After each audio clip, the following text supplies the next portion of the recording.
Anytime. First and foremost, I just want to say thank you guys for taking the time out of your day. I appreciate each and every one of you guys for coming in. Let's go to give yourself a round of applause.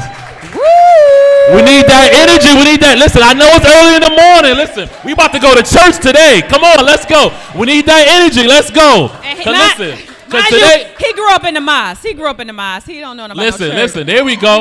We need that energy. He don't know nothing about praise and worship. Listen, we gonna wake y'all up today. Listen, we gonna, even though it's boot camp, but we have it. We gonna teach y'all. We gonna have a good time. We just need that energy from you guys. Okay?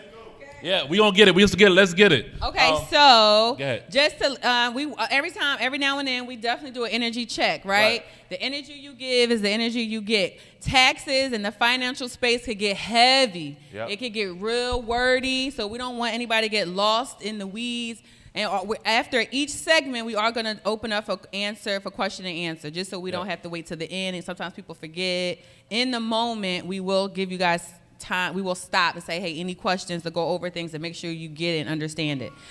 And also, too, I just want to let y'all know, people may say this, but me and my wife have a nice dynamic, which you will see over the next couple of these 3 days. Y'all be like, what? Are they arguing? Like, if we fight up here, y'all, it's not for real. We're not getting a divorce. Right. We work stuff out sometimes in real time up here because we have different perspectives on things. Correct. Right? And there's nothing wrong with that at all. Right? There's nothing wrong with that. I think I'm right all the time. But the thing, and he thinks he's right all the time. But the thing about it is that one thing about taxes, you can in order to be successful, there's different ways of success. There's different ways though. So you may have 100 tax offices out there on this block right here, but each tax office may do things a little bit differently. So we're gonna let you know our way. But again, it may be some things that you know what, I want to go ahead and move this or do that. There's nothing wrong with that. And sometimes you may see that on the stage. Sometimes Farah may say, hey, listen, I think we should do this, and I may say, hey, listen, I think you should probably do this. But then it's upon yourself to know exactly which way you want to kind of do it. So there's nothing wrong with that. Don't listen to him. You just listen to me. Listen to me. I'm going to keep y'all. But yeah, so definitely want to just say congratulations to everyone for coming out, man. I really do appreciate each and every one of you guys, man. But let's go ahead and dive in. Y'all ready? Y'all ready? Let's go. So who are? Ooh, my bad. Get used to this. Who is these two people? Man, Tee and Farah, these seem like some nice, cool people, right? Yeah. I don't know. Okay. We got some more people coming in. So Tijuana! We already know who she is. But so the thing about it, who are we? So matter of fact, who am myself? So one thing about me, I'm Tee Collins, but most people can call me T for short. You know, I started in the business world. Not saying the business world. Let's back up a little bit more. I was just like every other person that's probably sitting in this audience. I had almost every single 9-to-5 job that you can name. You know what I mean? I worked security. I worked at Cheesecake Factory. I worked at so many different jobs. I was hustling ice cold waters on the streets of 125th Street. I sold icebergs and Coogis on the corners. Like every odd job I had, you know, even when I was in high school, like about me, I always had that hustle and that grind mentality. That's just something about me. I don't know. That's just something about me. I just had that hustle and grind mentality. Even when I was in high school, I sold candies and waters in high school. People used to call me the snack guy. You know, that's just something about me and my personality that I had. And I kind of took every single job that I learned for over the years, and I took that and applied it to where I'm at today. So everything that you guys did, every single job that you worked at, when you start your business, you need to apply all those different attributes that what you learn into your business. So even when I worked for corporate America, you know, I used to be like, damn, I like how this company did this. You know, whenever I have my own company, I want to make sure I do this. Or it was something that I disliked about corporate America that I said, you know what, whenever I own my own company, I don't want to do this. You know what I mean? So these are the different things that I pretty much had. So I had almost every single six-figure business, you know, every single job that I pretty much had. What else we had? You had No problem. Here we go. So it's my turn now. Go ahead. Here we go. Go ahead. Go ahead. I think you check. Hold on 1 second. Go ahead. Is she on? Testing. Yes, you good. Go ahead. My bad. I'm new to this, y'all. I don't usually do the microphone. But so just to pick up on what Tiati said, who we are, we have been in the tax industry combined 22 years. He's got 10 years. He has 12 years in. I have 10 years in. So when I first met Tiati, I have a degree in fashion merchandising, right? When I moved down here, I started working at Nordstrom. When I graduated, just to fast track a little bit, when I graduated with my degree, and I have several, because that's what I was told to do. I have an associate's in speech communications. I also have a bachelor's from Temple and a bachelor's from the Art Institute of Philadelphia, right? I was trying to figure it out, right? Like, what am I going to do? I worked at Burlington Coat Factory as a allocator, right, which is just the number cruncher for the planner. Then I became an associate buyer in linens. Not what I thought it was going to be. I thought it was going to be like Devil Wears Prada. I was going to sit front row at the fashion show, and I was like, yes, let's buy that. No, I want to buy that. No, the buyers came to me. They was like, girl, you buy the same red bed sheet that we had last year, right? It was consistent. Buy what already works, girl. That's what my job was. I'm like, dang, that's it. That's all my. This ain't it. And you only paying me like $36,000 a year. This sucks. This ain't it. I made more money as a retail manager through college, right? So I was like, this not the dream. I thought this was it, right? I got 3 degrees. I got an associate and 2 bachelors, and y'all gonna pay me $36. Fast forward. The crash happened. I moved down here. They were shutting down departments. I was like, I'll go. I heard that if y'all let people go, you'll give them a severance package. And I left. Moved to Atlanta, started working at Nordstrom as a buyer.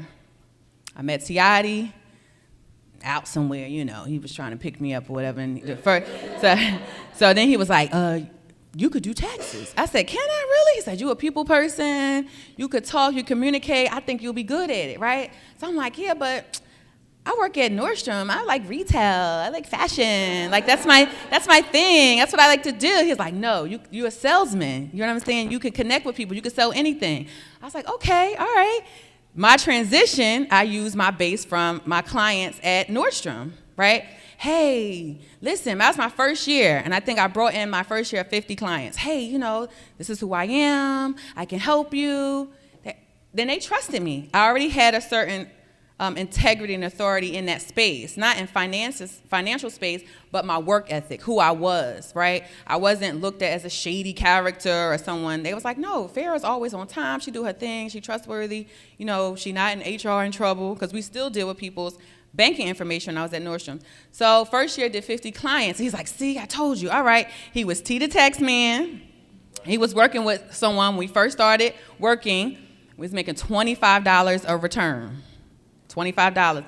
We didn't get discouraged. Like, dang, this ain't. Okay, I ain't quit my job right now. Then you got $50 if you added a Schedule C, right? That's how it worked. The people who trained us. I was like, dang, okay, all right, $50 is pretty good though. It was picking up. Every year, more clients. Like you said, people would tell people, and I'm like, okay, this is working. Tiati's business, like, whew, he was like 200 clients and 400 clients. It was doubling. So then I left Nordstrom. I'm like, this is changing. Something's happening here. Plus, fashion is a little fickle and jaded, and you want something a little more dependable. We were getting serious. I was like, I need something more serious because he wants to go out every weekend, and I don't know. I got to work at the job on the weekend. So I transitioned into banking. I started working at Wells Fargo. And Wells Fargo is goal driven, right? They're like, hey, what are you doing today? And my goal was 2 and 10. 2 accounts, 10 solutions. That was it. They didn't care what you did, how you did it. 2 accounts, 10 solutions. And they was tough. They was like, listen, you want your job tomorrow? Where's your 2 and 10 today? I was like, dang, that's tough. I thought I was going to be a banker. I thought I was like helping people with their finances. Yeah, not really. You need to make Wells Fargo some more money. So I was like, okay, now I got to sell finance. I'm drinking the Kool-Aid, right? Wells Fargo has been in banking, as you know, forever, right? They used to carry the gold and stage coaches across the country, right? That's how they started. So I was like, well, Wells Fargo is a Fortune 500 company. If they didn't know anything about finances, then this is it. I'm drinking the Kool-Aid. I'm like, okay. Then I was making my solutions because I'm goal-driven and I'm a people's person. I'm like, okay. Past personal banker. Then I went to a business banker. They're like, no, loans, lines, and credit. This is how you got to get people to succeed. You can't get credit when you have bad credit. So if you see an offer now, they teaching me, right, about finances, about loans and lines. I'm like, okay, I'm eating it up. Not really at the time digesting, right? I'm just regurgitating what they're telling me, right? Most of you guys are familiar, I'm in Shaliford and Sandy Plains, right? Very non-black area, right? Pretty affluent. Most of the people that came in, I was dealing with business bankers, right, had on shorts and flip-flops. But I would service their business accounts, and they got 6 figures in them, 7 figures in them. And we also had a financial advisor in there. And they were like, hey, listen, this is how you got to transition them over to that financial advisor. We need those clients to be investors with us, drinking the Kool-Aid, passing it off, not really digesting. And I was like, I need to start digesting this, right? These Wells Fargo is $1 billion company for a reason, right? Let me start really digesting this. So I come home to Tiati like, honey, these people up here, they giving out lines and loans of credit like nothing. I think you need to try. His credit was good. I said, you need to try it. They giving out unsecured lines to these white folks up here. We gotta check this out. He was the tax man. You could use credit for anything, right? Really started to understand credit when they was teaching me, right? Because as business owners, you're going to go through issues. It is not always going to be up here, just like in your personal life. So you got to be ready for the low. So when the ready for the low is your credit and your lines, that can help you, right? And it helped us through some low times. Last night, if you remembered, I said we spent sometimes $600,000 or $700,000. By September, we'd be like, what? We had to tap into those lines of credit. Right? So Tiati had those lines of credit before we knew we needed it. Because at the time, I'm just trying to get a solution. I'm like, I need my 2 and 10. You're going to get this line of credit. His first line of credit, his credit was good. His first line of credit, like $20,000. Unsecured. I was like, damn, this really worked. Okay. Second one, he probably got like $80,000 the second one. Now my G remember, I'm 2 and 10. So he got every account with Wells Fargo. He got every account.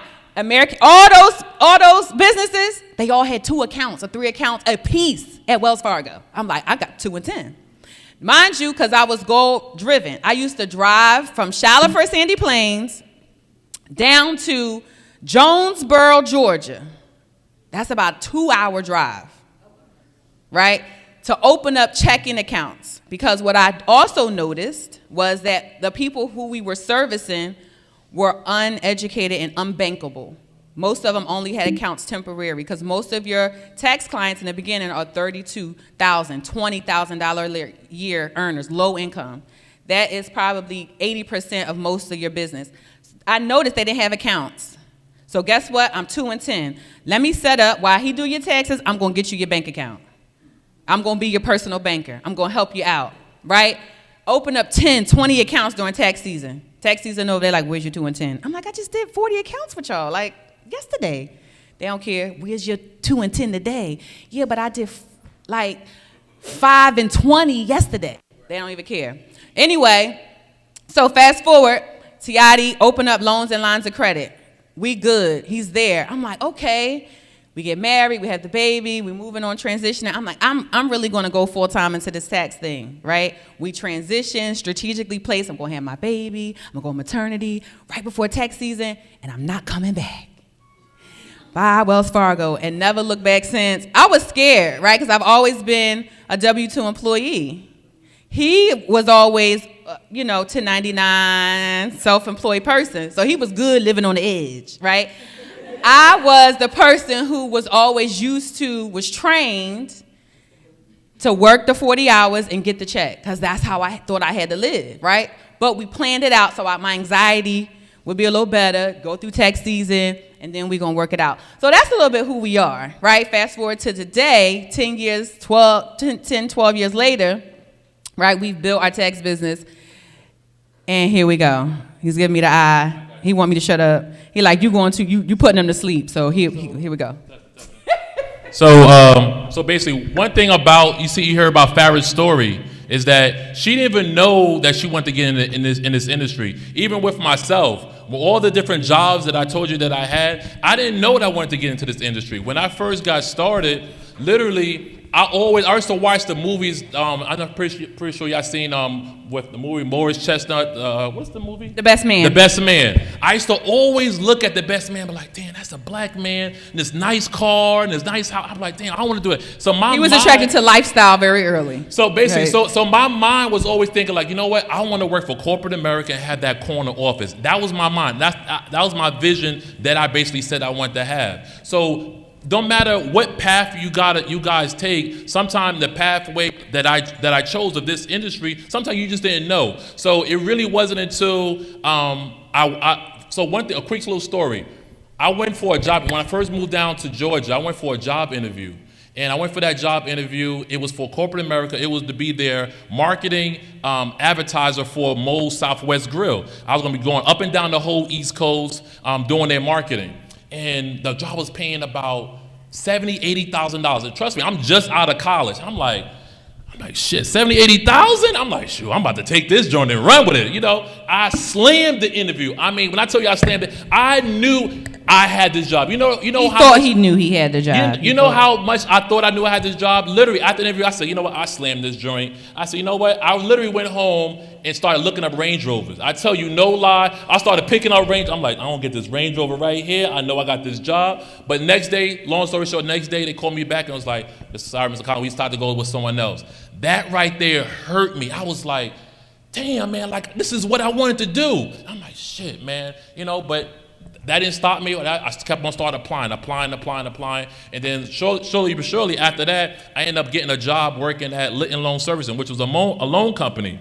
So mind you now, again, sometimes you just don't know the pathway of what God has for you, you know. You gotta be fluid. Yeah, you gotta be fluid. You gotta be moving. So I didn't let that kill me, you know what I mean? So then now I applied for this job and I ended up getting the job. I think I was making about $15 or so an hour, ended up working my way up. But the thing about networking and meeting people, it was someone that worked inside the company that I worked for that was doing my taxes for a couple of years. And then she was just like, hey, listen, you know, I'm about to, you know, I made some good money in the tax season. And I think she was like, I made about $50,000. But you know what? I'm thinking about starting my own business. And I was just like, all right, cool. I mean, she was like, hey, I want you to join me. I said, oh, shit, really? Okay. But I said to myself at that time, making about $60,000 a year now. So I'm like, listen, I'm not going to leave this 9-to-5 job. But I said, what I'm going to do is I want to do that tax business on the side. That's what I'm going to do. So I said, I was working my 9-to-5 job. I was also going to college, getting my master's degree at the same time too.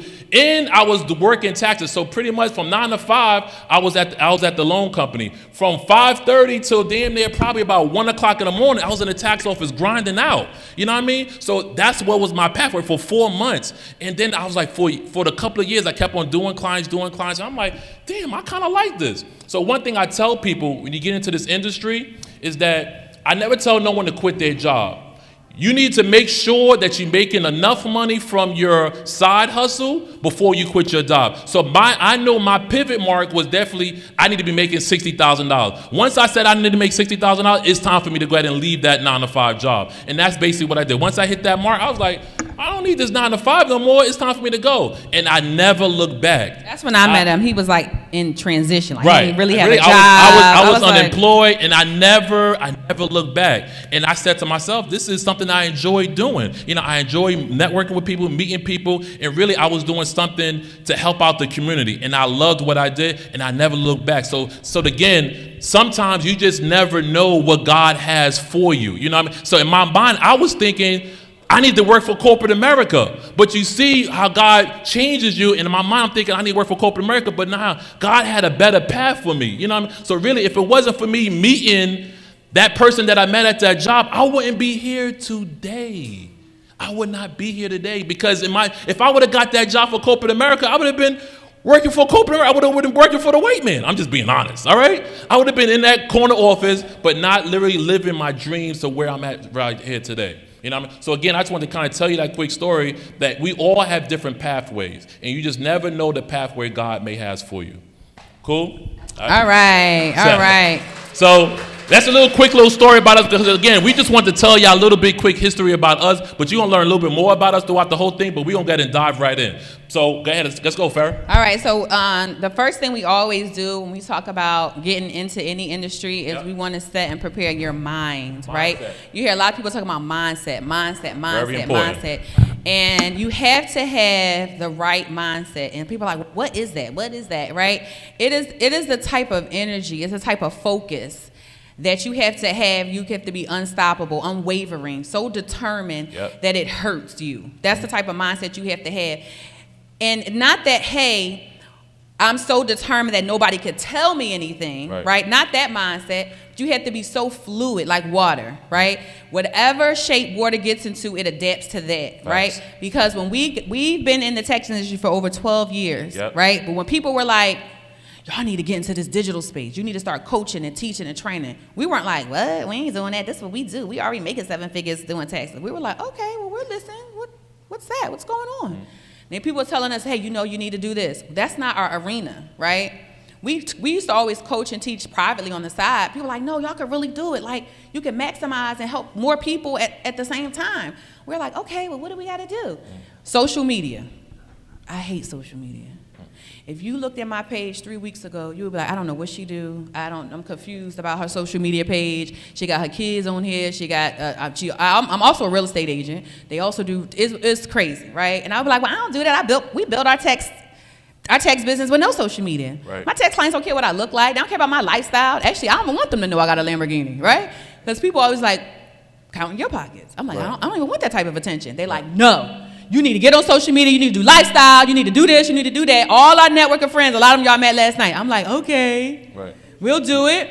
Then there's like go into the ebook space. But we were fluid. We were open for the criticism. When we came up with ideas, this is going to be the name of our ebook, y'all. Right. Brandon was like, that's trash. Scratch that, get a new one, right? But we were fluid. We had a certain mindset of being hungry, no matter how long we've been in the game. We weren't egotistical. I'm like, all right, Brandon said it's trash, honey. Right. What we got to do? All right, listen. And he came up and helped us and worked it out to come up with the name for our ebook. Why? Because we were fluid and we were open. So that's what you have to have. You have to have a fluid, open mindset, but you have to be so determined. Your hustle has to be so annoying. Yep. I would be like, I don't want to post. They're like, you got to post 3 times a day. I'm like, but I already posted. They're like, you not all that. People ain't looking at you all day. Right. Post 3 times a day. Right. They have to get to know you. They have to trust you. Your clients know you, but nobody on social media know who you are. Right. Girl, post 3 times a day. I'm like, yeah, but I don't want to do that. Then you're not going to get this digital money. Right. That's it. That's it. I'm like, yeah, but okay, girl, then don't do it. So you have to get out your own way, right? You got to be so determined, so focused, and so fluid to listen to people who are coaching you, who are going to help you along the process, right? You can't be so stuck, right? Because we could have been stuck, right? We like, this is the house that taxes build. We got it. We could have been so there and not really listening and open and learning to possibly making more money, right? So we're going to tap into a video. It's called Mindset, just to get you guys energetic. One thing also about mindset, this is why mindset is so important. That's why we have to play this first before we dive in to actual tax. Y'all probably like, man, why do we got to learn about mindset? Like, let me get to the nitty gritty. We have to talk about mindset, because if you want to get into this tax industry, your mind got to be set. Your mind got to be so determined that I need to be successful at this. In my mind, when I got into this industry, you want to be successful, your mindset have to be like successful. You want to make it in this industry, your mindset have to be so determined, so annoying that I got to make this shit happen. So this is why mindset is so important. And after this mindset, we diving in. Let's go. So how does a lion become the king of the jungle? His mentality. That's the only difference of a lion and an elephant. When a lion walks up and sees an elephant, he thinks lunch. An elephant thinks run. And it's all mentality. Because when a male lion walks up, he may be outnumbered by a pack of hyenas. But I'm king of my jungle because of my mentality.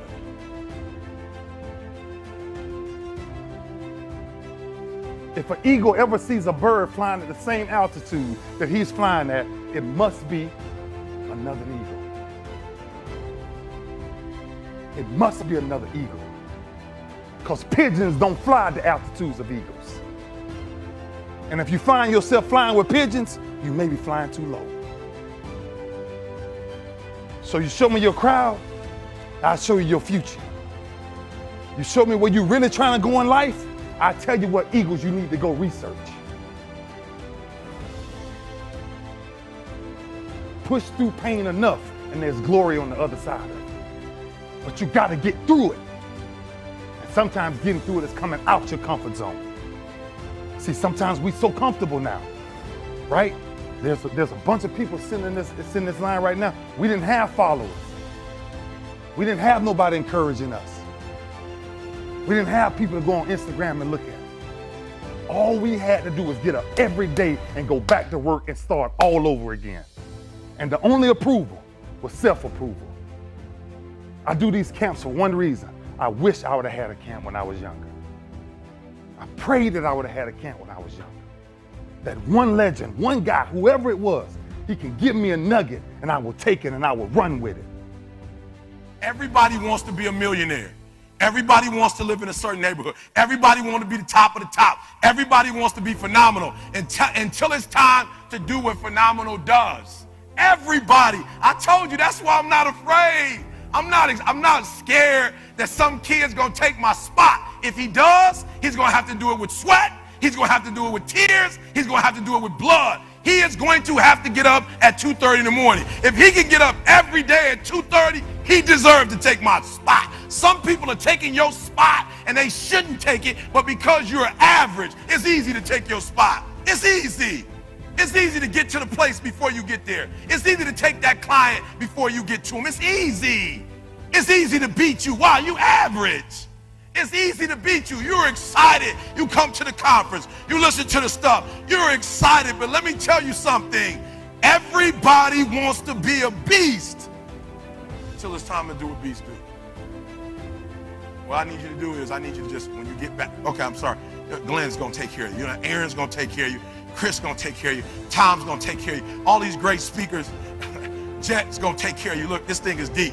They're going to give you a list of every single thing a beast needs to do. There's only one thing they cannot do. They cannot turn your beast mode on. All right, I'm going to say it one more time. They're going to give you all the beast instructions. You're going to be like, what? Wow, it's only 20 things to do to be a beast. But when you take all that information home, there's one thing that they cannot do for you, and that's called turn the beast mode on.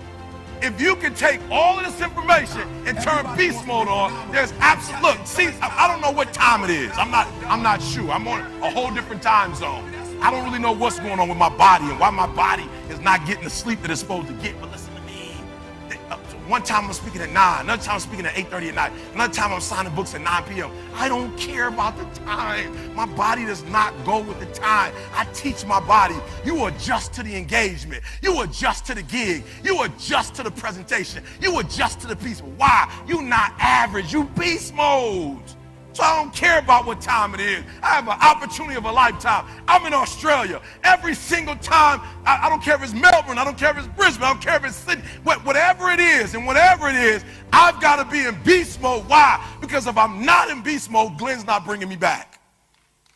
I have to be in beast mode 24/7. And your problem is, you're like a university class. You are on beast mode Monday, Wednesday, Friday. Tuesday, Thursday, beast mode. Beast mode, 10 a.m. to 12, beast mode, 1 to 5. And I challenge you to make up the gap. I challenge you to go from average. I challenge you to go from good. I challenge you to go from great. And I challenge you to be phenomenal. I challenge you to live in beast mode, because beast mode makes more money than average does, period. Where you guys are, everybody gonna be trying to give 100. So you gotta go 120, right? When I tell you motivation is life, when I tell you that I need you to, next 100 days, I need you to stay plugged in, right? Because the days you're not plugged in are the days you don't get 120. They say an alligator is so ferocious it'll kill a lion. but I can kill an alligator with my bare hands. Little old E.T., how? They say when you want to kill an alligator, you kill it right after it eats. Because right after it eats, it gets satisfied. And it goes to a state like it's almost paralyzed. Some of y'all in this room, are you paralyzed? You had a little success? You done what nobody else in your family has done and now you chilling? Come on, you ain't hungry no more? Next 100, I need you to stay focused. Why? You should still be hungry. What have you eaten that's got you satisfied? What have you done? What have you accomplished that got you so full?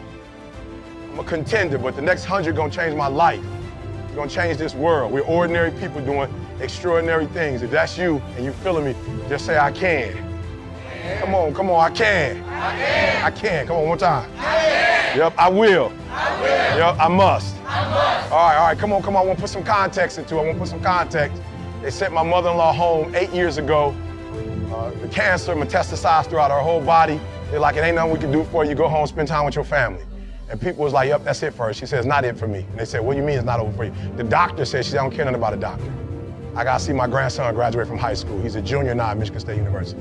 She said, I got to see my granddaughter graduate, and my only 2 grandkids. I got to see my granddaughter graduate from high school, and she graduates in June. She said, after that, I might die. But up until then, I ain't going nowhere. Are you hearing what I'm telling you? And what we said to each other is, I can get through this. I will get through this. I must get through this. So I just need you to think about 3 people in your family that you love. 3 people. 3 people that you love. 3 people. You got them? They there? You got them? This is what I need you to do for me. Because some of you have a hard time staying motivated for a straight 100 days. So what I need you to do for me is I need you to think about those people every day when you're doing what you're doing. Do you have some days when you just want to hit the snooze button? Raise your hand for me. You want to hit the snooze button, right? So watch this. This is what has to happen.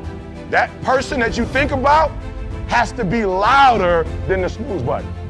So when you think about Granny, you got to think about, do I hit the snooze button or do I get up and make it happen for Granny? Are you hearing what I'm saying? Who are you doing this for?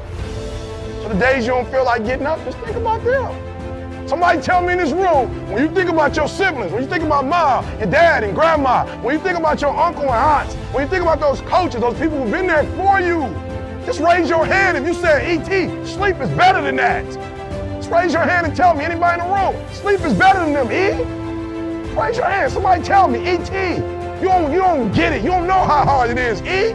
I probably don't. I just lived in abandoned buildings. Hey, I trash cans, I probably don't. Maybe I ain't never been through what you've been through, but I've been through my go-through. And you don't get here by quitting when you're tired. You get here by quitting when you finish, when you're done. You don't stop when you're tired. You stop when you're done. You stop when you complete it, when you execute it. Execution is worship. And so I execute for my mom. I execute for my grandma. I execute for my sister. I execute for those kids in the hood who looking for a role model. That's why I wear the hat with a PhD. That's why I wear the J's. So when the kids in the hood look at me, they say, if E.T. can do it, I can do it. That's why I can't quit and give up, even though I get tired just like everybody else. Why? Because this is what I do. This is my lane. This is your lane. You gotta murder it. So when I ask you, you got energy, don't play with me. When I say again, you got that energy for the next 100 days, I need to feel your soul in this room. All right, I can? Come on, I can? Come on, I can? I will. I must.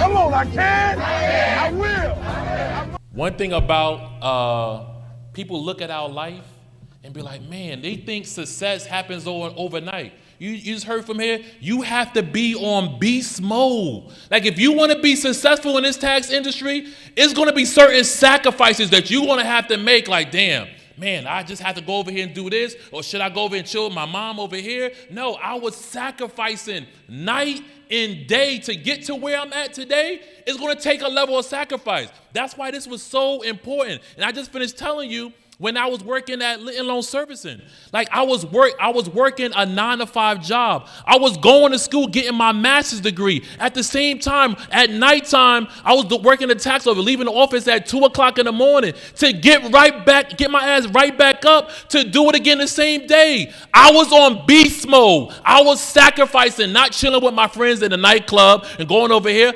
night and day to get to where I'm at today. And I'm saying this to say that to y'all, if y'all want to be successful, I'm not sure, did y'all go over goals? Did everyone have a goal of what they want to make in the tax industry?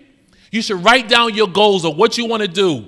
Now, what are you going to do to go get it? You're going to have to execute. You're going to have to sacrifice something to make it to be successful. No matter what it is, you're going to have to sacrifice. You're going to have to be on beast mode in order to be successful. You cannot expect to be successful in any business that you want to get into without being on beast mode. That's with whatever, credit repair, taxes, no matter what it is, you're going to have to take a level of sacrifice in order to be successful. Y'all got it?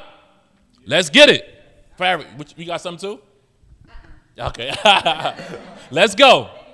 Okay, let's go. So basically, also too, in this industry, a lot of people's in different levels. So right now, in terms of like business, so we're gonna go over the basis, and we're gonna get more advanced. So sometimes people some of the information that we go over, some people may know this, but again, we have to go over the basis information because some people in here is just getting started. Some people don't know nothing about nothing. So we have to go over the basis and work our way to more advanced. So again, I think on your table, we have exactly things that we're gonna be going over. So let's go ahead and get it, all right?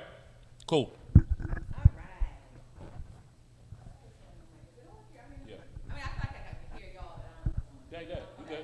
Okay, so going into setting up the business. So I'm using this and this? Yeah, so basically this right here is the... I know, I got the clicker, but okay. All right, here we go. So how many people already have their business model set up? You have your EIN number, you got your LLC, you got your name, you register with the Secretary of State, raise your hand. Okay, people who don't have it, raise your hand. Don't be ashamed, don't be embarrassed. That's why you're here, right? No problem. So here we go. Setting up the business. Starting setting up any business, you need to have the idea. What is the name of the business? Who are you, right? When you think about the name of the business, you need to go register with the Secretary of State in your state, right? After you do that, and it comes back 2 weeks, and the state in which you are registered in will say, yup, congratulations. Tax Business 101 is available. You register in that state. Great. Then you go get your EIN number. Don't get your EIN number first. It's not life or death, but you want to get your registration number, want to get it registered first in the state in which you're in, then get your EIN number. Why? Because the EIN number lets the IRS know who you are. It's basically the Social Security number for your business. So what happens sometimes, a lot of people get the EIN number first, then they realize the name is not available in their state. Then they have to get a new EIN number. Not life or death, but it saves you time and money because we always know you can get money back, but you can't get time. And also, too, right? with the EIN number, it is free on the IRS.gov website. The EIN number is free. But again, when I tell people when they get the EIN number, you have to make sure you probably download it to your computer, send yourself make a couple of copies because you're only going to get it one time. You're only going to get it one time. So definitely make sure. So again, just like Farah said, get your register first, and then you get your EIN number after that because your EIN number have to match what's on your LLC, whatever business that you are forming. Okay. All right, moving right along, taking care of the business. Now we have to pick out when you register with this, when you get your EIN number, what type of business are you? So you need to know a little bit about this because you are tax professionals, and people are going to ask you, what's the difference between a sole proprietor or an LLC or an S corp? What, who, how do I, right? They're going to ask you all those questions on how to figure that out. So just to keep it simple, not simple, but I'm going to try to keep it as simple as I can, right? Picking the right legal entity in the beginning is super important, but not life or death, right? Because you can transition later as you grow, right? And we're going to tell you how to do that. Of course, a sole proprietor is someone who owns an unincorporated business by him or herself, and there is no tax or liability benefit from that. Example, if I am a hair salon owner, I do hair, I register as a sole proprietor, right? There's no tax benefit to that because I'm going to be taxed at the highest level, and there's no liability benefit from that. Meaning, if I burn somebody's hair out with a bad chemical or perm, they could sue me, take my house or my business. I am personally liable for that, right, as a sole proprietor. Then when you move on to the next phase as a limited liability corporation, this is kind of new in a new space, maybe 20 years in. They started a limited liability corporation. It is exactly what it is. It's limited liability, meaning you are more personally covered in terms of liability, right? They're going to sue the business and not you personally, right? It's limited. LLCs are a relatively new concept, and according to the IRS, have never created a new separate tax classification for that. Meaning, right, There is not a tax aisle just for LLCs, right? There's no separation. They're not like, oh, you're going to be taxed as an LLC. No, you'll either be taxed as a corporation, a partnership, or a sole prop as an LLC. Some people think it's a tax classification, but it is not. It is just a limited liability separation in terms of insurance and liability. But tax-wise, you can only be taxed as a corporation, a partnership, or a sole prop. So what happens is, as the business grows, you may start off as a sole prop, and then you'll transition to being taxed as a corporation, right? Because it's more advantageous. Well, basically, you get a better tax advantage as a corporation. So to file as a corporation, this stuff is corporate business returns. We're not going to get too much into it because it is advanced stuff, but we're going to touch on it. But you need to know, right? To file, if I'm an LLC, and that's someone who is like, I'm a sole proprietor, I'm a hair salon owner, and I've made over a certain amount. Usually the benchmark I like to say is 100,000, right? Now I want to be taxed as a corporation. You have to let the IRS know that. You just can't go to your tax professional and say, I want to be be taxed as a corporation. No, you have to file a form along with it, the 8832. It's the entity classification form. That's why it exists. You have to let the IRS know, all right, IRS man, no longer tax me as a sole proprietor. I'm making money. I need to now take advantage of corporate tax rates like Target, like Amazon. Don't tax me at the highest. Tax me as a corporation. Why? Because I am a job creator, right? Corporations get the best tax benefits because they're job creators. Who makes the taxes? I mean, who makes tax codes and laws? Congress. Most of Congress is what? Business owners, right? So they protect their bottom line no matter if they're Republican or Democrat, right? So that's the best tax. That's the best tax classification you can have. Corporate returns are going to file an 1120 or an 1120S. To file as a partnership, if your LLC has elected to be treated as a partnership and you have 2 or more members, then you will need to file an 1165. That's a partnership tax form. So if you two start a Smoothie King and you say, we are a partnership, you will be doing 1165. You cannot file a partnership using a Schedule C. We will get more into what that means. Some partners try to come in and say, oh, they're going to use 50% on their Schedule C and I'm going to use some of my Schedule C. No, that don't work that way. You have to do an 1165 if you are legally registered as a partnership, right? If an LLC has 2 or more owners, they will be automatically treated as a partnership unless an election is made to be treated as a corporation. You have to do that same form, the 8832. You got to let the IRS know how you want to be taxed when you go into the partnership and corporate world. In other words, you don't have to tell them specifically that you register as a partnership because it is implied. If you have 2 or more members and you register as a partnership, they're going to tax you as a partnership unless you what? Unless you file the form what? 8832. Okay? Any questions? No problem. So if I'm a 2-person situation, it's automatically a partnership. Not a situation. What type of situation? Okay, you're a partnership or are you a multi-member LLC? So you're a partnership. You staying here? Okay. So y'all open up a Smoothie King. You register with the Secretary of State as a partnership, right? Or LLP. Yes. Right. So in this particular case, unlike the first one where I want to upgrade to corporation, I need to file a form. In this, we file a form if I don't want to be a partnership based on the size. Right. So as a partnership, as 1165, we're going to get a little bit more into that. As a sole proprietor, right? You said I open a Smoothie King by myself. Right, and you didn't really do the right file, and you want to file it with your Schedule C as a sole proprietor, you are going to be paying the highest tax bracket as your business grows, right? You say, girl, we're going to do another Smoothie King, we're going to do it together. You get 50, I get 50. You'll be taxed as a partnership using Form 1165, which means it will split the expenses and the income down in half, right? Now, if you want to say, now we want to file as a corporation, right? It's really once you file as a partnership and use 1165 and a corporation, it's the same, right? The only difference may be why a partnership may want to file an 8832 and be filed as a corporation, really for maybe legal issues. But your tax is almost the same. Your tax is the same because you can't, as a partnership, legally file a Schedule C. The tax benefit is the same in that world. Any questions? Yeah. What about for like a multi-member LLC? Would it classify the same? So, like, what about for a multi-member LLC? Would it classify the same? So not similar. So as a multi-member LLC, right? As the corporation, as the LLC grows, you're gonna be doing 1120, and they're going to get K1s.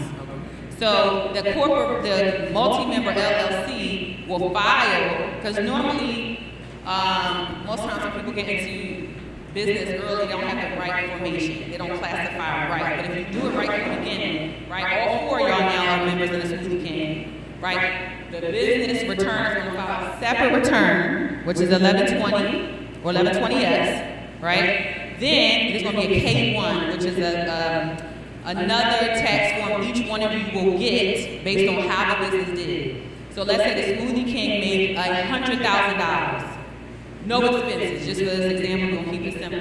Each one of you will get a K1 for $25,000. Let's say the profit was $100,000. Each of you will get a K1 for $25,000. The K1 you will file your personal return. So basically, the corporate return, 1120s, they have something called a pass-through entity. The income will pass through the corporation, and it goes then will be filed on your personal return. Sometimes it gets heavy.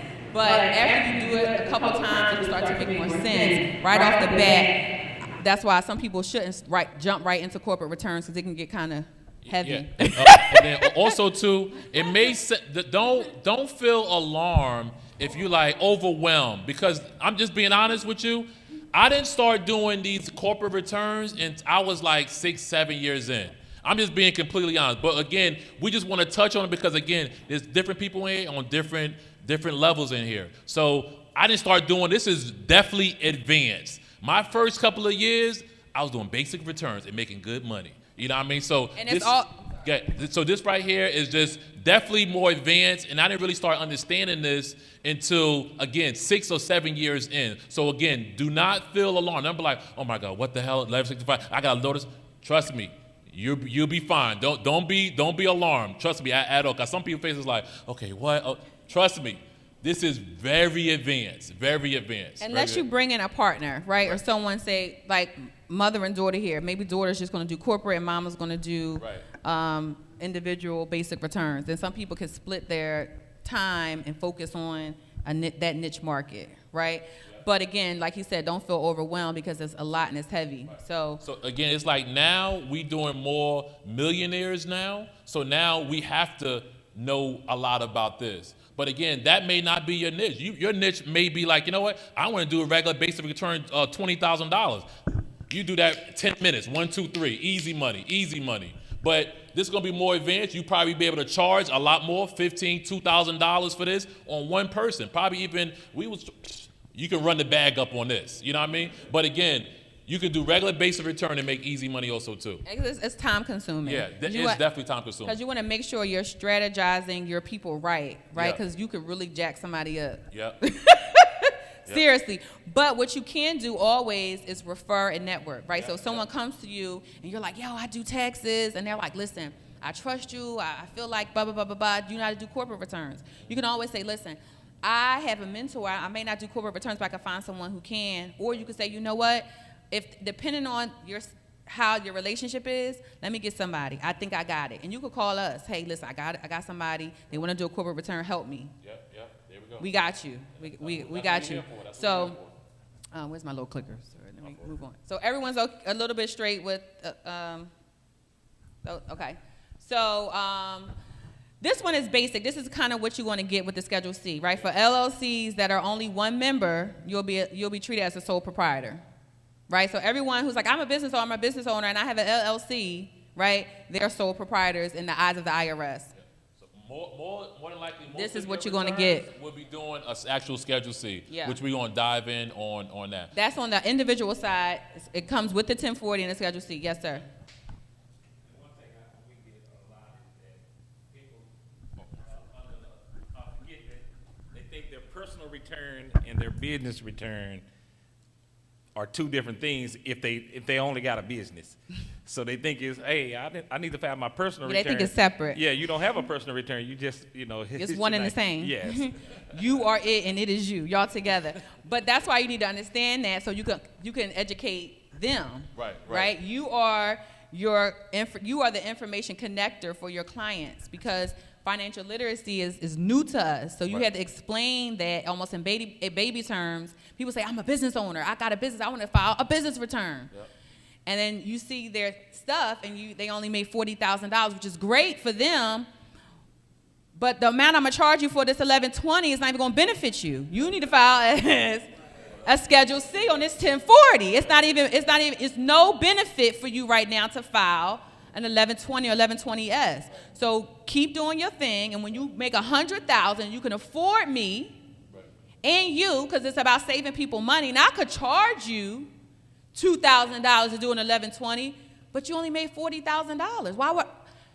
That's ridiculous. I wouldn't even do that. I wouldn't even want to take their money because you want them to come to you again and again and say, listen, that's not your lane right now. You're not there. It's no benefit for you. The benefit is once you start making more money, that's where the tax incentive come in, the back to tax break, because you capped at right now 21%. As a sole proprietor, up to 34%. However much you earn is how much they're going to tax you, right? Which is why Amazon may pay less taxes than a doctor who is a W-2, because the Amazon is taking advantage of the corporate tax rate at 21%. And the lawyer or the attorney who gets a W-2 for $300,000 or $500,000 is paying more taxes than the corporation. So that when you hear those headlines on the news, that's pretty much why they're taking advantage of the corporate tax rate.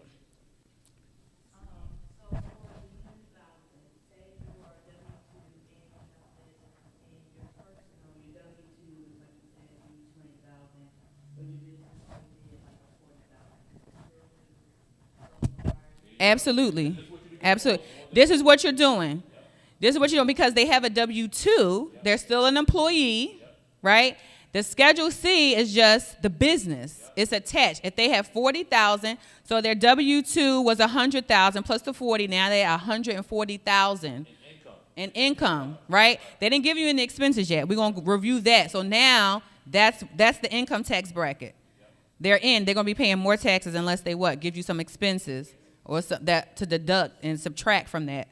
We're going to go into that. We definitely want to dive into that, but those are some of the questions that you ask your clients when you take them on as a client. You're going to be asking them, what's all your income that you basically made for the year?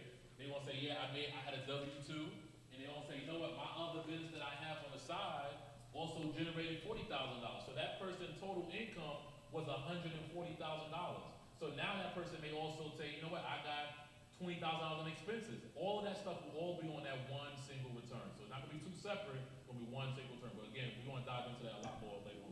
Yeah. Okay? All right, so getting the EIN number, we went through that earlier, right? It's a unique 9-digit number that identifies your business for tax purposes. Any questions about that, right? No, it's pretty easy. Right on the IRS.gov website to get your EIN number. Right, your PTIN. This is what you guys have to get to get paid as a professional person doing taxes. You need a PTIN. Okay, that's a blah blah blah blah blah blah blah. Thank you. There you go. So basically, you want to need, in order to do taxes, this right here. I think it was free at one point. Now it's $60 right now. Hey Evelyn, is that right?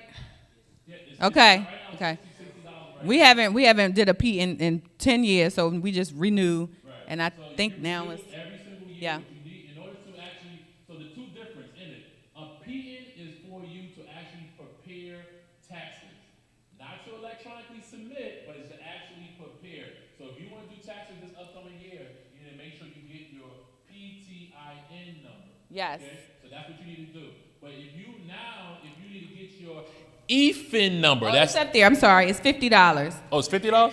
50? It's 50. Okay. It was free for some years. It was free. But now your EFIN number, this is for you to actually submit to the IRS. So you can now, so you have two different numbers now. One is to prepare, meaning that I'm legally, I can prepare. You can work for us, or you can work for H&R Block. Right. That's how they keep track of you, right? Yep. To know who's doing what. You need a PTIN. PTIN number. But to be your own business owner and to file electronically yourself, you need a EFIN. Right. EFIN. And that right there is to submit to the IRS. And that process can take about 3 months. So again, that's the reason why we're trying to get started right now. We're going to dive in a lot more. But after this boot camp, we need everyone to get, if they don't have it already, you need to get your EFIN number. So let's just say, for example, that we go all the way up until January right now. You probably be like, man, I didn't get my EFIN yet, this, that, and the third, whatever. Now you can we also can partner up with other, we have EFIN owners that we can probably be able to also, you can lend you the rights to also utilize their EFIN also too. But again, we're ahead of the game right now, but we're going to talk about how to get your actual EFIN, because that process, again, takes 3 months. The longest process with that is your fingerprint. That's the longest process. Really is like, the getting it is fine, is cool, but you have to submit those fingerprints to the IRS, and sometimes the government, they're very, very slow. And I mean, very slow. They're really time consuming. Very slow. So again, we're going to assist you guys, if people that don't have that already, to get your actual EFIN number. So,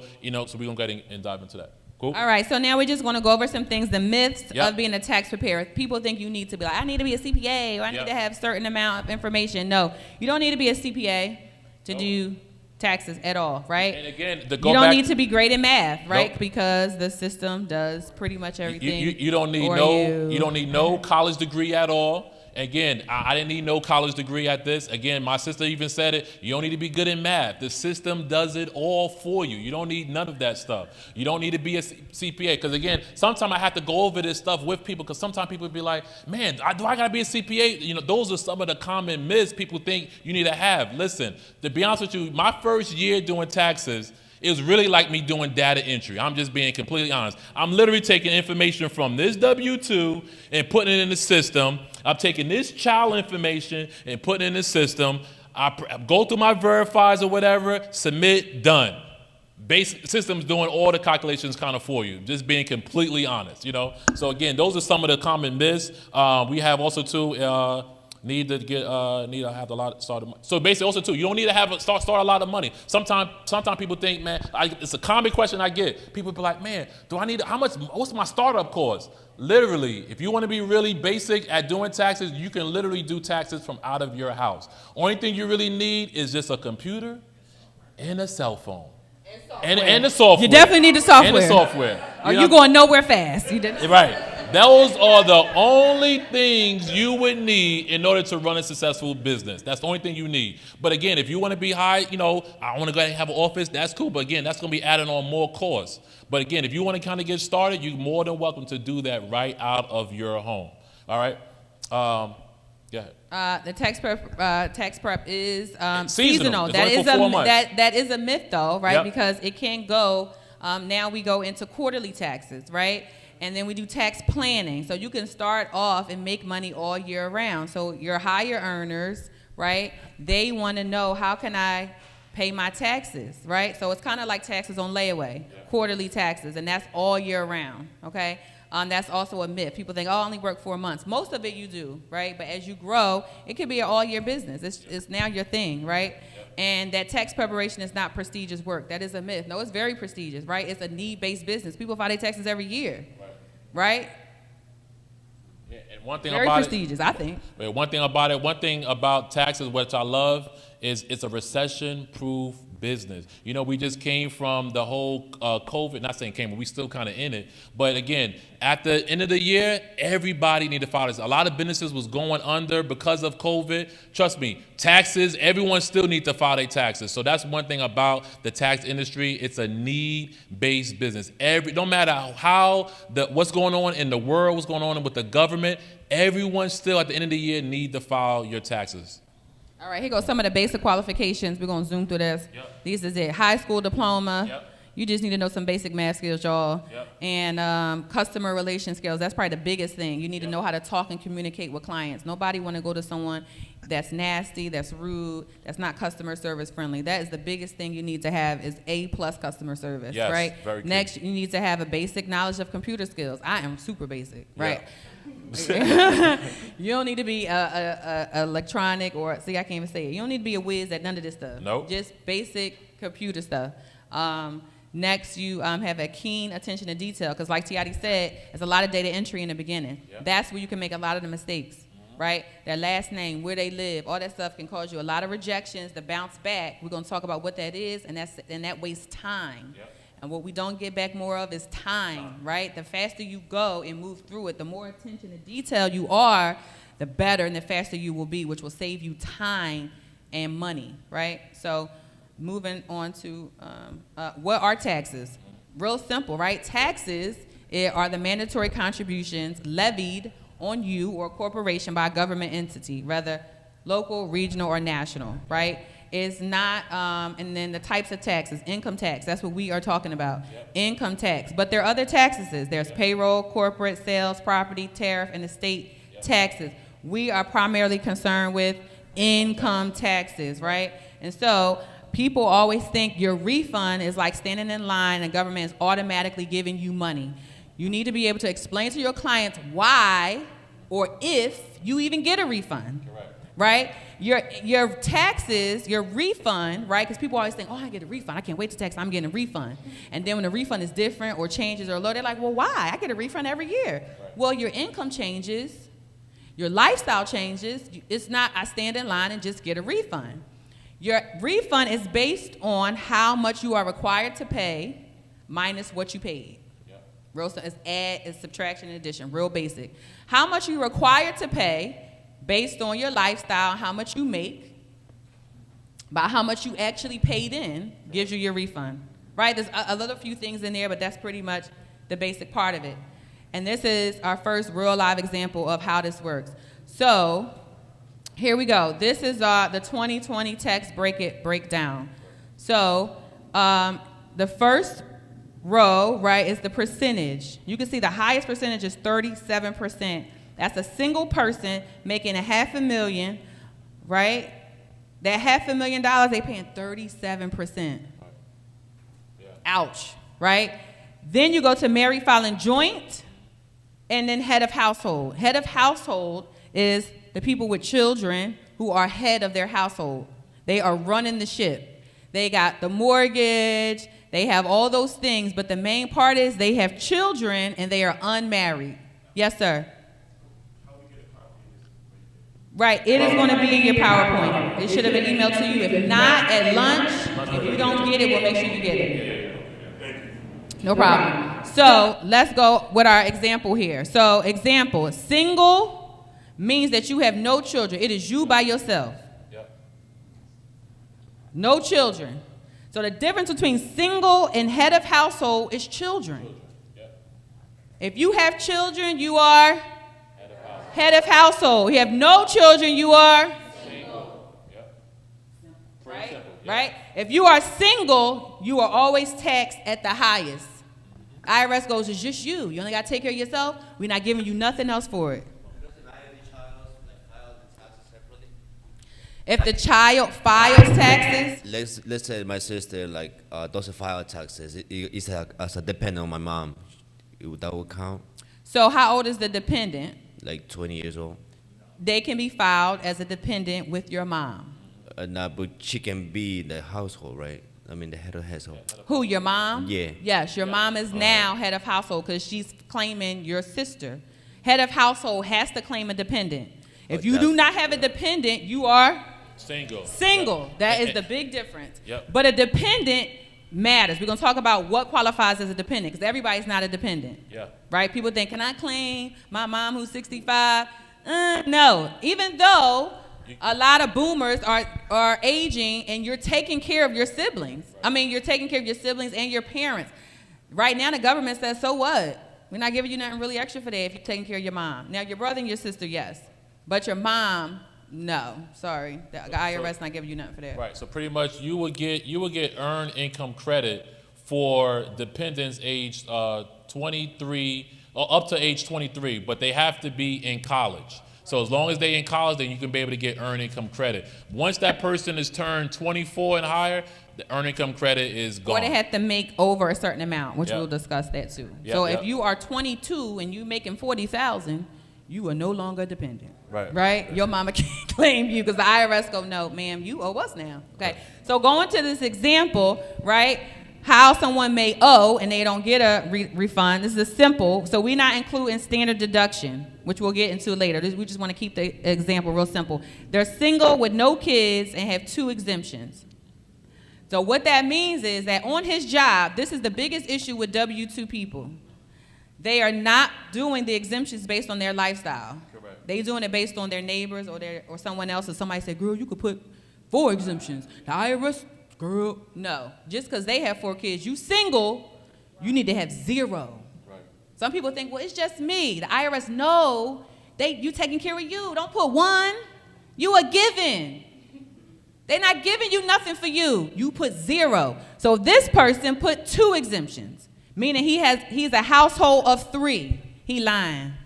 It's just him. So on his HR, his W-4, he needs that 0. He made $55,000 annual. He paid in only $7,380. Does everyone understand this example here? I'm about to go through it. Okay, my fault. I'm sorry.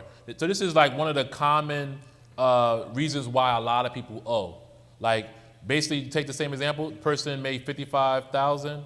They're required to pay $12,000, but of course, most people is not paying all of that. And they're like, man, how come at the end of the year I'm owing? Well, you're not paying enough into your tax bucket for you to get back. And also, too, this person don't have no house, no mortgage, no kids, no business, this person is just a regular W-2. Sorry, sir, you owe. Right, so he fell into that 22% tax bracket, as you can see here, right? Because he made $55,000. He's single with no kids. He's here. 22%. So real simple, 22% times that he was required. He should have paid $12,170 in, right? That means he paid in only $7,000. That's the difference. He will owe $4,791, right? So that's just a simple breakdown, but you could do it in each group. Because once you do head of household and married filing joint, the examples don't get so simple, right? Because you got to add the kids, how much you get for each kid. We're going to go through some of those too. And also too, when you ever get a client that's owing, some of the biggest mistakes that most people do is not really explain to the client the reasons why they owe. That right there can make or break your business. You have to explain to the client the reasons why, because some people just don't know. Just this past couple of years, people was like, what? Oh man, I need to change my exemptions or whatever. People do not know the reasons why they owe. But I'm telling you, if you take the time out of your day to explain this to the client, trust me, that client is going to understand the reasons why they owe. They're going to want to be with you for years to come, because you know what? This person took the time out to explain, man, I was doing 3 or 4 exemptions on my return, and this is the reason why I'm owing $4,000. So of course, the person is going to be more happy. Of course, this person right here ain't getting a return. So guess what? They don't have to pay out of pocket to you. So now this person is going to be more reluctant to go ahead, you know what, let me go ahead and pay you whatever your fee is, because you took the time out of your day to explain the reason why I'm kind of owing right now. And the solution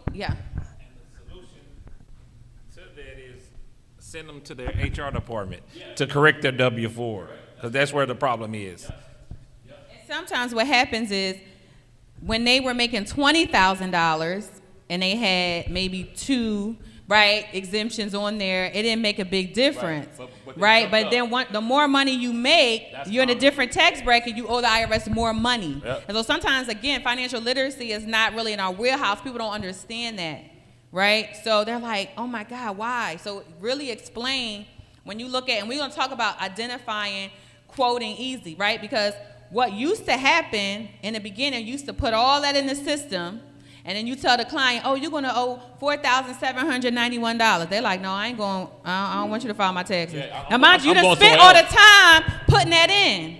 But we're going to give you some strategies to identify that early so you don't even have to put that in. right? You can look right at that W-2 and go, you want to owe $4,000.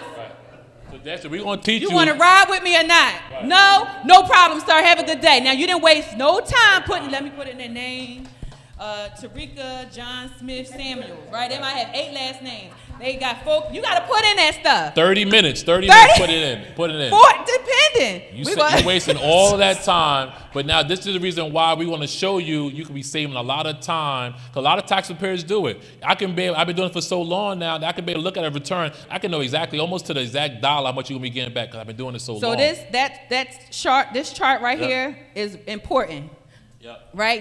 Keep that in your back pocket. Tape it on your desk. Screenshot it. Keep it where you could get it fast. Yep. Right? Usable at your disposal. It's going to change a little bit every year because of inflation. Yep. But it's a ballpark. It pretty much stays the same. Correct. Same thing with the child tax credit when we go over that.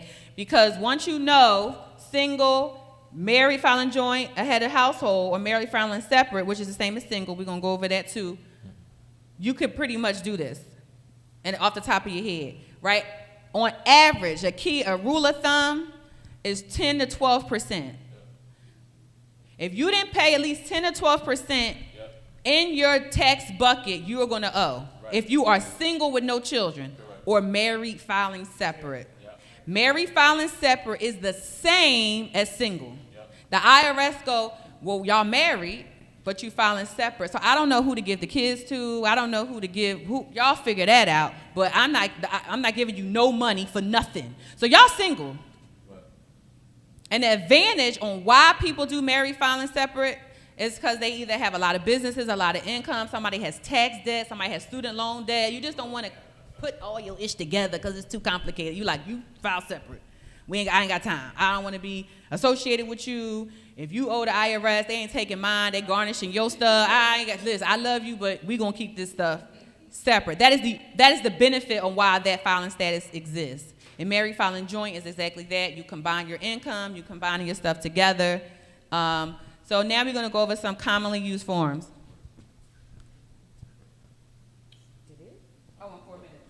All right. So we're gonna try to. This isn't too bad. Yeah, so these right here, no, go back. So these are pretty much the commonly used forms that you pretty much going to see almost every day. First of all, you're also going to see the W-2. This is basically someone that's working a regular 9-to-5 job. They're going to utilize a W-2. You're also going to be utilizing a Schedule A, which we're going to dive in on what a Schedule A, property taxes, a lot of different things go on the Schedule A. The Schedule C for business owners, people that have a business, you're going to be utilizing the Schedule C. You have the 1099 NEC, and then you have the 1099 miscellaneous. Basically, these are people that's contracted workers who pretty much would get a 1099 from their employer. And then, say again? Okay, cool. And then we got the child care form, and then you have the 1098C. This right here is pretty much like your basic return. Your basic W-2. Your basic W-2. So pretty much just kind of outline just how a regular W-2 pretty much kind of look. You have the employer information up here. You have the person's social security number over here. You have their wages. That's always going to be in box number 1. You have the federal tax withhold. So basically the federal tax withhold is basically the federal taxes of what came out of the person's wages amount would be in box number 2. You have the employer identification number, which is the EIN number for that employer. That would be over there. You have the employee's address, the Medicare wages coming out, Medicaid taxes. This is basically how your regular W-2 pretty much will look. Then at the bottom is going to have the state, and then the employer's state ID number will be at the bottom. Okay, the one thing about the W-2, the federal government, they all pretty much look the same. Yep. Right? I'm going to show a few examples, but they pretty much all look the same. Box 1 and 2, that's the main numbers you want to almost memorize. That's going to help you quote fast. Yep. When people ask you, hey, can you help me with my taxes? You will say, well, what's in box 1? Yep. That's how much you made. And what's in box 2? That's how much you paid. Yep. Right? How much you made in 1 and how much you paid in box 2. So how much you made, if they say, okay, I made $100,000. Okay, well, what's in box 2? 0. You're going to owe. You're going to be owing. You just save yourself 30 minutes. Right. I don't need to put that in. They're like, but I gotta do. They don't even matter, sir. You pay nothing in. Nothing in. Yep. Because if we go back to that tax chart, 10 to 12%, how much they owe? So really, that $12,000. If they made $100,000, and we go with our rule of thumb, now it's going to be might be more than that because they might be in a different tax bracket. So but just off the top of your head, 10% to multiply is easy. So I do computable numbers. Why? Because I'm not that good at math. But I could do 10%. Right. At least 10%. If you ain't do 10%, you still going to, I know you're going to owe. Right. That's the rule of thumb. 10 to 12%. If you didn't pay nothing in box 2, you going to owe. Right. Then you might say, well, do you have a business? Do you have any dependents? Do you have a spouse? Does she work? She does work? How much does she make? $100,000 too? Oh, y'all? No. No. So that's basically rule of thumb. And then the state down there, you can do, the state you don't have to quote necessarily off the top of your head because every state is different. Right? But at least the federal side, you can save yourself some time and energy. You can say, well, at least, we're going to go over quoting and how you work that out. Any questions so far? All right, next form. All right, this is an example of how most W-2s come sometime. They come in quads of 4. Most times it's the same thing. Sometimes people send you all this, and I'm like, listen, just give me the first one. Just give me what's in one. They be like, well, it's 4. They're usually all the same. They're all the same. The only time it's different is if they work in multiple states. That means each one is going to have a different state. So people that work in the tri-state area, the DMV area, where the states are close, they might work in New York, live in New Jersey, work in Baltimore, live in Maryland. They may do some, it's called reciprocity law. Most times you'll see multiple states in that arena. But most times California, Georgia, they usually have one unless they moved, but they will have a separate W-2 altogether. But most times that's how you'll see it. Okay, going over to Schedule A. You want me to do it? You got it? You got it. All right. So the Schedule A is the form that really kind of almost doesn't exist unless you type it in because of the itemized deductions. Yeah. So the IRS last year raised the standard deduction. So the difference, here we go. Itemized deduction is itemizing the things you want to deduct from your income. The itemized deduction is a list. It's the itemization, a list of things that you potentially want to deduct from your income. So at the top, you see it's medical and dental, right? Maybe the taxes you paid, which are like your real estate taxes. Yeah. That's on state and local taxes. State and local taxes. So someone who owns a house, right? Their mortgage, their state taxes, their real estate taxes, the mortgage interest. You'll file it here. You have charity. The charity. So basically, so for this right here is pretty much, these are some of the questions that you may be asking the client. If the person had any medical or dental expenses, you'll be pretty much putting that in at the top. These are the different taxes. The interest that person pays, the person have a home mortgage interest. That's basically like the commonly used form used for the home mortgage interest. You have the charity, so a person paid their tithes and offerings, which pretty much will go on the Schedule A also too. So these are all the other different stuff you would be for bookkeeping purposes, you could put all that in there. Right. But for return purposes, it does not move the needle unless it's more than the standard deduction. Right. So, for example, the standard deduction, to keep it simple, for a single person is $12,200 now. It used to be $10,000. $12,400. Right. If they don't have more than $12,400 total, it is not going to move the needle. So people are like, well, I got my mortgage. I got my this. Yeah, well, I paid $1,000 to the Church of Good Worship. I got that won't even. You can put it in there. You can put it in there. Okay, but that's not going to help you. There's that person that made $100,000 and paid $0. That's not going to help them. Right. But you could do it. You could put it in there. Right. But, it won't even move the so you could tell them up front. Listen, I could do it for bookkeeping purposes because you want the IRS to know that you paid and did on this, but it's not going to get you out from owing the IRS almost $12,000, sir, because you didn't pay anything into your tax bucket. Yes?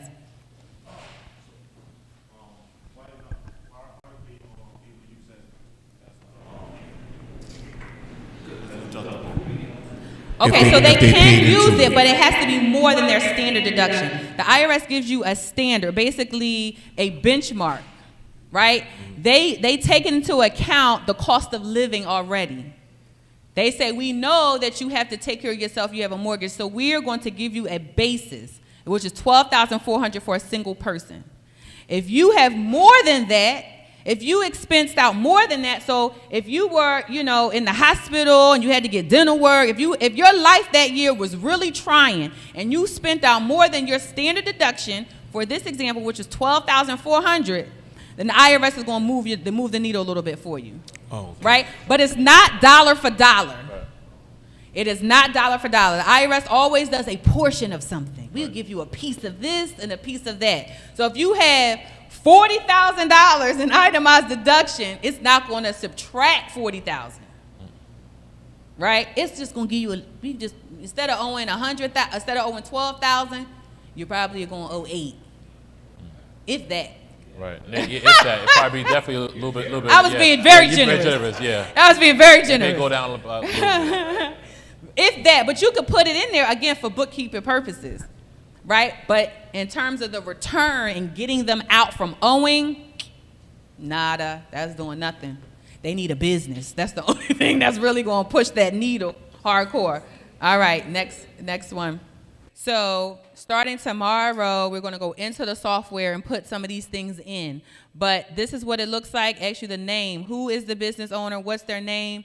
The code here. We're going to fill out the code, that NICIS code, the employee identification number. We're going to go through those things tomorrow starting. We're going to start getting in the software. Inside the software, it also will give you what the code is. So you don't have to know all by heart. Be knowing what the code is. The software, again, right now we just wanted to show you what the form looked like. Yeah. Tomorrow we're going to dive in and actually be quoting and putting stuff inside the system. Yeah. Part 1, the income, right? How much did the business make? It tells you gross receipts and sales. It goes in that first line. Again, we're going to go through this tomorrow.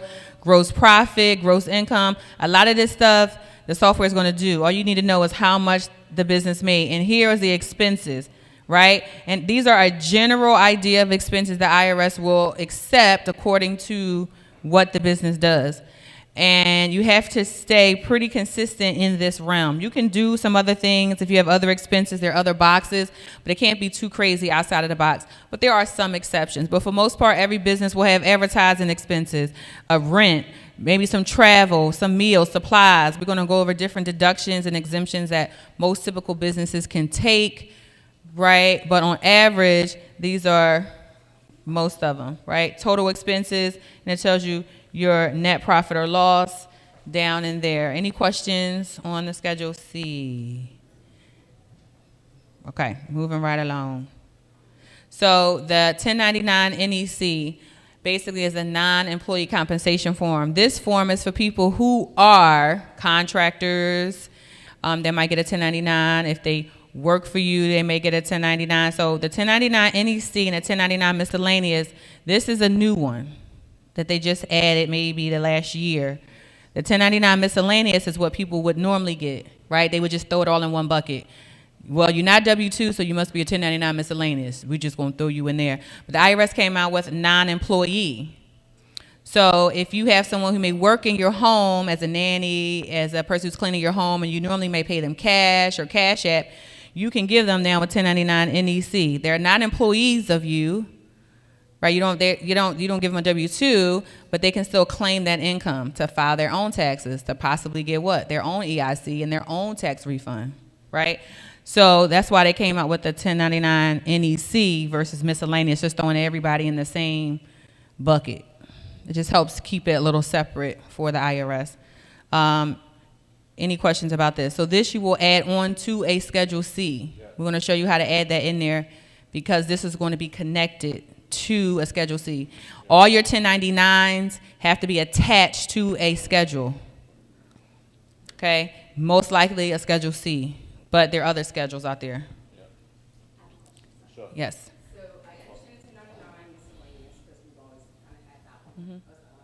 But on the 1099 NEC one, so let's say like me being a business owner, if I'm trying to give examples of where it's in, like versus which one you would use. Yes. Well, so for you, if you were issuing a 1099 versus receiving, so you as a business owner, if you have someone who is working for you, So like a virtual assistant that's not consistent, just I use them certain times. Virtual assistant meaning they're in the United States? Yes. Okay. The person's in Texas. My virtual assistant, not the overseas. Not in the Philippines. They're not getting no 1099. Not those ones. So like, for instance, if I outsource a lot, for instance. So instead of doing a 1099 miscellaneous, I could issue that 1099 NEC. Correct. Instead. Yes. Okay. Yes. Why you wouldn't give them a 1099 miscellaneous? Other income may be commissions or bonuses. Somebody throw in there in a miscellaneous, right? Just so for example, when I used to work at Nordstrom, they used to give us something called gratis, which is free jeans. Like if you meet your quota or something, they would give me extra stuff. Well, they tacked it on also to my income. But they didn't put it in my W-2. They gave me a 1099 for it.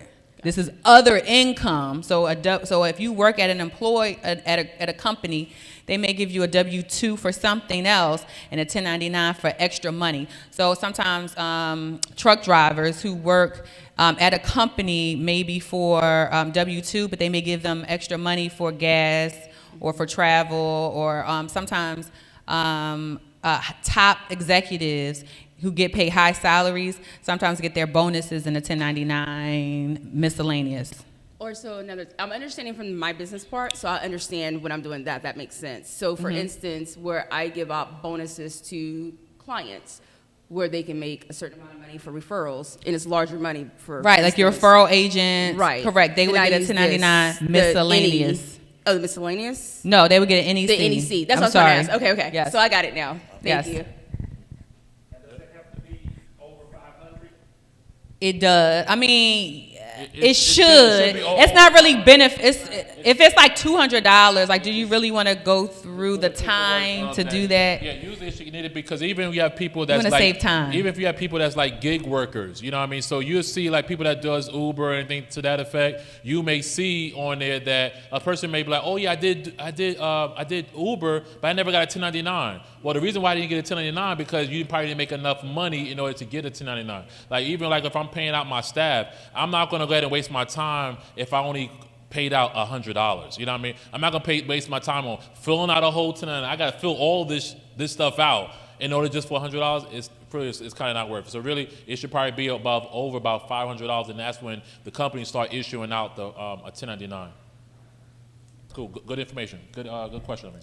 Any more questions versus the 1099 or the Just a quick one. So how does that benefit if you're on the receiving end? Because I've been on the receiving end of the miscellaneous. This is my first time seeing this. So how does that benefit the? Well, okay.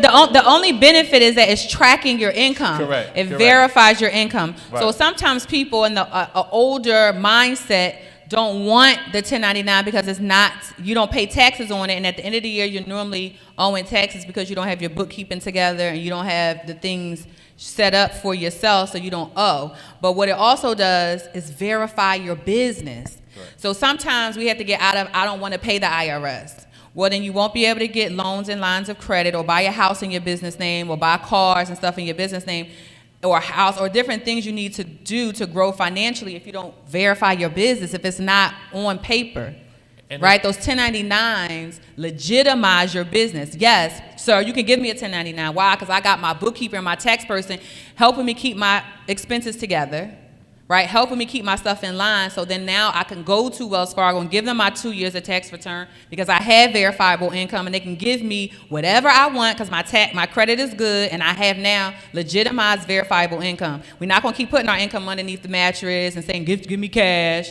That's not how we need to operate. And then also, too, I want to take another step forward with the 1099s. So a lot of times, too, when people get in their 1099s, a lot of times, this is sometimes the information of what people kind of forget about.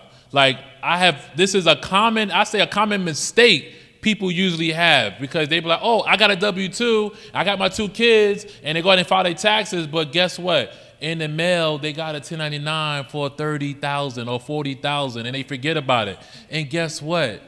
They're going to have to pay taxes on this. $6,000. Yeah. So, all this is untaxed. Correct. So you got to think now. So let's just say this is really, really common. So you got to think now. You went ahead and filed that person's return now, but now they forgot about this income of $30,000 or whatever that income is. Guess what? The company that gave out this 1099, the IRS knows you made this money. So you have to, this is one of the common mistakes, you have to tell your clients, I need all of your income of what you made. They forget about these because they think they don't have to claim this on their taxes. No, if you made money, you got this, you need to claim it, sir or ma'am, because it's going to hurt. Because what's going to happen is that they're going to get a letter in the mail from the IRS. What's going to happen? They're going to get their money. They're going to get their $6,000, $7,000 check. And guess what's going to happen? They're going to get another audit letter in the mail and say, hey, Ms. Johnson, guess what? I'm sorry. You have your income is a little bit more than what you reported on your return. You claim that you on your return you made $20,000, but you really made $50,000. And guess what? You're going to have to pay us some of that money of what we already gave you back out. Because, again, they didn't claim this income on their return. Yep. Extremely common mistake people usually do. Extremely. Go ahead. Definitely right about that, because my brother found out the hard way. We had a contract with shipping parts out, around the states, and he filed his taxes. And a year later, they talking about you owe like $15,000, and on top of that, they added interest, and IRS interest is penalties crazy. And interest. They are the collection agency for the government. Yeah. They want their money. Right. Yep. Common mistake.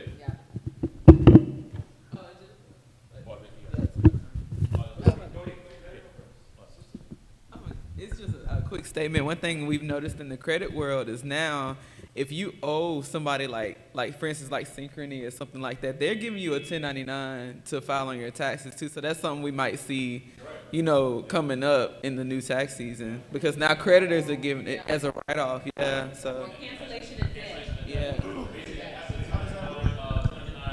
See, I think. So basically, so you want to. So she was saying, like, sometimes, a lot of times people who are repairing their credit, right, they write off the debt, right? But so some of the collection agencies or banks like Synchrony, they will give you a 1099-C, which is usually a cancellation of debt, to say, all right, well, you're going to take it off your credit, but you're going to pay somebody. Right. That's reportable income. Right. So if you wrote off 15, 20, not wrote off, but if you repaired or restored or whatever you did. It can also even go for, like, if a person filed bankruptcy, and you see that really common with people that file bankruptcy, but they're like, oh, okay, cool, I got bankruptcy, I got this stuff, I don't got to pay that debt. They send you that 1099-C. They're going to send you a 1099-C of cancellation of debt, and then you have to pay. You have to put that money on your tax return. So, and if I'm a business owner, I want to do that. So if I'm a business owner and I say, well, you got out of paying me, I need to write that off because I lost money. Correct. So I'm going to send you as a business owner who lost the money, I'm going to send you the 1099-C, the cancellation of debt, so I can write that off. Correct. So now I'm the business owner. That's lowering my tax liability. I have to say, IRS, I ate that $20,000. I didn't get that money. Right. She didn't even pay me. Right. I'm gonna write it off on her. That's your burden, not mine as a business owner now. No, I didn't think about that from the business side. That's actually as a business owner. Absolutely, as a business. So sometimes we have to think on the opposite end. If I'm a business owner, right, because the tax codes are made for who, most of them? Business owners. How can I stay afloat? If y'all canceling y'all debt, I'm losing money. If y'all not paying me, I'm losing money. So who I need to held responsible for? You. Why should I keep eating that? I'm not doing that. No, we're going to send them a 1099-C. They need to eat that. I need to be able to write this off. I don't care what they put on their return, but me as a business owner, I need to write that off. He talked about them not giving you is when you do lower income, and of course it's changing, that the 1095-A, which is what they call the Obamacare package, that you have to, they have to report that. So if they don't give you that form, you fill out their taxes, and they're going to get out. Say, hey, they're going to send them out. We need your 1099. So what they'll do is they'll hold the return, but on your flash drives, in the data checklist, not the data checklist, what's the thing we give the client? Excuse me, I'm having a moment. The client data sheet, there's a series of questions that you need to ask your clients. So, because you're not going to remember all this. You're going to be like, dang, they said something about 1095A. Now I got to ask them about this. What? I'm a business. You go down the list, right? They will fill it out. Did you get Obamacare or Affordable Care Act, right? Did you get, it's going to ask them. Like now they ask you, did you get stimulus 1, 2, or 3, right? You might not know off the top of your head, but the information, the forms we gave you, the questions are there. So you know, hey, I need to ask these questions because it's going to save me time and money, and I look more knowledgeable as the tax professional, right? So because if you wait and operate on the defensive, and you don't prepare your clients operating on the offensive, then you don't look as knowledgeable. They're like, why you ain't tell me? Why you ain't tell me? And you're going to be like, well, you know, I don't know. I don't know why I ain't tell you. Yes.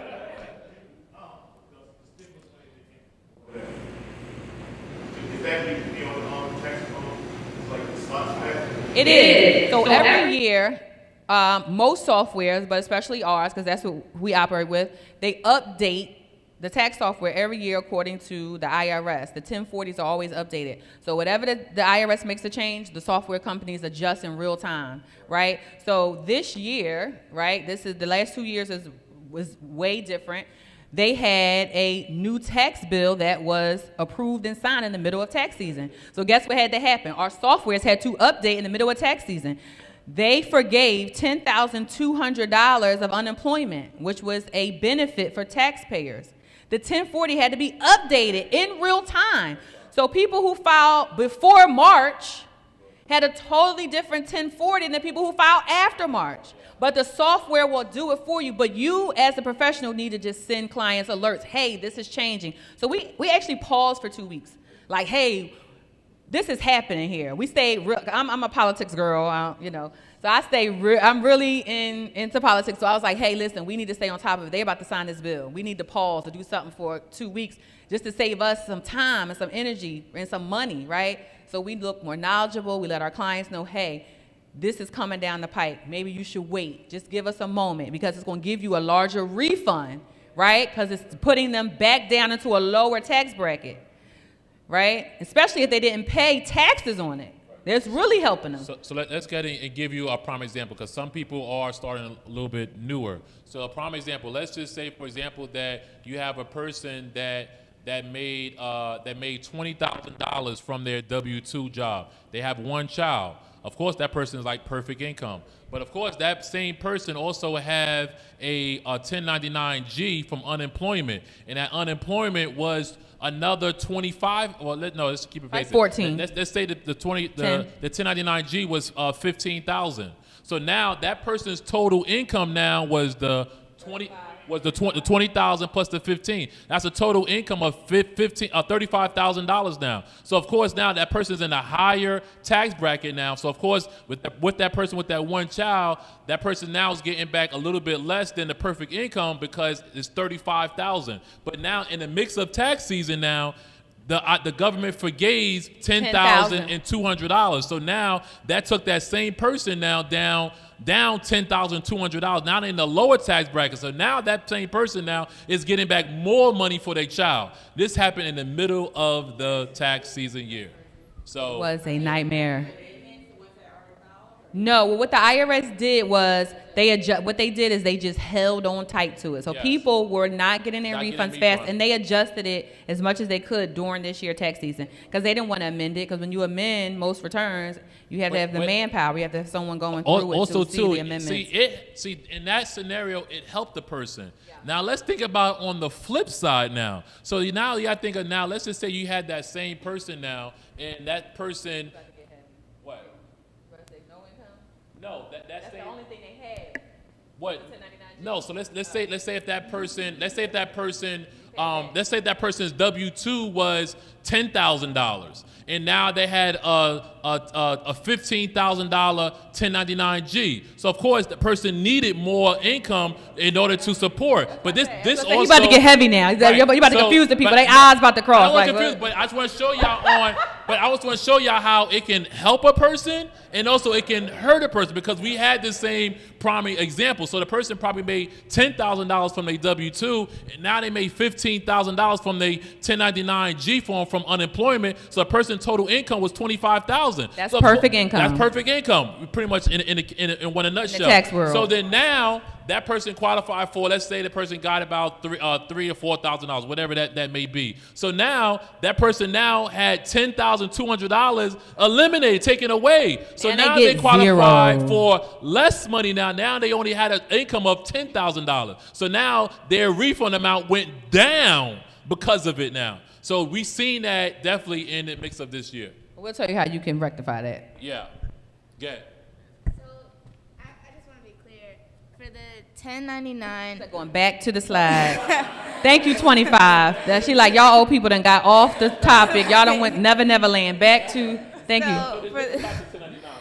For the 1099 NEC, you're saying that we can fill out the form if it's at least $500. You won't be filling out anything unless you are the business owner. But you will receive, so you're going to be on the receiving end as a tax professional because your clients are going to give you all their tax forms. Okay. This is an example of a tax form you may see and receive from one of your clients, right? So let's say one of your friends, you're like, hey girl, hey, I could do your taxes. They work a job, right? Maybe they work at the school store, right? And the school store might say, I'm going to give you guys a 1099. Sometimes they do it because it may, especially if it's like on a work school program type of thing, like if it's, what do they call it, like work study? Sometimes they may get a 1099. So you might say, hey, girl, I could do your taxes. I can help you with that 1099 because you might owe taxes, girl. Hey, I can help you.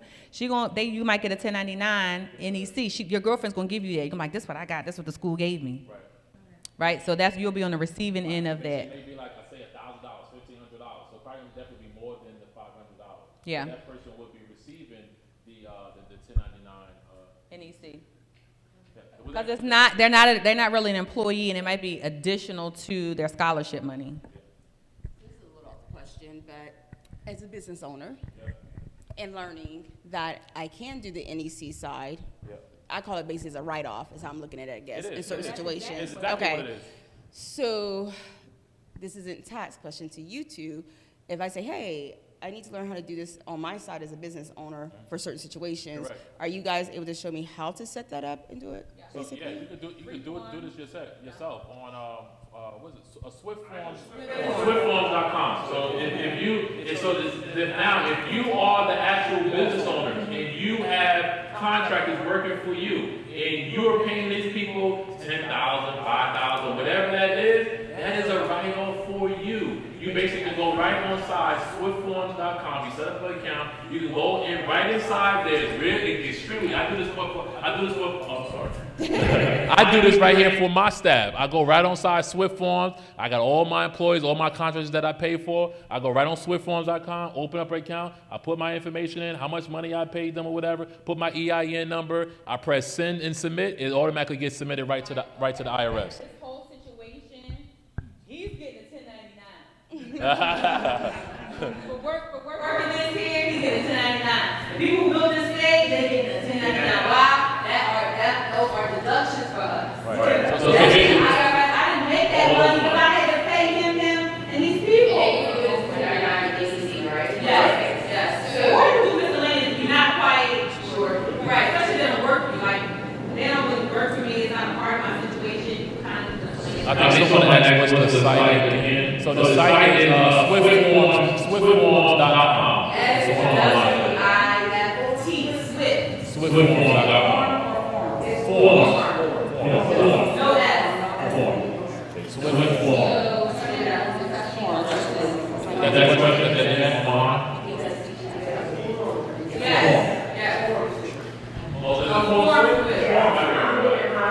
Okay, formswift.com. Formswift. There's another way around. Formswift.com. Forms with an S.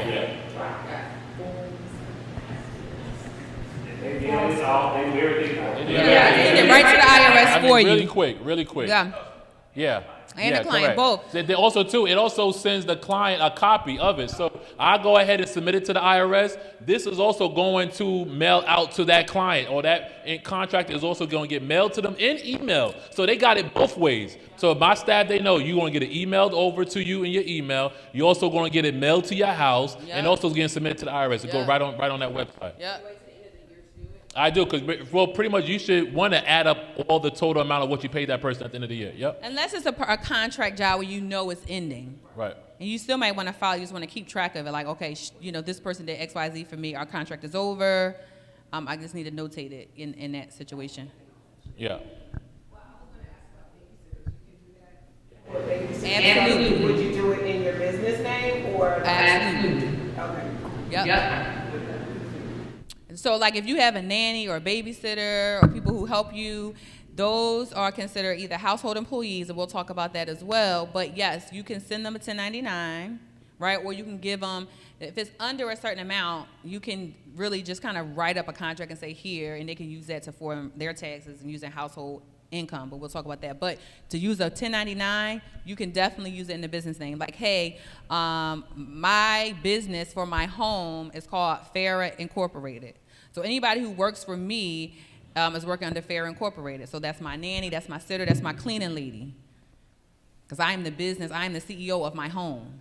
So I am writing off my everything. You come to my house, that's an expense.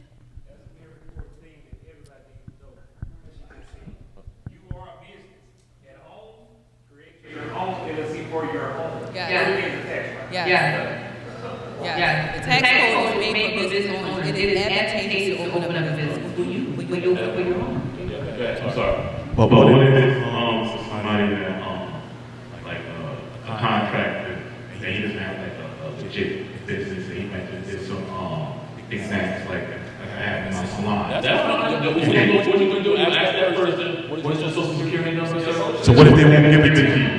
Some of them You can put it in as contract labor, right? If you have a contract between them, you just know it can't be big money. Right, you can write off small amounts. So if there's a contractor and he built out your whole salon or your whole thing, you either make it file W-9, say, I gotta give you a 1099, I gotta write this off, or you can't get my money in my business. Right, now if he's doing odds and ends like a handyman, and you paying him maybe total for the year $1,000 or $2,000, you can write that as contract labor. Right? But if you want to get the best benefit of it, you need to get them under contract. And I tell it to my real estate agents, my contractors, we can't operate half-assed because when the IRS asks you for the documentation, you have it. And sometimes that's real. You can't get Boo-Boo the fool who don't want to put his name on the line. It also helps Boo-Boo the fool legitimize his business. You got this gave me a commercial. There you go.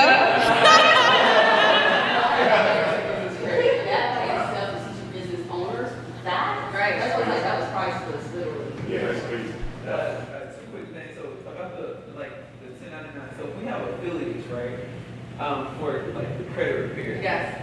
Are we able to give them this same thing? Absolutely, that's what you're using it for. So it's okay. So an example, you can do it absolutely, right? No problem. But also to make sure it's beneficial for you and them together. Like I said, if it's under a small amount, don't even waste your breath and your time to do it, right? The only, not gonna say the only, but the incentive to do it is if somebody's doing it to you. So if whoever's paying you, if they give you a 1099, then you say, I need to give y'all a 1099. Because the IRS is reporting it for me. The IRS, if you getting money in the 1099 from who's it, what's it, for credit, a 1099K from a merchant service, they reporting how much money you made. So you need to take advantage of your write-offs and go, all right, well, I got a 1099K, I have to report this.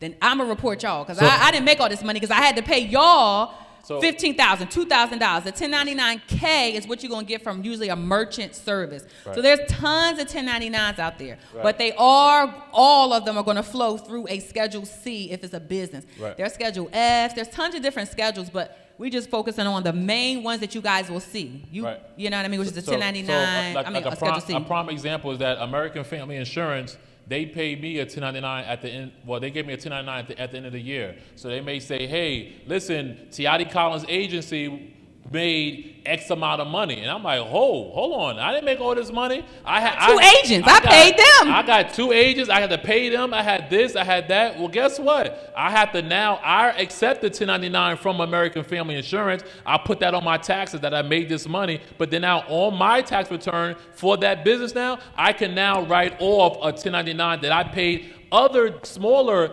individuals this kind of money. So it's just a domino effect. It's a way of basically kind of tracking money. So now let's just say now, for example, that I gave my agents a 1099 for $30,000, $40,000. And then let's say if they had to also pay out people, it's just a domino effect. Now they can probably give people out a 1099. Like, hold on, I didn't make all this money. I had to pay out X, X, X. Okay, it's just a way of basically kind of tracking money. Correct. That's what we're saying. Using Form Swift, Yeah. you could do that. Yep. Correct. If those people are operating as companies, yes. Yes. Yes. So the 1099K is functioning to companies? No, I'm sorry. He's talking about 1099 miscellaneous. The 1099K is what you will receive from a merchant service. That is Stripe. That is Square. That is whomever you're using to get money, and it's not cash. They will send you a 1099K. Why? Because it's their tax write-off. That's not their money. They're sending it to you. Okay? That's probably another 1099K that you'll see as people become more professional in their businesses. You'll see the 1099Ks, 1099 miscellaneous, and a 1099 NEC. And then we might get some 1099Bs, and depending on. We're going to talk about stocks and stuff a little bit. The people online, they need to ask which question. They need it. They good. They got the answer. Okay, cool. Okay. All right, moving right along. So this form is most forms are exactly what they say they are, except for this one. This is the only form that's a little different, right? The tuition statement 1098T form is the education credit is the 8863. 8863. But most form names correspond with their names in the software. So if you see a 1099 NEC on the form, in the software,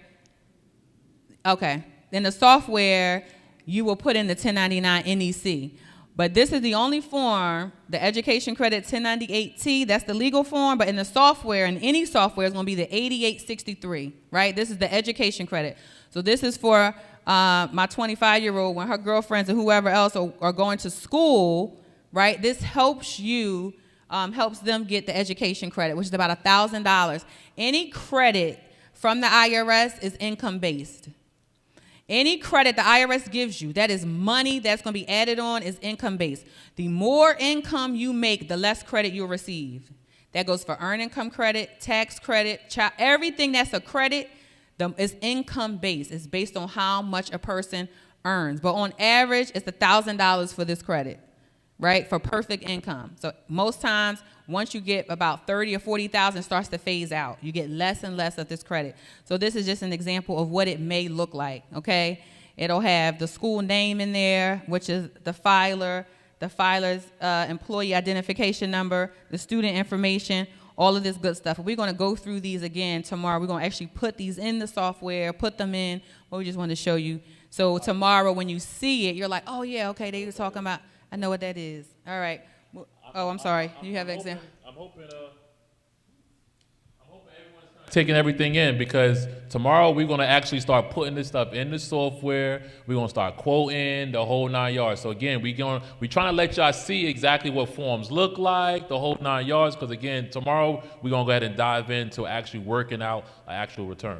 Now this form, the due diligence form, is a pain in the tuchus. We're going to go through this form in real time on here, but the due diligence form is your responsibility. The IRS wants to know, are you doing everything possible to make sure that the information you are receiving is true and accurate, right? That you're not just taking any old body because what they're saying is so, right? So the due diligence form is a checklist that you must go through to say, hey, does this person qualify for earned income credit? Is this person underage? Did this person live with them for more than 6 months out the year? A lot of the things that cause this issue, the IRS wants to know, well, at least did you do your part? Did you verify their ID? Did you ask the necessary questions to make sure that this person is valid and true and that the things they're telling you are correct? Because you have that responsibility. You can't just take any and everybody that wants to do their taxes, because there are people out there who want to scam and get over, and you don't want to be a part of that, right? You don't want to get caught up in the mix. So every return that you do, this form right here is gonna come up. Well, we're gonna go through all these questions in real time, but we just wanted to show you to talk about the form. Yep. All right, we're going to pass lunch because we did that already. And so this is the filing statuses, right? These are all the different filing statuses, who have to file and how they can file, right? So if you are single and under the age of 65 with no children, that's your filing status, single. And you make at least $12,400, you have to file. If you make under that mark, if you make $9,000 or $6,000 and you're under 65, you don't have to file. Right? The next one is head of household. We said head of household was what? A person who has children.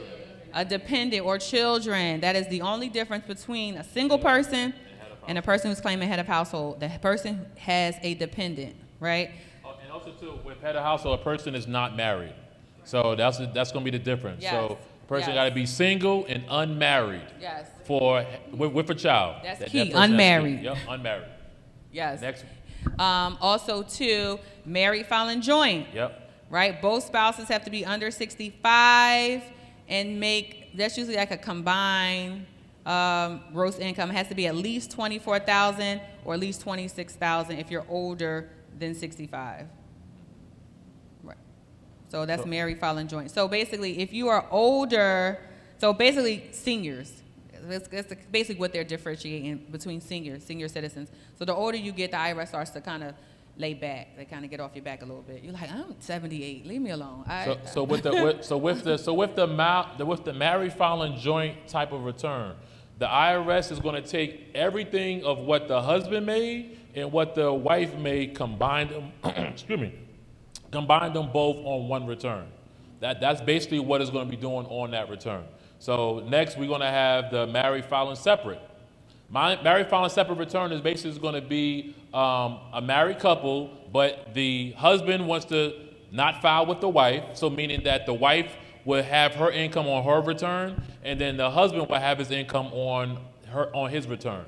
That's going to be the married filing separate type of return. And they get no EIC. No EIC. They get no credit, no education credit, no child tax credit, correct. no earned income credit. So people who file separate, you don't have to worry about quoting them. Right. You don't get nothing. So this right here is like a common thing with a lot of time people, they want to file married filing separate, but then they got, I got 3 kids. Well, listen, the reason on this return, a person don't get no credits for kids, because again, the IRS don't want to be in the middle of who should we give the credit for kids to. So again, in married filing separate filing status, they give it to nobody. So it's like, you know what, we're not going to say, hey, the husband get this, the wife get that. We use like, in this filing status, no one gets any credit for no kids. Yeah. Sorry. One parent has the dependents under them, but the other one doesn't? Correct. If they're married and they're choosing to file their taxes using married filing separate, the IRS is giving it to nada. Because on each person's return, the IRS asks you for your spouse's name and social. Correct. They're not giving it to either one of you. That's not their business. That's like, y'all want to do separate? Okay, we can separate the funds, but I ain't separating kids. Right.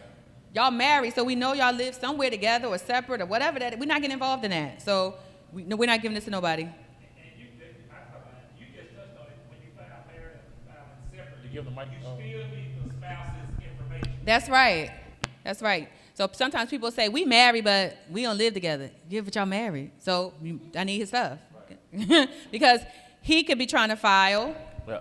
Oh, and this also too, this is a common mistake people usually do. So let's just say that the husband go ahead and file married filing separate on his return. But now the wife is like, all right, I want to either file married filing joint or I want to file single on their return. Or head of household, because she wants to get money for the kids. It's usually head of household. Guess what's going to happen? They're going to get a nice little letter from the mail from the IRS. Get rejected. It's not even going to be accepted. The IRS, right. that return's going to be rejected. The reason why, because both people that's filing have to file the same way. So if the husband is filing married filing separate, guess what? The wife need to also file married filing separate too. So that's something that if you work, so sometimes with married couple, we do all types of married.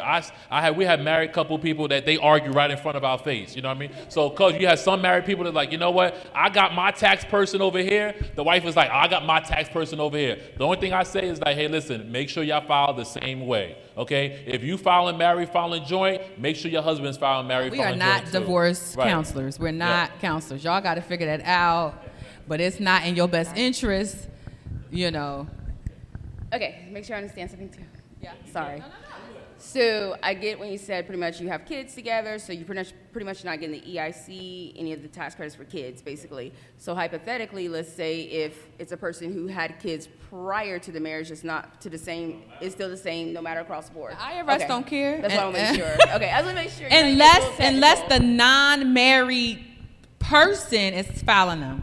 So if either me and Tiati had children outside of this marriage, and the mother, she can claim, but between us, if we the married people, and he wants to claim his previous child, that's still our situation. The IRS go, they're not getting involved in that. Right. No, you're still not getting credit for that. Correct. But if my ex-baby mother wants to file the child, then of course she can file it. But if I want to file, if I want to file on my return, still the IRS is like, I don't care about your other kids or whatever. We ain't give you no credit for no kids. So when is typically the best reason that most people would file the whole married but separately? Because they have a lot of stuff in it, or they have a lot of debt. They just want to keep it separate, right? So me and Tiati file separate. Gotcha. Right? Our businesses, it's just a lot. The kids, it's just a lot to put all together.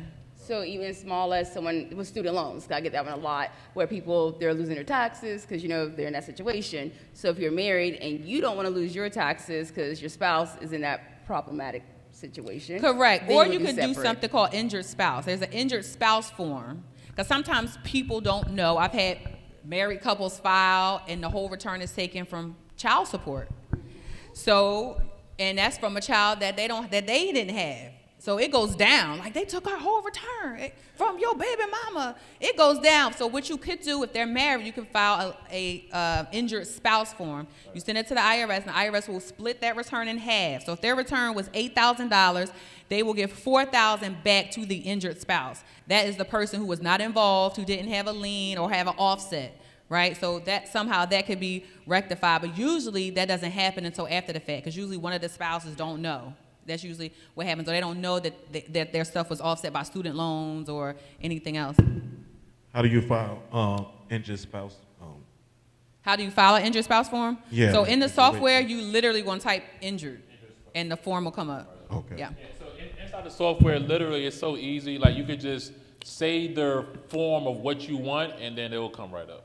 Inside it, and it's also like real time. So sometimes, again, you're not going to remember some of this stuff when it happens. Right. So inside the Facebook group or during tax season, you can literally say, hey guys, I got this scenario. What am I supposed to do with this? I got a client. I don't know, they talking crazy. Like, somebody might have debt or something and they don't want to file together. What I got to do? So us as a community, or us, if we can't get to you, someone might say, oh, file injured spouse. Correct. Right? Oh, file blah, blah, blah, blah, blah. Right. They'll help you out in the process, because you're not going to remember every scenario. We've been doing this for 12 years, so we've seen almost every scenario possible.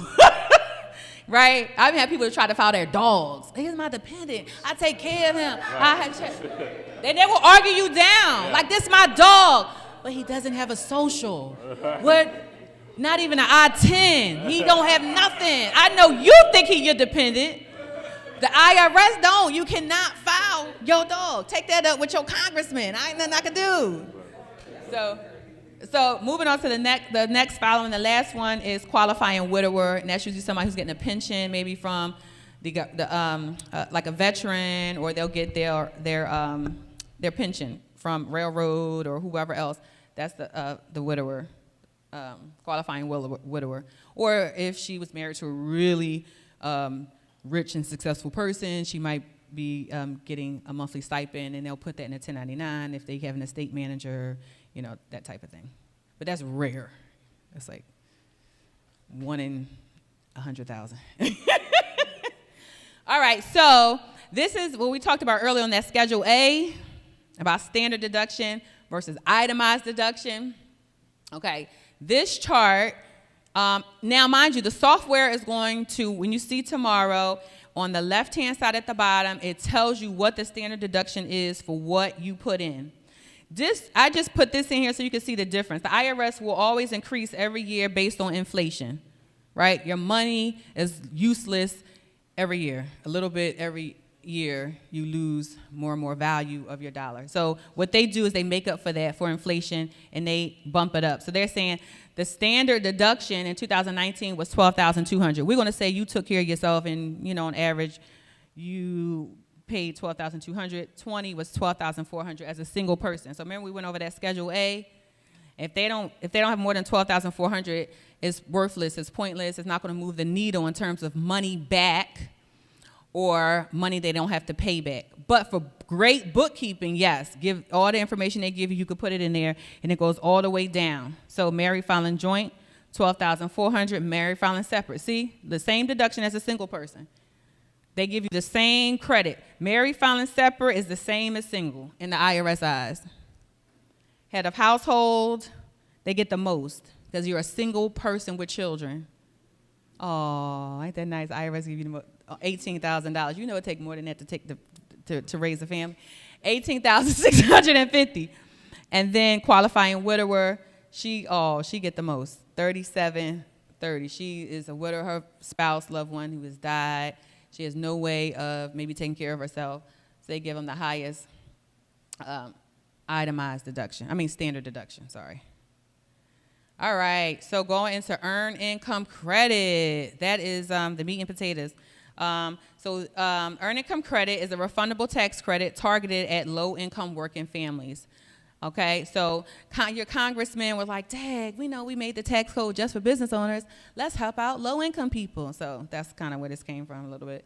The credit offsets any tax liability or the total amount of tax debt owed. So basically, this will help you either get a larger refund or reduce your tax debt based on the amount of children you have. Okay, so we're going to go into this chart here, and then we have a chart printed out that's a little bit easier to read because this is what's going to help you with your quoting. This chart you got to really understand because 80% of your business is going to be low income. A lot of people don't make a lot of money. So most of Americans, the average income is $32,000. So guess what this is, the meat and potatoes of your business. So how we grew our business really, really fast is learning these charts. Very easy, because I could quote you off the top of my head.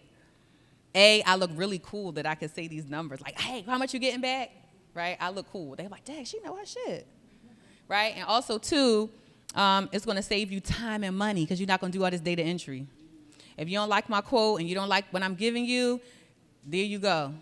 But you're not going to waste my time because that's what they care about. They're going to ask you how much you charge and how much I'm getting back. How much you charge and how much I'm getting back. And if it's going to take you an hour or a day to tell them how much you're getting back, they done already went to the tax office next door. They done already went to the tax office that they went to last year. So you got to know how to break these numbers down so that the chart in front of you is a lot easier to digest. But the main part at the bottom didn't show up. It gives it at the bottom, it tells you how much for each child. Oh, okay. Well, you might just have to write this part down. But if you go off the paper that's in front of you, right, it says children or relatives claim. So you can get EIC. So there's two different types of credits for children. There's a child tax credit, and then there's earned income credit, which is based on how much you earn, how much you make, right? So in the bracket there, it says if you have no children and you make between $15,000 and as a single person, you can get, I believe, $500 and something in earned income credit. If you make between $15,000 as a single person, your return back would be about $500. That's with no children. So that's if you're married filing joint. So if you and your spouse combined make $21,000, you'll get about five. Oh. Oh, okay, the first row. That's filing as a single or head of household or widowed person. 820. Right, that's the minimum up to $21,000. That tax bracket is what we call perfect income.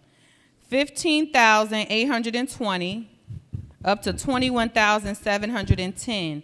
That tax bracket, you want to star, highlight, underline it 18 times, and right next to it put perfect income. Where that first bracket, where it says 15,820 to 21,710. That is your perfect, what we call in the tax world, perfect income. And as perfect income, if you have no dependent children, see the second sheet is $538. That's how much their refund would be if they fall in that perfect income bracket. So again, if I'm a person with no children, right, and let's say I went to school and worked part-time, and I want to file my taxes because I made $18,000, right? The IRS is going to give me back how much I paid in my tax bucket, and they're going to throw in $500 for me because I'm in that perfect income bracket with no children, and my mom and dad did not claim me. That's a different situation. I'm filing on my own. I can get my own EIC. Now, if you are the same scenario and your mom claims you, she's going to get your EIC. So did anyone understand that first one? That's with no kids, 0 kids, and you make between that perfect income bracket, your return is going to be $538. That's your estimation. That's how you're quoting. Is you're going to tell them this is an estimation. Because, again, I don't see all your tax documents. You can't say exact. Because maybe they forgot what? A 1099, maybe. Right? They're going to throw something in there. But you're going to say, on average, all right, you don't have any children. How much did you make? You made about $18,000. Okay, you're going to get back around $538. It may be in your best interest to go on TurboTax because I charge more or about the same amount as you're going to get back. So by doing this, too, it's going to help you out on quoting a whole lot faster. Just by knowing this chart and really knowing if a person got 1 child, 2 kids, 3 kids, and where their income is at. Really, off the top of my head, I can spit out exactly what that person's gonna be getting out, after fees or before fees. And you just need to know an average. An average. That's all you gotta do. You gotta start somewhere, right? Because so, this is everybody's average. Right. We're not making up numbers. This is how it goes, right? Correct. But what you know, and maybe what they don't know, and your competitor don't know, is that they need to be in perfect income range. Right. We're gonna talk about that. So 1 child, the same person in that perfect income, we're going to go to those next income brackets, but if you stay in that perfect income range, which is our $15,000 to our $21,000, they're going to get $3,584, $3,584 just for earned income tax credit. Yep. Child tax credit is an extra $1,000. Right. So we're going to add that together, right? So just in your mind, throw in an extra $1,000 for child tax, just for quoting purposes. You're going to say on average, with 1 child and perfect income, it's about $3,500. Plus the $1,000 for child tax credit, it's going to be about $4,500.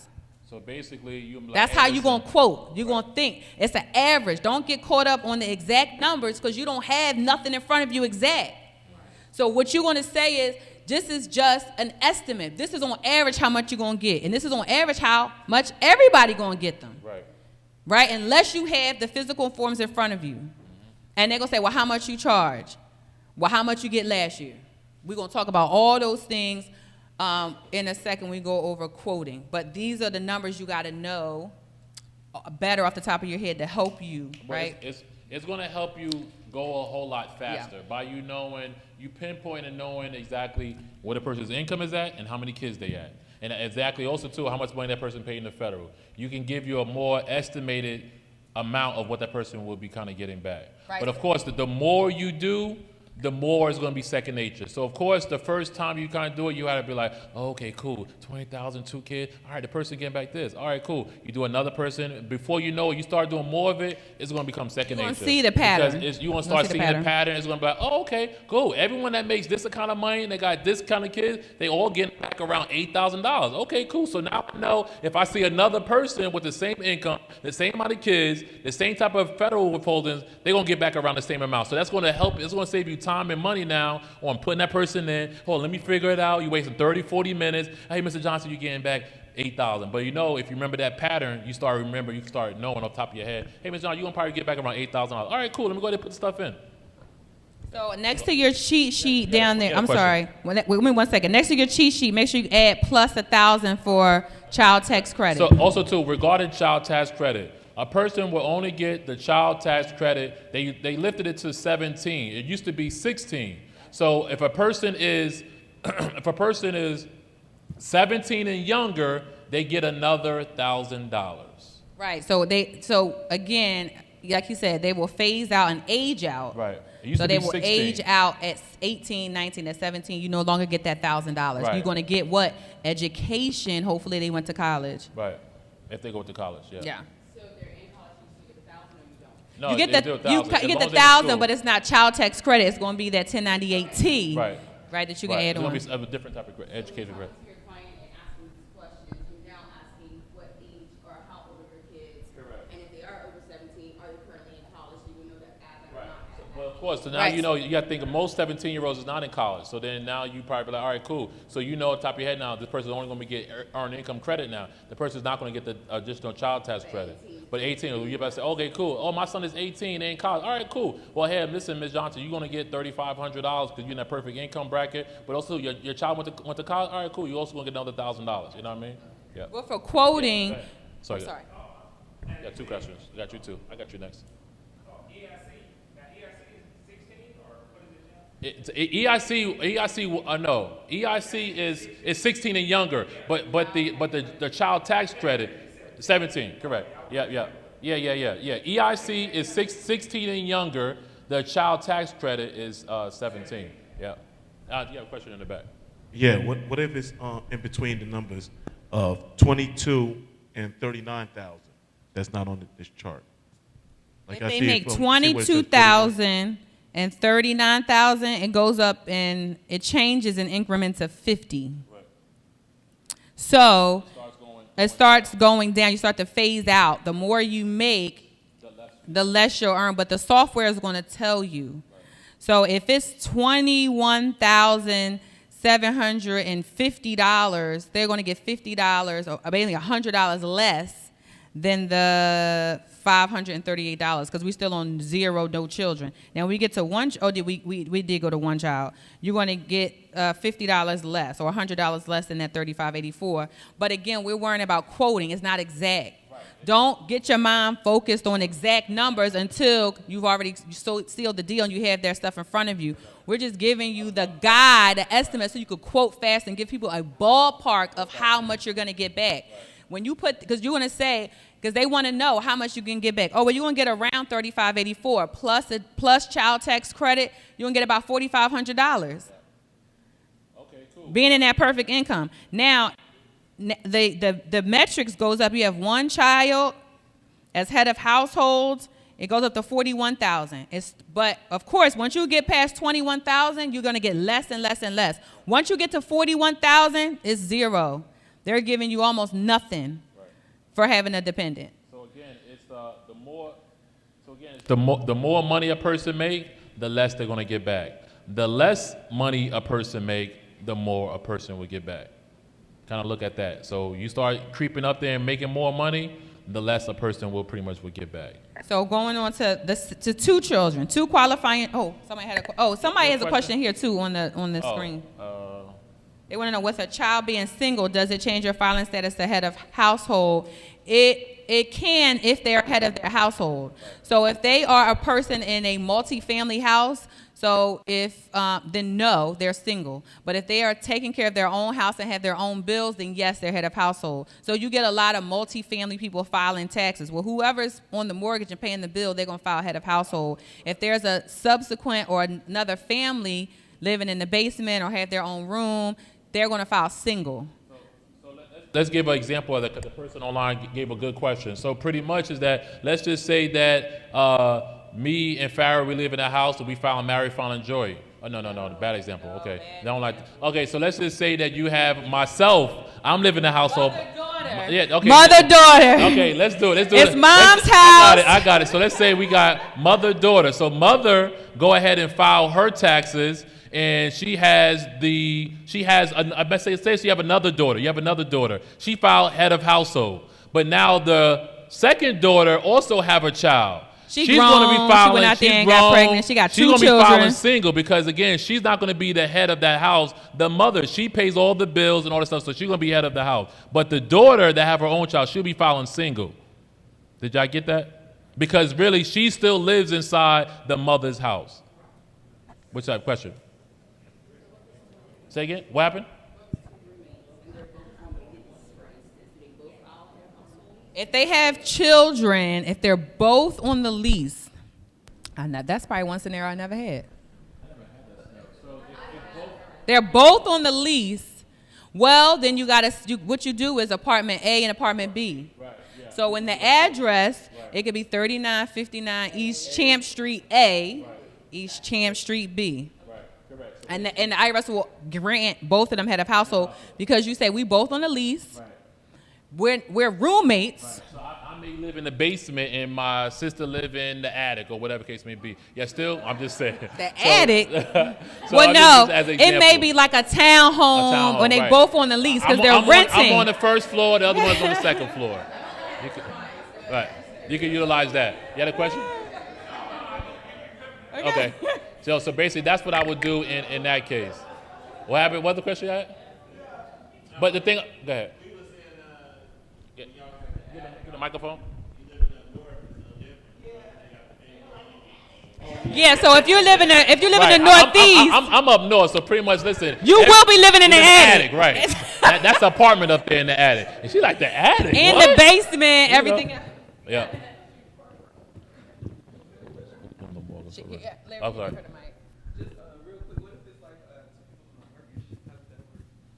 Two people's on. So that's a married couple. That's different. So what you mean? Not married. So just not married or not together. Then if both of you guys are on the mortgage, I mean, it depends. Whoever's going to benefit from it financially. Correct. Because again, that's going to go on that Schedule A, which really doesn't move the needle. So whoever makes more money.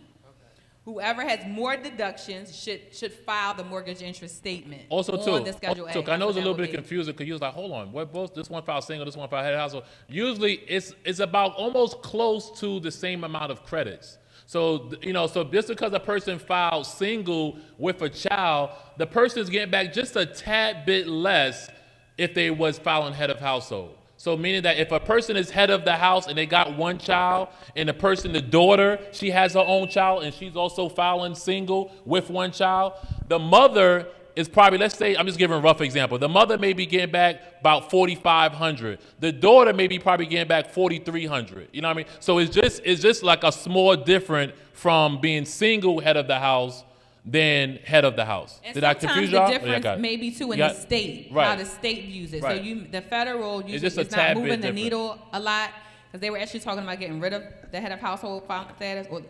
But in the state, you may see a more drastic difference. Only about maybe a couple $100. Yeah. So also too, we want to play that scenario inside the system. Once you're gonna go live, we're gonna go ahead and put someone in single with a child.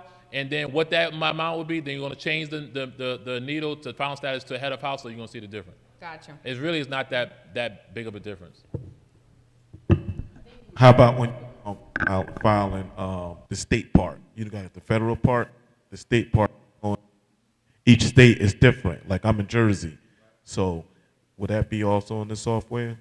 Yeah, so each state is in there in the software. And you'll see when we go through the actual returns, you'll see it may make more of a difference on the state side.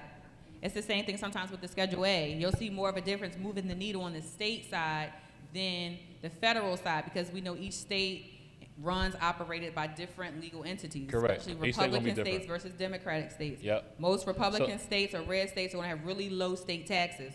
Most Democratic states, which are blue, are going to have really high state taxes. New Jersey, New York, California, Delaware, high state taxes. So basically, you say a mother and daughter, they lived in New York, and they may be getting back $4,500 from federal. Their state side may be about $1,500. But you take that same scenario of that person living in Georgia, they may only be getting back $200 from Georgia. Because the cost of living is less. Correct. It requires less. Yeah, so every state gonna be different. But you don't really gotta be worrying about that so much because the software is gonna do everything. You just put on there the state they live in, the software is gonna add them all up for you. Oh, yeah, I also wanted to know too, so I know what state to move in to get more state money. You said, I didn't hear the question. I said I also wanted to know the state, which state gives more, so I know what state to move in to get more money. Well, no, you want to no. You want to live in a state that has the lowest state taxes. Right, or no state taxes. So Florida, Texas, Delaware have no state taxes. Correct. So, I mean, it's your money that they taking. Right. So that's why, too, when we talk about corporate returns, why people register and incorporate in states with no state taxes. It's a strategy. It's on purpose. Right. It's not happenstance, right? They go, I want to register. My corporate office is going to be in Texas. Texas is huge. Yeah. That's why so many people are leaving California and New York. The state taxes are killing them. It's a lot. All right, so moving on to any more questions just for those two. We're going to stay with the EIC. But as you can see now with 3 or more children for EIC, in that perfect income scenario is $6,600. And with the additional child tax credit, they could be bumped up to almost $8,000. Staying in that $15,000 to $21,000 tax bracket with the child additional with the child tax credit. So then when you move on to one child, as you keep going down and you keep earning more money, you phase out and make less and less money. I know this is kind of confusing at first. When you see the chart, it's confusing, but you really got to understand the chart and how the phase out works. It's going to help you quote so much faster. So just know anybody that's really making over $21,000 is falling out of that perfect income range. So the numbers on this sheet, they're going to make less of that. Less of that. Down slowly, you know what I mean? Your person made $22,000, you start seeing the EIC starts going down a little bit. Person made $25,000, start going down a little bit more. $26,000, it's slowly going down all the way up until about $41,000 or something like that. Yeah, and after that it starts phasing out for earned income credit. Yep. Any other questions? Good question. Remember, it's never a dumb question. Good. All right, next.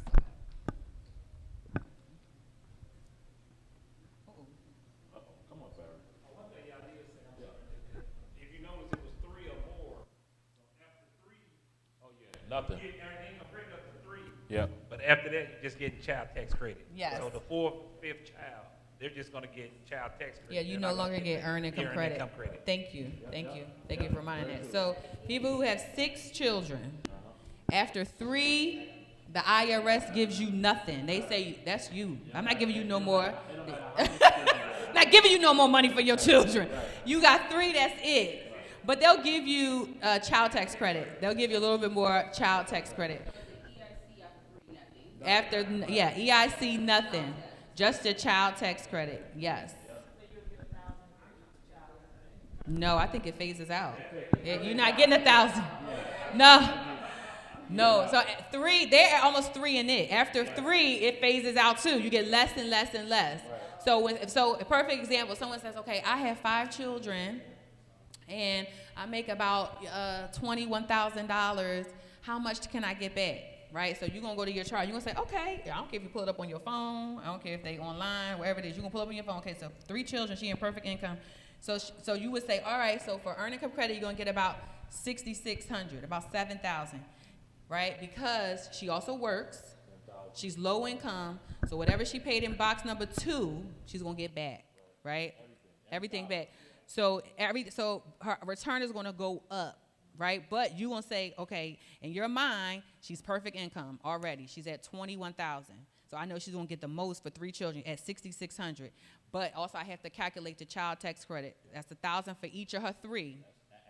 Add on 3 more thousand. Where we at? Almost 10. So you gonna say I could get you back almost $10,000. Well, hold on. So you got to think. Let's say if that person made $20,000, they gonna pay in their tax bucket. That's what you're gonna say. Yeah, let's say they paying about $2,000. So then you got to add in another $2,000. That person just got to return about $12,000. Right. Easy money, so literally, say, easy you're money. Gonna get anywhere between $10,000 and $12,000 back. So you can give a range because you're working with, variable things. We're not sure, right? Because she could have filed exempt. Maybe she didn't pay nothing in, right? So she might not get that back. Correct. So you can give her a range. Okay, maybe between about at least $10,000. Right. I have to see your W-2 at this point. I'm not Right. sure, right? But I know at least you can get around $9,000 to $10,000. Yep. Then they're gonna say, well, how much you charge? That's the next question. But we gonna go into that. Yep. Any more questions about earned income credit? Yes, ma'am. No, you're good. It's okay.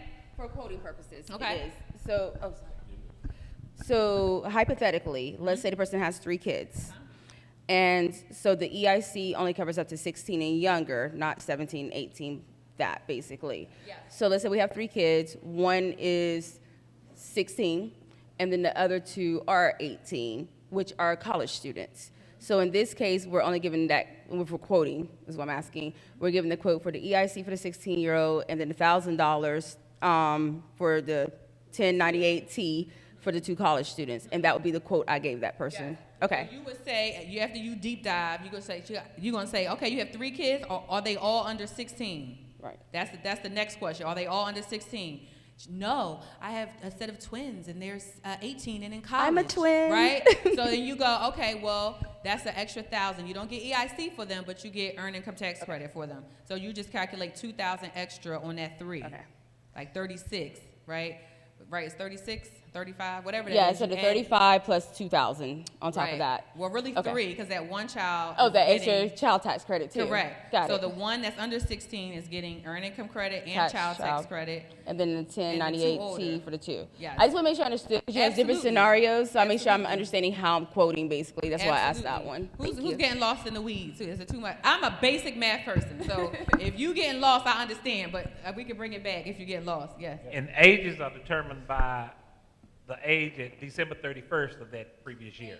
Yes. So Thank you. That's very clear. We are operating in the retro. We are operating the year that we just left, right? When you file your taxes, you are filing, and your kids are about the taxes that just happened the previous year. So right now, everything that's happened in the year 2021 will be filed next year, 2022.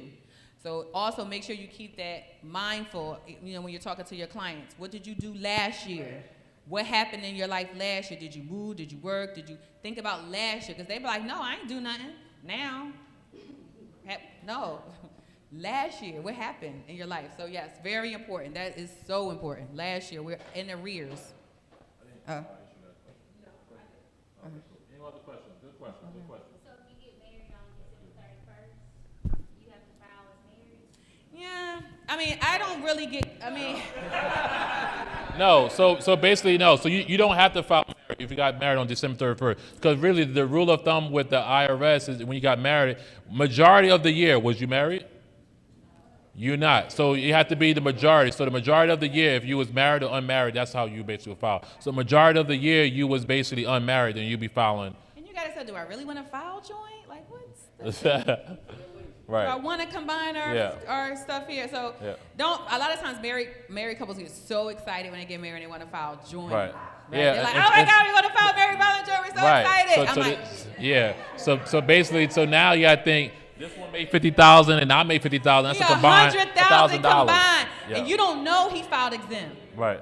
His debt is my debt. We're combined 100, Right. and I paid my taxes. This is common. This is It extremely. goes down. They will fight in Yeah. there because you don't know. Because a lot of couples do not talk about They money. don't talk about money, yeah. They be sit don't there know. and like, listen, you know what? I don't want to file with you no more. What? I don't want to file. Listen, we seen it day, all day, every day. So don't be so quick to file joint. Y'all say, you know, it's our first year of marriage. Let's just file separate. Right. You know, let's just work that out. We don't have any children right now anyway. It's not a big deal. You got me owing right now. I never owe. You gonna get all of that. Yes. Yep. So when you get married couples as your first one, they're new couples, you want to ask a lot of questions. Yep. What do you know about his finances? Does he have any student loan debt? Right. Does he have a previous marriage? Has he ever been in jail? Do you think you need to ask those questions because his issues are now your issues. Yep. Girl, you might not want to do that right now. You know, does he have 4 previous baby mamas and he's on child support? They taking that whole return. Child support. Now listen. Since we just on child support, so you gotta think of now in the back. So basically, let's talk about now. We talk about child support right now, right? So now I'm telling you, we give you real life explanations regarding this right here. So now you gotta think of, let's say this married couple now, they so happy, they married, they getting back $5,000 from their return. They're like, oh my God, thanks, we get $5,000. They go ahead and get their $5,000. So now you got to think now they get no, they didn't get it yet. So they happy that they about to get it. Oh, we about to plan this trip now. We're going to use that as our down payment on the house. They start planning all this stuff. But now they get a letter in the mail from the IRS that they took the whole return. And they like, why? Why took my whole return? Oh, the husband had child support from, they owed $20,000. So they took the whole return. Sometimes you got to know the husband, or you have to know when you get in married, the situation. If they got child support, if just because he had child support, guess what? Y'all both got child support. They taking y'all whole return because his name is on that return. You can do the injured spouse. Right. You can help rectify it, but the IRS move on their own time. So you might get that refund in 4 months. 4, right? Longer than that. 4 months. Yeah. It'll be the next probably year you probably get that return. And depending on how you were set up, that means you don't get paid. Yeah. Because the money is supposed to come out of the return. Yep. You know what I'm saying? So you done did all that work for free. Yeah. Basically. Yeah. But we're going to talk about some of those things on how to get around those too. Yep. And sometimes you don't know because they didn't know. So they didn't do it on purpose. Right? You just got to write me a promissory note. You got to give me something. Or you could say to do the 88, to do the injured spouse, you got to pay me. Right. I can get you your money back, but you going to pay me. Pay me up front now. Pay me up front now. I need cash money now. Yeah. Because I already did the return the first time, and I got 0. Now you want me to do extra work, you got to pay me. So this is the reason why it's so important to get enough information from your client.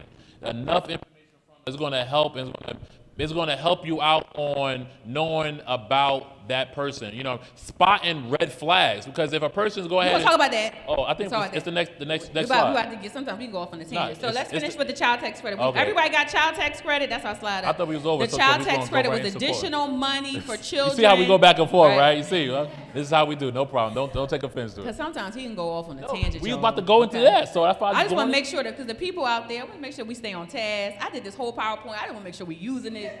You know what I mean? We going. That's the next slide. I was going leading into the next slide, boo. I just want to make sure we was. Listen, man, I'm going. This was my way of going into the next slide.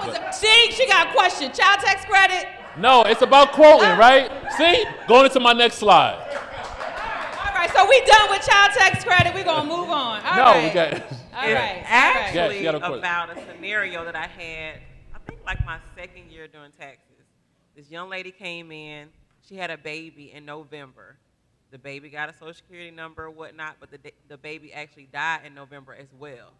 So she filed the baby on the taxes, and I thought that was the most craziest thing ever. I was like, wow, you can do that? It was like, yeah, because the baby had a Social Security number. I'm like, wow.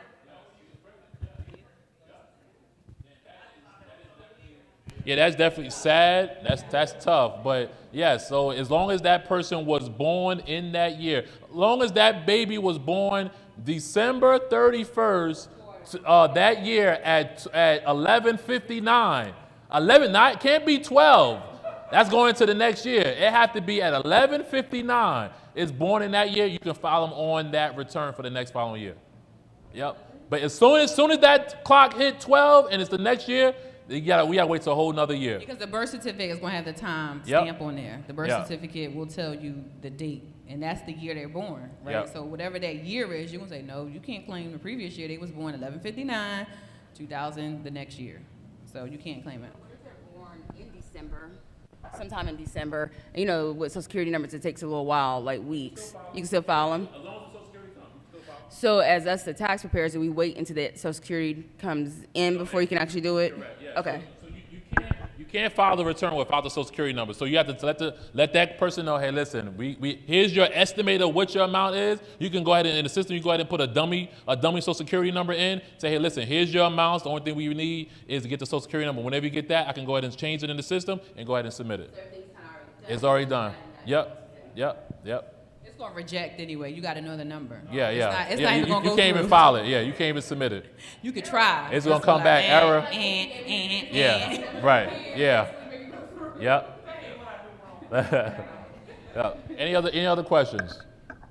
So just to recap on the importance of quoting. You about to go right into my slide? What I was going to say? This can make or break your business, right? We just talked about quoting. We're going to spend the rest of the afternoon learning how to quote because it saves you so much time and energy in getting some of those qualifying questions we're going to go through to help you weed out a lot of things that can waste your time. And of course, the more you do it, the better you'll be at it, right?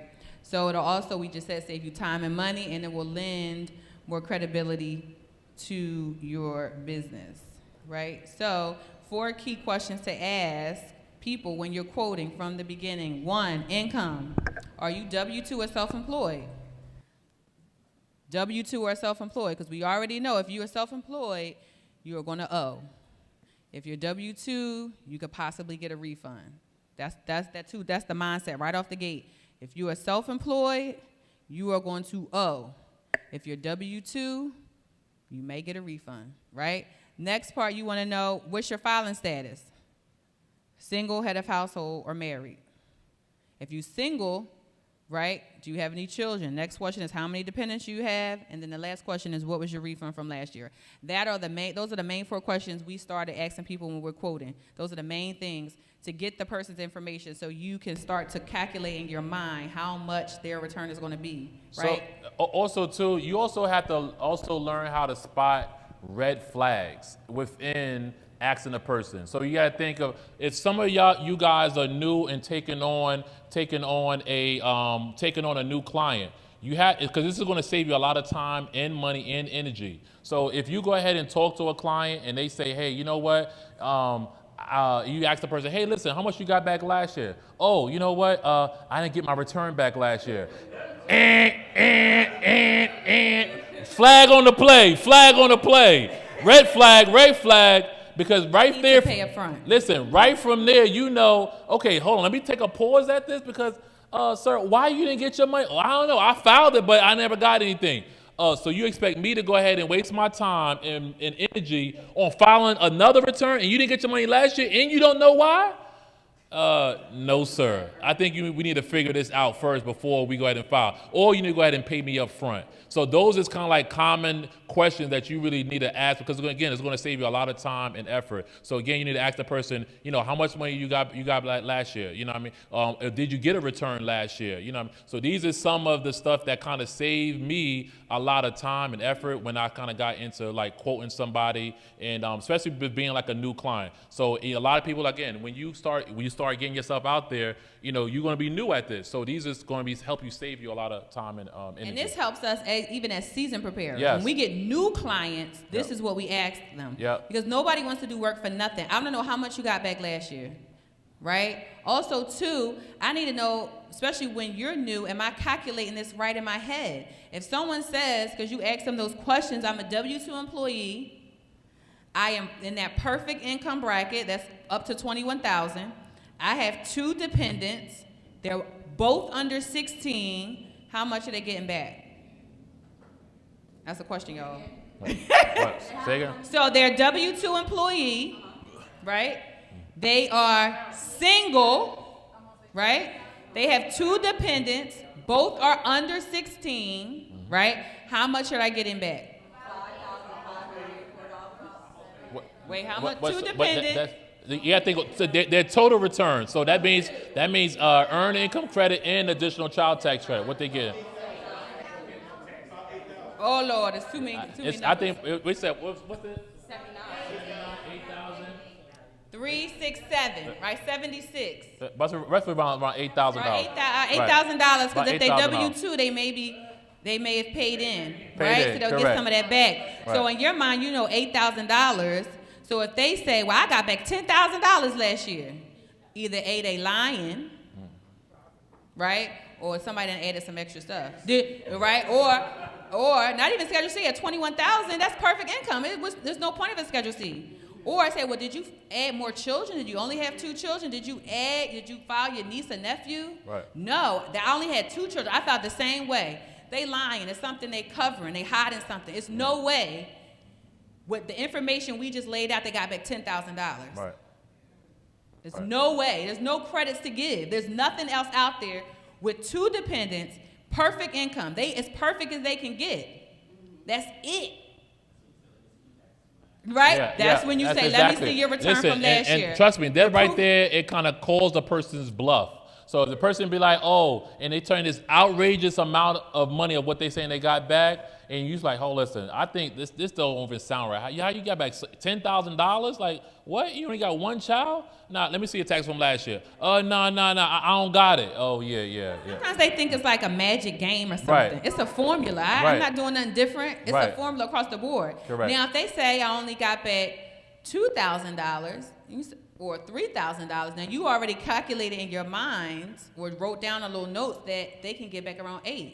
So if they say, well, I only got back like $3,000 last year, right? Either maybe they didn't work as much, they didn't pay in.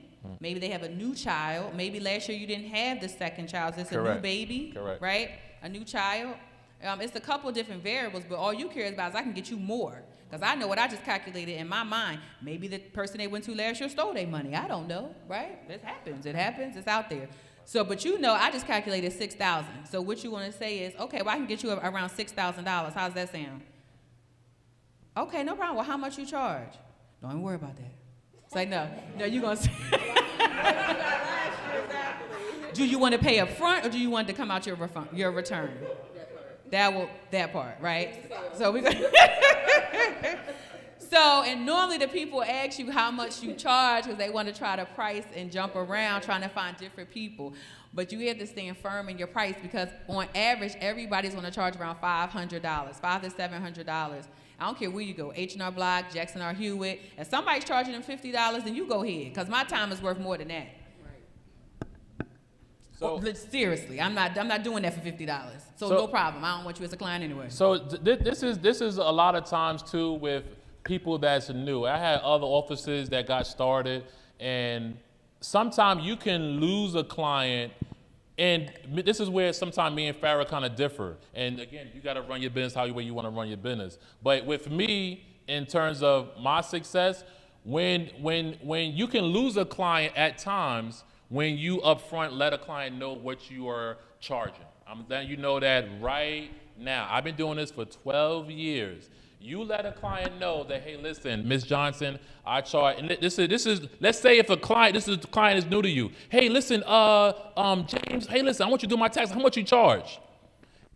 And you go ahead and spit out that number.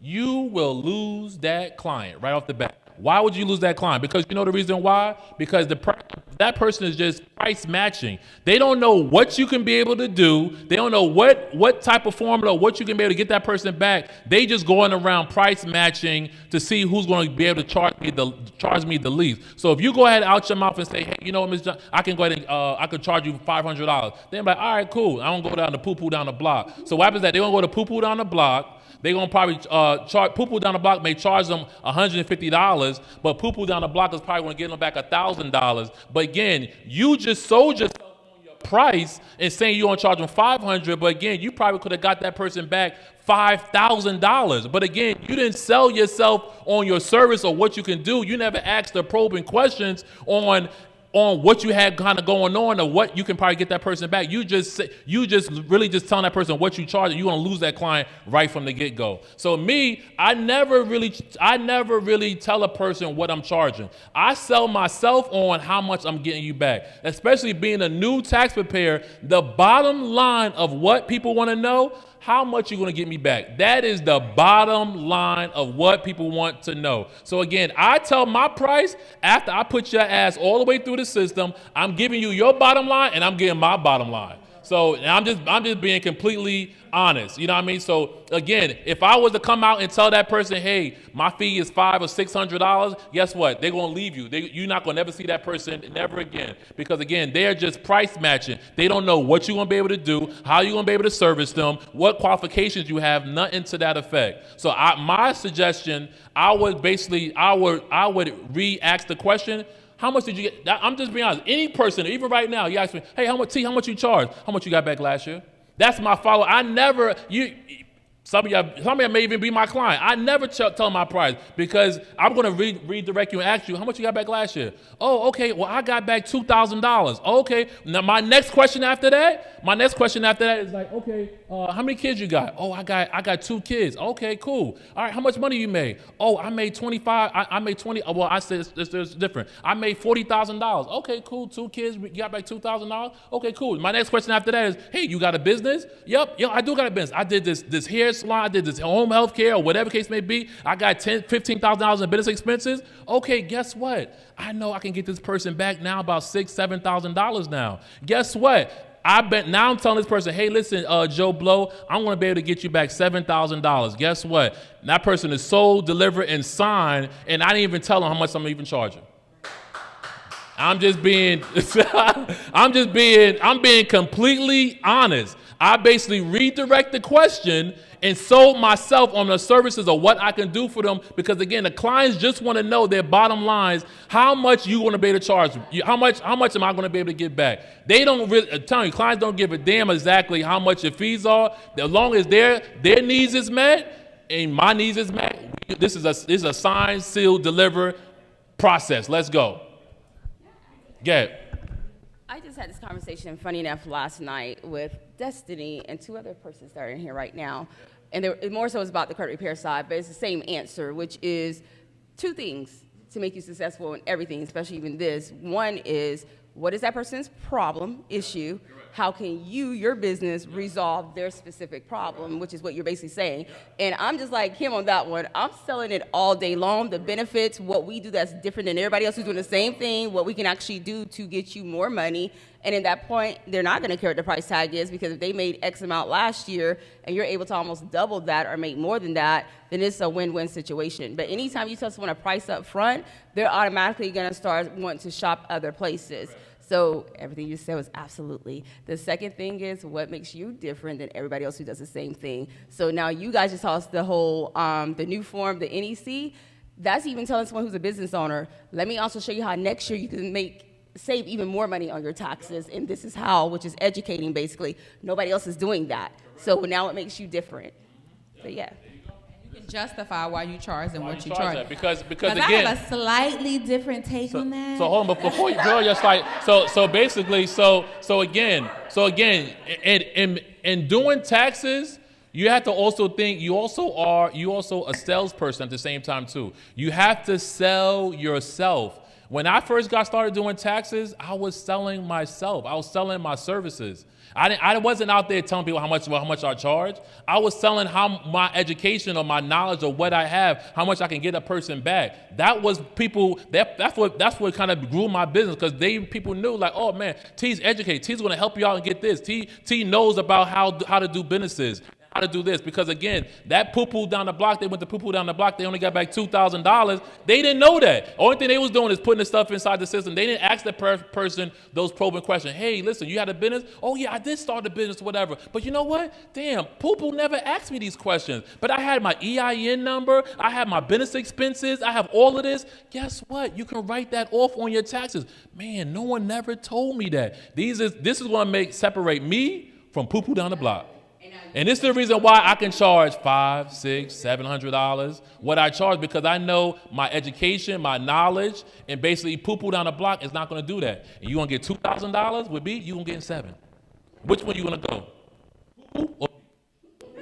Poo-poo or you? Right. Poo-poo or you? Correct.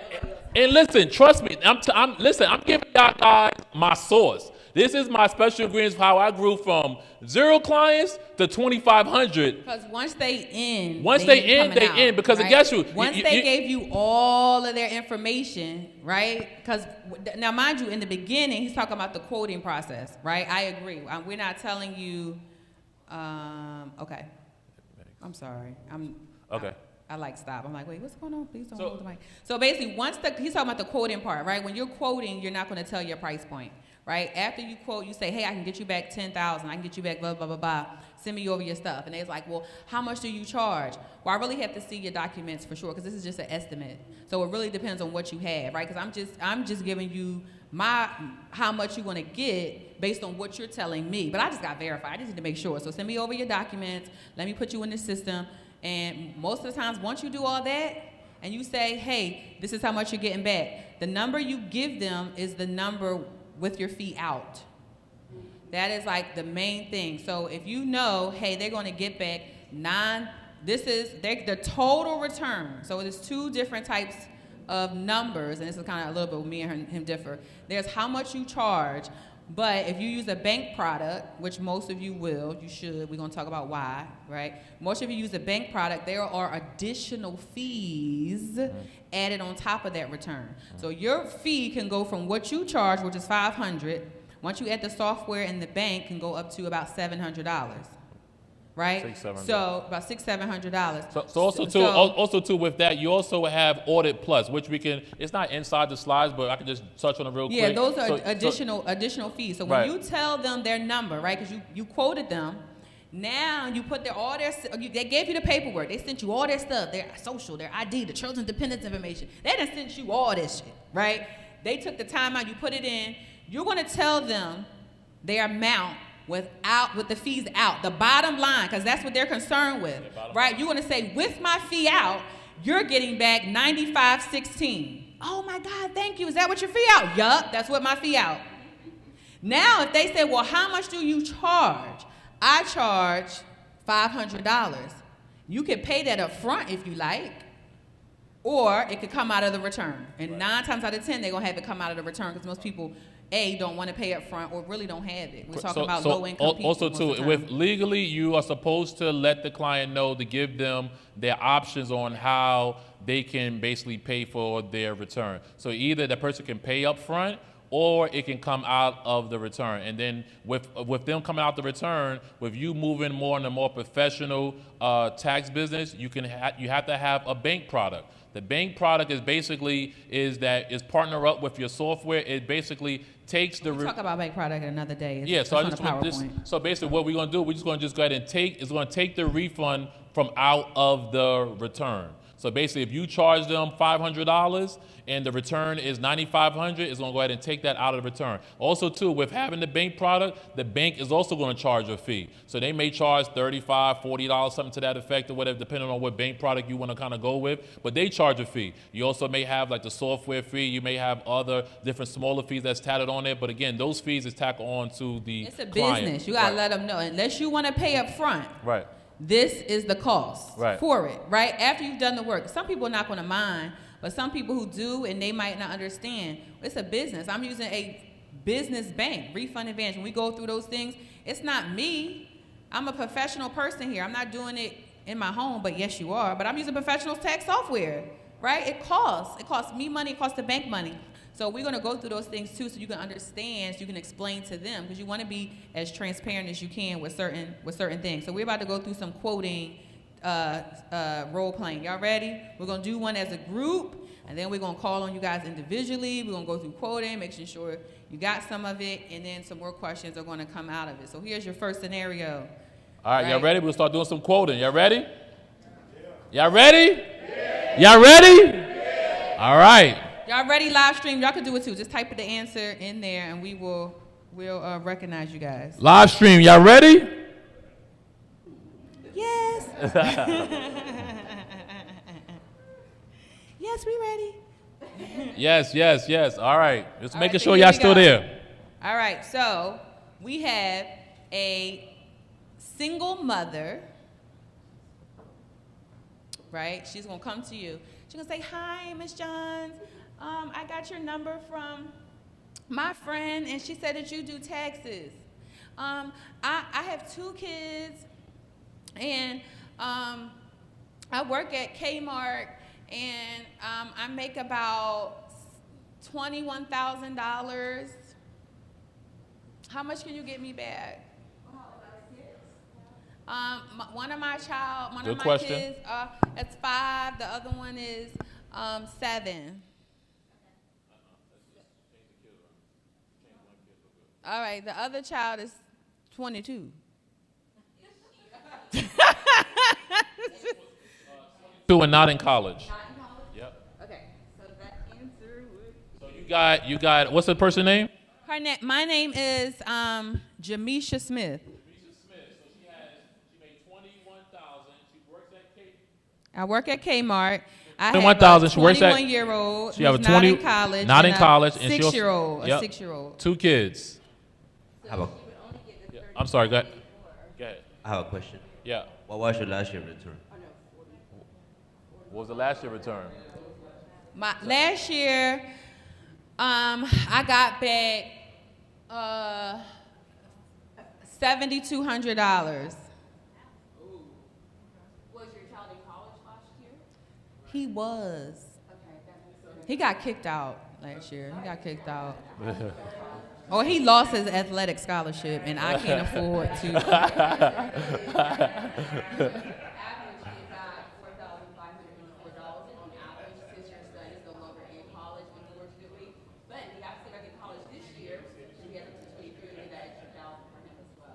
Okay. Did you guys hear her answer? Hear her response? She was a little low. Larry, give her the mic. You guys say it all over again. What's your name again? My name is Jamisha Smith.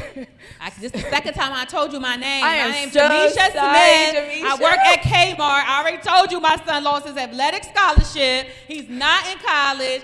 My son is 5 years old, and he go to Sandtown Elementary. My daughter goes to Sandtown Middle School, so hey. But I understand, Jamisha. And I live with my mom in the basement. Please don't ask me for my demographics again. All right, Jamisha. So I did listen to everything you just told me, and based on what you just shared with me, it looks like your average return would be about $4,584, and that's more so because your son's no longer in college. So this year, if he happens to go back to college being 22, then he'll still get that you will actually get that extra income for college credit next year as well, up until 23, basically. But I don't understand. I got 7,000 last year. That's like not right. That's not right. That's not right. I got 7,000 last year. So what you gonna get, girl? This what you gonna get. Is your look, especially the EICs. So was your income different last year? What was your income last year? Last year I made a little bit more money. He was in school, but I think I paid more into my federal bucket last year. And I know it has a lot to do with it too, but I don't know the answer because I'm still learning this. So. No, but you were right on. So sometimes when people push you, sometimes have to push it back. But listen, let me take a look at your return from last year. Right? I'm just going off of hypotheticals on what you're telling me. Based on what you're telling me right now, this is how much you qualify for, Jamisha. Right, but let me see what you did last year, because maybe the lady put something on there you didn't qualify for, Jamisha. I got you though. So almost, I hate to say like life insurance, but you want to see the policy to compare, basically. Right. You want to see what that person actually did to see if they actually, because a lot of people out here, let's be honest, they be lying on these tax returns that can get you in a lot of trouble. She might not even know what's on her return. Exactly. They but just all glad she to knows get is the she money. got back $7,000. Right. She don't know what's on there. So, but you say this is what you could get around about legally, Jamisha, but let me take a look at that. Because whatever she did, I'm sure I could do. Now, if you get the return and it look like frackanackle, Jamisha, that's not even what you're supposed to do. Jamisha, that could have got you in a lot of trouble. Right. But that's why you're here with me. That's why your friend referred you to me, because I'm going to get you what you're supposed to get back legally, and I'm going to take care of you. Also, too, I will follow up with Jamisha. Is that her name? Jamisha Smith, who works at Kmart. Right. So what I would do is follow up with that, because again, she's gonna probably be like, "Man, can you just go ahead and just put it? My son is in college or whatever." And I'm gonna say, "Listen, Jamisha, What's going to happen is that if I did do that, right, guess what's going to happen? You're going to get a nice little letter from the IRS, and they're going to ask you to pay that money back. You're going to get an audit letter. Why would you want to go through all of that, Jamisha? Does that make sense? Why would you want to go through that whole thing of getting an audit letter? You have to pay that money back. You scare her to death. To death. You use the IRS to scare her to death. Jamisha, do you want to go to jail, Jamisha? Right. Yep. It's not worth it, Jamisha. It's not worth it. Guess what? You gonna be like, you know what? You right. That's right. Because what's gonna happen is we giving you all the source now. Because think about what's happening. That if you don't sell yourself with Jamisha, she's gonna go to poo down the block. She don't see the benefit in you. Because again, if you didn't sell yourself on the educating, like, listen, Jamisha, the reason why you got it because Tommy, whoever your son went to college, you got the college credit. He got EIC.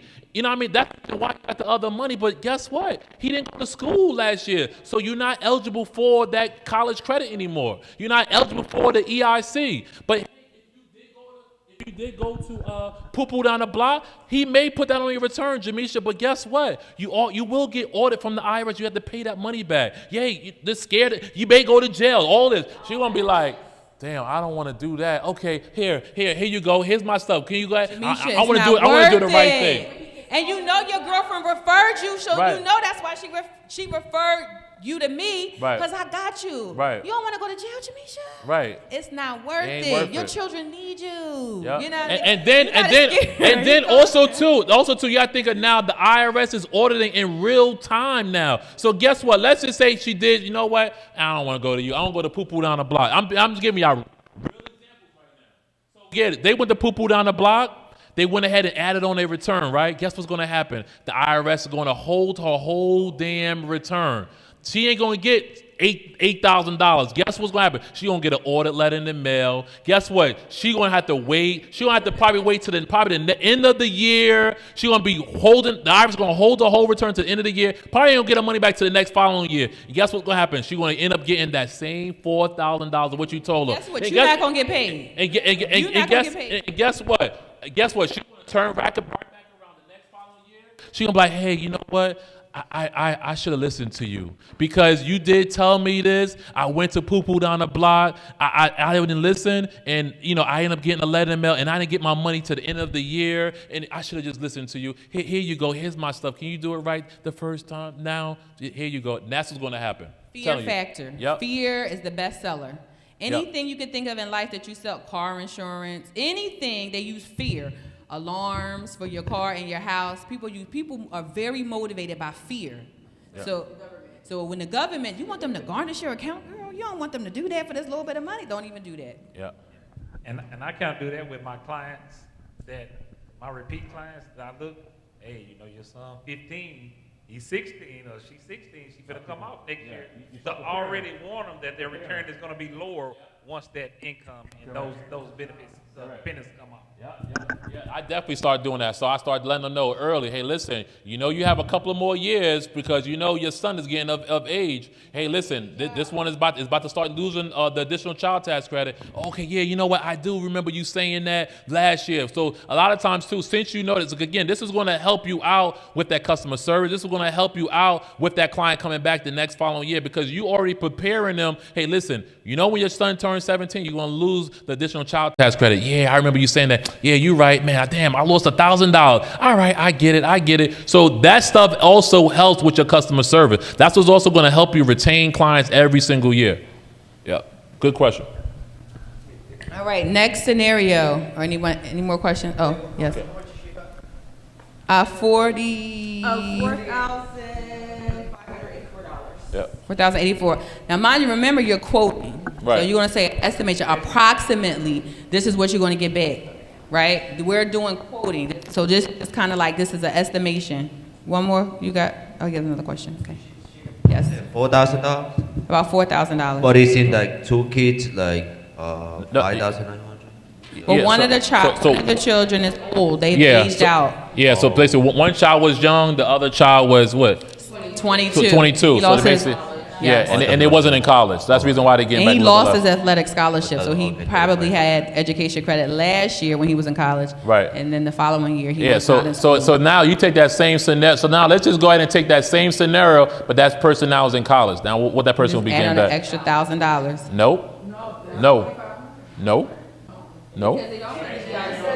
No. So no. So we take that same scenario now. You're thinking now you take the same scenario. Now the son that's in college, now he really did go to college. Now what would that person be getting back now?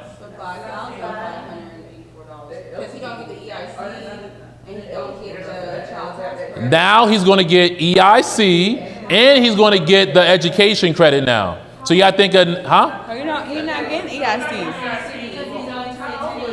No, 22. He's 22. Oh, I'm right. But they still get a little bit of. That's high school. Okay, I'm bugging. Okay, I'm bugging. Okay.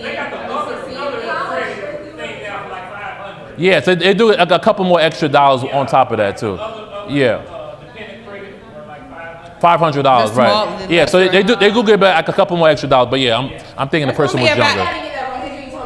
Right, but it's yeah. an estimation, It's right? an estimation, so you right. can say around 5,000, so you Yeah. can get an extra $1,000 because he's in college. Right. In my mind, I'm thinking that the person was 16. And I'm like, hold on, they get more EIC. That's all right, honey. You just getting old. I'm You're getting old. getting tired. Forgot. Listen, you gotta remember too. I'm working on 4 hours of sleep. 4 hours of sleep. All right, next scenario. It is a married couple. Okay. Uh-oh. Right? It's a married couple. They have 4 children. Oh, shoot. Right? They have 4 children. Here we go. They have 4 children. All of the children are under the age of 16. All 4 of the children. They have a combined income of $82,000. Wait. They have a combined income of $82,000, right? They eat, now this is a couple different, you might have to go back to another chart for this example, right? They paid in their federal bucket a combined of $14,000. Okay? What is the estimation? Someone said, well, how much you think I'm gonna get back?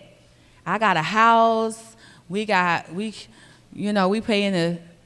to Good Life Greater, Mount Laurel Church, Mount Zion, huh? They file a married filing joint. They have a combined income of $82,000, but they pay $14,000 in.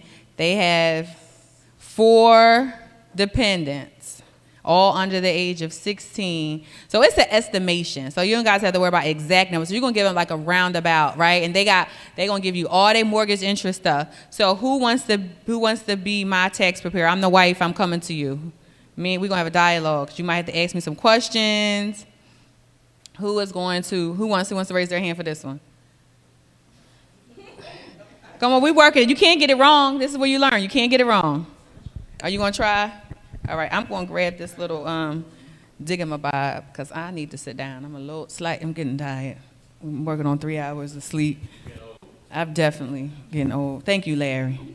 Larry is the bomb. Make sure y'all get people who are committed to the cause. Thank you, Larry. That's right. I'm just gonna sit and swivel here for just a smidge. Yes, Larry. Yes, Larry. Yes, Larry. Okay, here we go. All right. I was referred to you. My girlfriend gave me your number. She said you do taxes. I just told you all my stuff, right? Me and my husband, we file joint, and we have 4 kids. We both work at the same bank. I make 40, he make 40, so we have a combined income of $82,000. And I paid in my tax bucket. And how do you know? It's because you said, well, what's in box number 2? Yeah. And I'm either on the phone or I pulled it up and I added it up for you, total $14,000. And we have a house. I donate to charity. I work out. Sometimes people tell you all types of information. Me and my hairdressers have tea every Tuesday. Can you help me? How much am I getting back? Yes, I can help you. So one other question, do you have a business of any sort at all? No, I don't have a business. Not yet. I'm thinking about opening up one. I'm thinking about opening a business because my daughter want to like start like a healthcare. Like she want to do like accessories and bows and stuff. I'm thinking about that, but I don't quite yet have a business. Oh yeah, that's great. Well, I definitely can assist you today with your taxes. Just looking at the line by line, I understand that you and your husband make around 86, but you do have a couple of It was deductions. 82 though. Well, 82. All right. But you do have a couple of deductions. I noticed that you said you donate to charity. Can you elaborate on that a little bit? Or Yeah, roughly so how much I get a sheet from my church every end of the year, and me and my husband pay like a total like I think this year was like $6,000. Okay. And you also stated that you have 4 children at all under the age of 16. Mm-hmm. Oh, that's yeah, awesome. I got 2 sets of twins, girl. It's a crazy household. Ooh, that's that's awesome. I can tell you, you know, you have a full household, but I'm sure that you and your husband work it out and y'all have a lot of fun with that. But just looking at what you have provided so far, I would roughly give you an estimate around maybe $9,000, and that's just because even though you and your husband make that much, with the deductions that you have with charity and then your household credit as well, that would also balance out some of the payment that you would have to put back for taxes. So You gonna give me back $9,000, girl? I know it's probably lower than that, but I'm just saying. Girl, I'm about to go to jail. Yeah, So, no. Yeah, because I can remember how much the mortgage credit was. So, you were getting me. You were being informative. Yeah. You had a lot of fillers. You was working it like based on the information you was giving me. But for her at 82,000, you need to look at that chart, right? So at 4 kids, she's only gonna get credit for 3 first off. So one of those kids are non-existent, pretty much. Right. Now you said they had to say with 3 kids and a total income of 82,000. What's the benchmark on that chart? What's our cap? 60. What? No, it ain't even that. That's for 3. Right. So two things. You had to look at 2 charts for them. You had to look at the tax bracket chart. Right. You had to see how much they should have been required to pay. So I exaggerated 14,000, but on that chart. Right, so they're going to be, but the kids will help bring that down, but they're not going to get back 9,000. Right. Right. The kid will bring that down too. So on your chart with the tax bracket at 82,000, married filing joint, how much are they required to pay? 26. 20. Right. What's the math? 22 times. That's 4,000. So they should have paid $4,000 into their bucket as married filing joint? Right. Okay, and they pay how much in? 14. $14,000. So 14,000 minus 4,000 gave them $10,000. Right. But normally they're not gonna pay that much. But I exaggerated my numbers slightly just so you can get the basics of that. So in that situation, just based on how much they paid in, right, they would get a return because they may combine 82,000, but they paid $14,000 in. That normally wouldn't happen, but that was just that scenario. But you know, you was almost there, but you didn't know why. You was like the kids. I'm like, well, she's not getting any earned income credit. You're not getting any earned income credit. About 10,000. Because they paid over their tax bucket. They paid combined 82,000. Right, they required to pay 4,000, which seems kind of low. That sounds a little bit more than this. Yeah. Let me see that bracket. Let me see. Right, I thought that was kind of low. Come on, 25. I was using your math. I'm like, that's not right. Okay, let me get. Okay, so they made married filing joint. So they're in the 22,000 tax bracket. So 22 times, so they should have paid $18,000 in. $18,000 in, but they pay how much in? 14. They owe 4,000. But now with the children, so right from the gate, this is how you wheel them in. Right from the gate, you're gonna say Miss Smith. right off Jump Street, you're going to owe the IRS $4,000, Ms. Jones. I know how that could be really scary because you don't ever want to owe the IRS, right? But once we add your dependents on there, that should help bring that down a little bit for you, right? And once you add a little bit of your your itemized deductions, because they had the mortgage interest and they had the charity, depending on how much that is, this is you quoting them, depending on how much that is, I could possibly get that down a little bit more for you. Right? So instead of you paying the IRS $4,000, I could probably get that down to maybe $1,000 or $2,000. Right, but I set my expectations low. I could probably get you out of the hole. I could probably get you out of that hole. I can make sure you may not owe. Now, when you talk to them and you put it in the system and they getting a refund back, they're going to be like, oh my God, I'm just so happy I don't have to owe because she scared me half to death. Because you use fear as the factor to sell it, right? Because you was like, you owe $4,000. Y'all don't pay enough into your tax bracket. You might need to change your exemptions, right?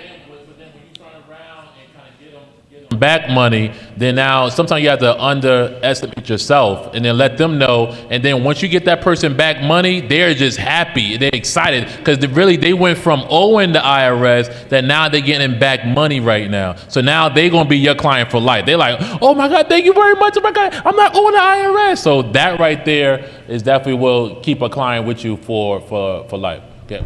Just to verify, in this situation, with her owing the $4,040 and having, 4 kids basically, based on their income, they would not have qualified for the EIC. Correct. But with 3 kids, they would get the $1,000 for the child tax credit, and then let's just average $500 for the 4th child, so about $3,500 technically. So 4,000. Right, that's what I'm doing exactly. So they'll end up owing right about $540 basically compared to the whole 4,000. I make sure I'm understanding it correctly. That's all. Okay. And then when you throw in the itemized deductions, they may be like $600, but that's like right. But that's the track you need to be on, right? Because the credit for the kids is going to eat up what they owe. Basically, that's all that's doing. Now, if they would have paid their fair share in, they would have gotten a refund. So now that's a counseling moment. So that's counseling, saying, hey, listen, because they might say, well, last year I got back blah, blah, blah, blah, blah. You say, well, maybe last year you made less money, right? So as you guys move and grow in your business or in your career, you're making more money, the IRS is going to give you less money. So make sure, go to your HR and change your deductions, because that's all that is.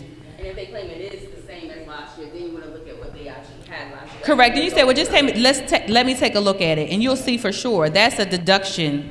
That's a HR situation. They may, yep. So now I got another. Any more questions on that scenario? Any more questions? So now I got another quote for you guys. Wait a minute. Any more questions on that scenario? No. No. Okay. Good. I'm sorry. I didn't see. You got a question? But I got another quote. So let's say now we have another married filing joint couple.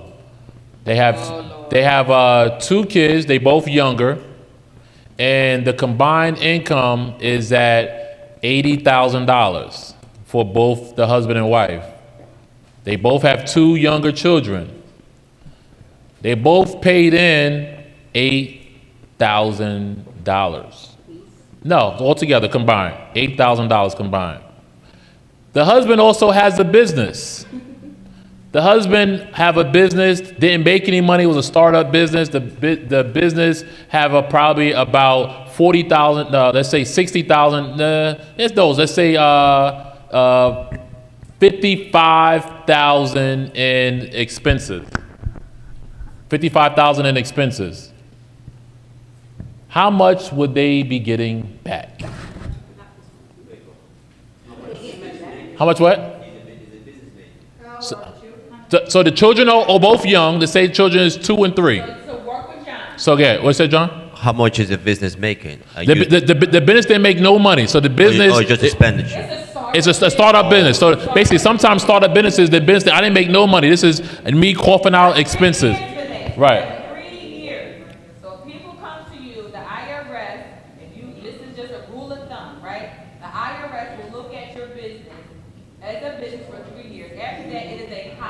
Right. You need to change business by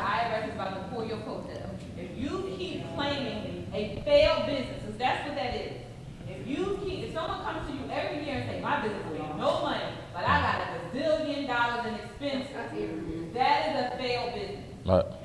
So yeah, you can only write that for 3 years. You need to change the type of businesses. You can't Right. claim this as business no more. He's like, how? You need somebody on no income? So Make nothing? yeah. So again, this person, the combined married couple, they made $80,000, but the husband had $55,000 in business expenses. They paid in $8,000. They have 2 kids. They both younger. How much is that return? So they married. Married, filing joint. Let me give y'all some context. Oh, I'm sorry. So Again, I got it. both teachers. They're married couple. They made $80,000 combined. They paid in $8,000 in federal taxes. They have 2 younger children. The husband had a startup business for $55,000 in expenses.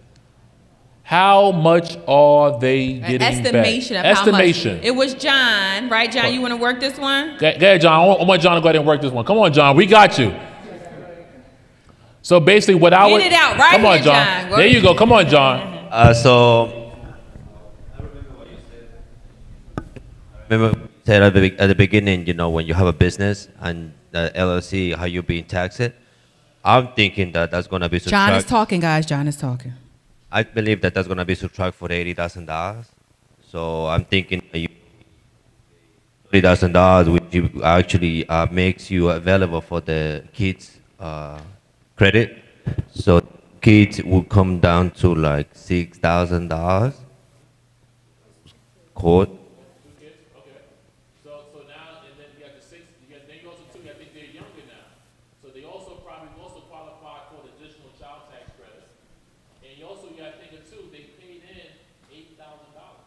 Okay, so they made 80, and they had 50 in expenses, or 55, and this business made no money, Lord Jesus.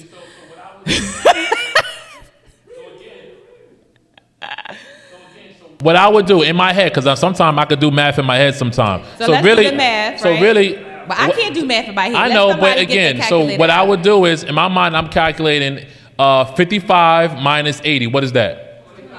That basically Perfect income. So range. basically, that means that this couple right now made $25,000 combined income now. So mind you, now I'm looking at the chart for perfect income.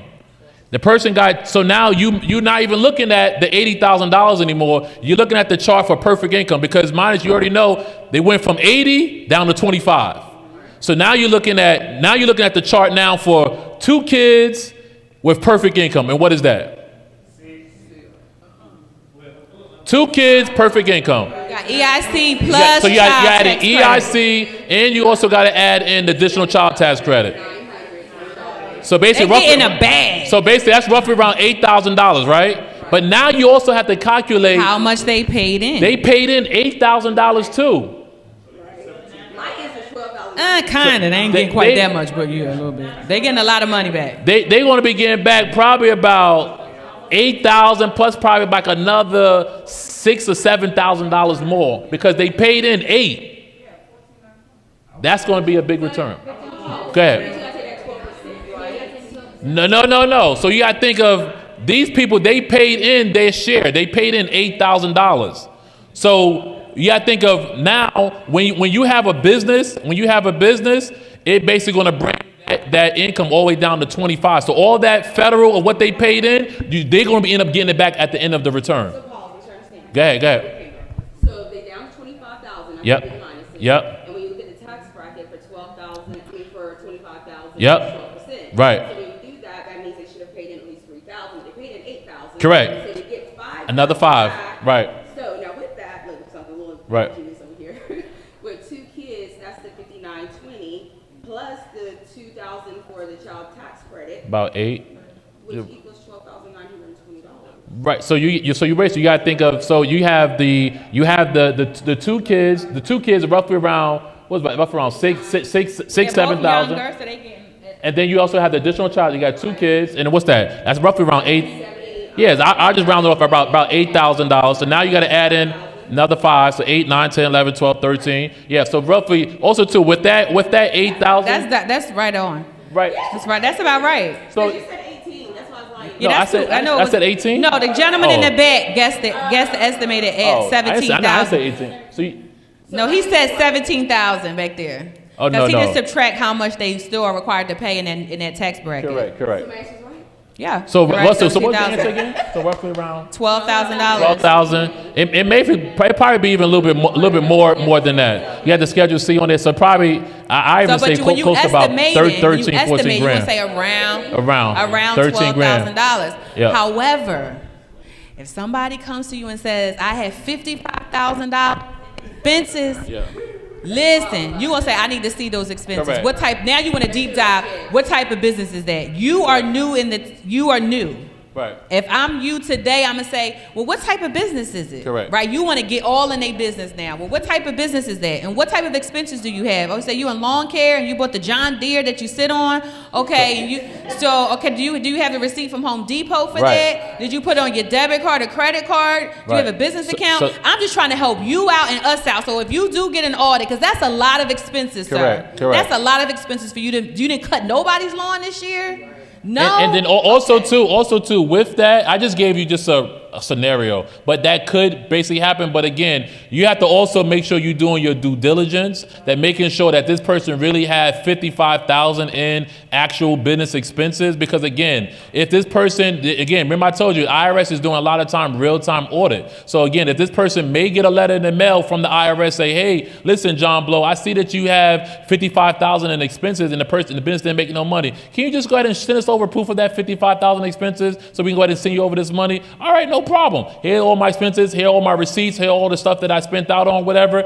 So as soon as you show them that proof, the IRS go ahead and release that money. So you want to troubleshoot that in the beginning. In the very beginning, yourself and the client, right? Yeah. They say, "Hey, listen, well, send me proof of that." Right. And if they don't have proof of that, don't write it off. I wouldn't even. I guess that's not even. We're not even playing those games. With 55, again, I just throwing the numbers in my head, but with $55,000 in expenses, 9 times out of 10, that person will get a real-time audit. I'm just being honest. That's a lot of expenses, and especially when a person is getting back more than $10,000, a lot of times too, the IRS already going to go ahead and send out like an audit letter regarding whatever you have on that return. They just want to just verify to make sure that this stuff is kind of accurate information before they release that money. And in a scenario like that, it could happen. Maybe he bought 2 John Deere. Correct. It could happen, right? But maybe again, he was in the hospital with COVID. He never could start his business, right?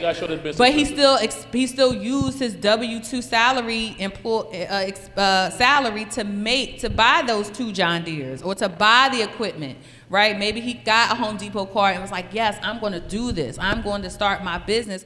But maybe, like I say, he got COVID and he was down for 3 or 4 months. Things do happen in people's lives. You have to make sure you have the documentation to prove it. Right, so that, hey, he said he had 55,000. Here it is. This is his line of credit. This is his credit card from Home Depot. These are the 4 or 5 John Deeres he purchased. These are whatever you need. He bought fertilizer. He bought seed. He was about to get it in. Maybe in his mind he had corporate. These people out here that cut this lawn out here, there's a contracts. Maybe he was setting up for them. He bought mulch. He bought all that. Because sometimes you got to pay out of pocket first. You do the work and then they pay you. Maybe he wasn't able to complete the job. So things do happen. You just want to make sure that they had the documentation. Don't be afraid to ask for it. "Hey, no problem, sir. I'm just trying to make sure that in case we do come across an audit, that you're covered and I'm covered." And as a business owner, you need to keep track of your expenses anyway. So you can even ask them, "Do you have a profit and loss statement?" Right? These are the things as business owners they need anyway. As a business owner, this is also for yourself. You need to know how much you are spending to keep track of, so during tax time, it's easier. It's easier for you as the preparer to file the business returns with the right information, and it's easier for you as a business owner to keep track of that. You have to keep track of how much you're making and how much you're spending to know if you're really profitable. Maybe this business you shouldn't be in, right? If you're spending out more than you're making, that's the wrong business. So, and you can help your clients with it. They will see the advantage, the benefit in working with you. Like, dang, I didn't really even think about that. I'm losing money. I done bought 18 John Deeres and I'm not cutting nobody's grass. You're right. I don't need to do this. This is not my lane, right? So that's how you really show value, especially with business owners, because we all know financial education is not in our wheelhouse. We're learning real time how this works. And so to save them money and time, showing your value and how they could do that is such a great benefit. A lot of our business owners are with us every year because I'm working with them. This is how you keep track of your money. Why do you want to pay me more money? By doing your bookkeeping. At the end of the year, I'm going to charge you up. I'm not going through your bank statements. If I do, I'm charging you for that. That's my time. You want to pay me $1,000 to go through 12 months bank statements? You want to pay me when you could do it yourself on a monthly basis? When you can keep track of your receipts? I don't want to do that. So help me help you. Do it yourself every month. You're going to send out your emails. You're going to keep in contact with them. Hey, as a business owner, you're going to send out your nice media on social media about time management and about keeping up with your bookkeeping, because that's going to save you so much time. Real business owners who got a lot of stuff, you want to make sure they stay organized. It helps you move past the return fast, right? All right, any questions about that scenario before you go into another? We got 2 more scenarios. We're going to talk about 10 tax identification numbers, people who are foreign, that come into this country. They might have a spouse or a different spouse. And we're going to talk about, what's the other one? What was the other scenario? Seniors, people who take care of their parents, elderly, or sister, brothers, different types of dependents that you can claim. Any more questions about that one before we take another 15 minutes? We'll take another 15-minute break. All right. Give yourselves a hand. Let's go. Let's go. Let's finish the day out strong, y'all. Let's go. Let's finish it out strong. Who likes money? Who likes money? So I got $50 right here. I got $50. We about to play bingo.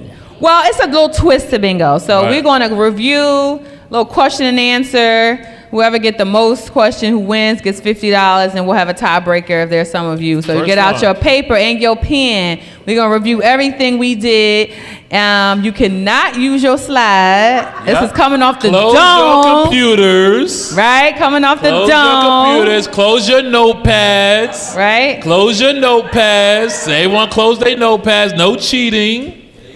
Close your notes. Close your notes. Right. Close your notes. Close your notes. It's a closed book test. We're going to have to give him like another, they've been in that tax game. They're going to know the question, Oh, you're not going to participate? Oh, okay. All right. She said he ain't, but I'm participating. I'm using my knowledge to my advantage. That's right. Fact, I even close what the scheduler. Turn this over. Dang, you can't hit that either? Listen, turn that over. I don't want no reasons of no cheating. You got money on the line. We got money on the line. Close it, close that over, turn that over. We need no cheating. All right, but before we go into that, does anybody have any, I guess we'll do question and answer right after the game. All right, so number your paper 1 to 15. And don't help your neighbor. Unless you can't split the $50. If I see anyone looking over at their neighbor, you are disqualified. Oh my goodness! Hey, listen. This is what my teacher did with us. Well, because you probably was cheating. And I was the cheater. Okay? Yes, I'm sure he was. No, you can't use. You might not need the calculator. Yeah, you don't need the calculator. You might not need the calculator. But if it's a math question that come up, you can use the calculator. And daughters, don't ask your mother for advice. No, Mother, 25. You got to do it on your own. Advice. 25. Husband, don't ask your wife for advice. Oh, she's 22. 23. Told you I ain't good with math now. Okay. All right. I thought I heard 25. 1 to 15. All right, here we go. Here we go. Eyes up here. It's like, Eyes up here. All right, first question. I am single with no kids. What is my filing status? Go. So people that are on virtual, you are doing the same thing, okay? You can win the $50 too. We will Cash App Zelle it to you.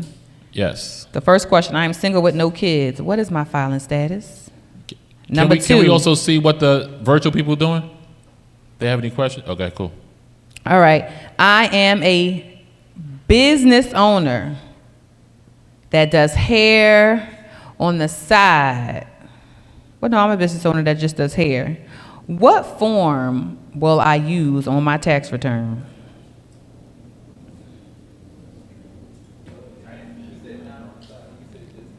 Well, even if it's on the side, but I didn't want to say side. They're just a regular business owner. They don't have another job. And what form will they use? The person got to say bingo first. We're not doing bingo. It's not really working. Don't do bingo. Don't pay him no mind. What? I mean, how are you going to differentiate who's the winner? Person got to say bingo? No, don't pay him no mind. It's not bingo. It's like a mixture of bingo. We're gonna review the questions and we're gonna go by the honor system. Or unless you're gonna trade. You know how you do at school, you trade papers, you mark this one, whoever had the most answers. You know, we're gonna go by the honor system here. No, but Farah, if you have this is what happens in real time. No, I'm just saying, but if you got 10 people, they both have the same answer, then we got some deal breaker questions. Y'all get up here and do some jumping jacks or something. It's like, no, I'm just kidding. We're gonna have some ice. We're gonna have some. I got questions. Yeah, we got it. Huh? We're gonna go real time scenarios. You said what now? Huh? The last question was, I'm a business owner that has a hair salon. I do hair. How will I file my taxes? What form or forms will I use to file my taxes?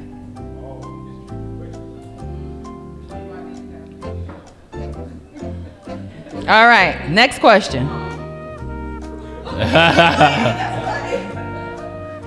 How, if I am an LLC, how will I file my taxes? How will the IRS view me?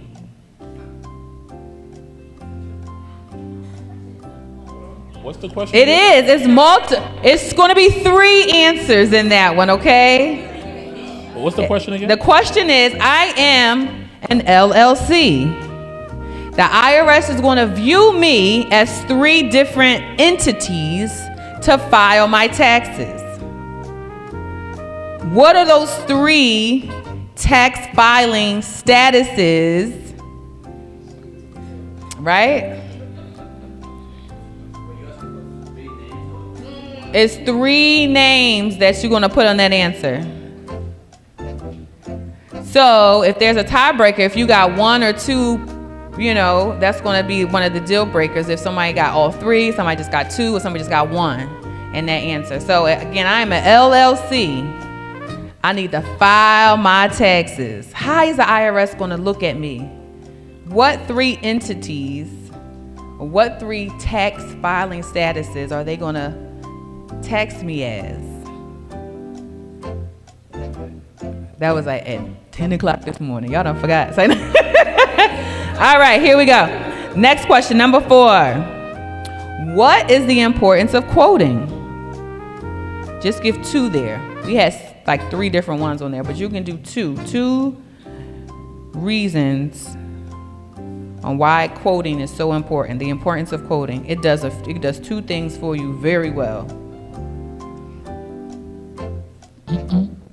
I love the. I see a lot of thinking. They really kind of sitting over here pondering. All right. She said, I learned.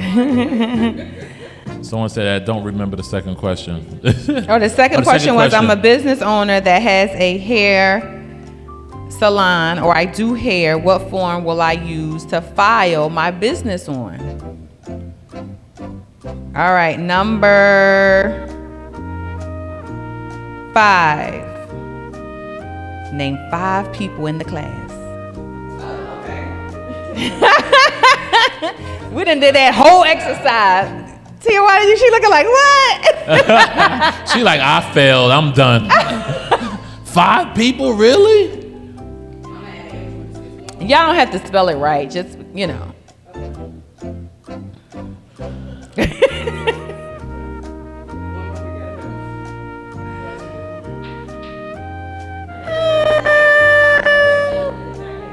No, we weren't in the exercise. No, it's too easy. Then that means you only have to get 3 more. Just 5. All right, number 6. Oh, do I need more time? Good? Okay. Number 6. What is considered the perfect income range? When we say perfect income, what is that range we're talking about? How many questions? 15. Okay, cool. So it could be a number of different numbers. With the No, we perfect gave income. a good hard number for perfect income. We gave As long as you in that the range range. between this and that, because it has a starting point and it has a ending point.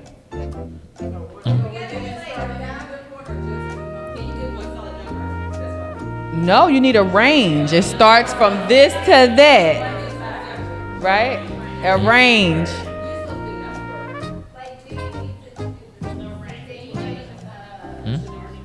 The range is not one number. You want the range? We did. Okay, so when we say perfect income, there is a range for that. So what is that range, that perfect income range when we talking about? So between this number and that number. No, I think because the question was. I know what they're trying to hint at. Do but we put one number in there as the range, or it has to be between this and that? No, but I know what she's trying. We're gonna talk about that, but it is a range. No matter what other variables there are, it's a basic range. Okay, no problem. All right, number 7. How many kids will the IRS give you credit for?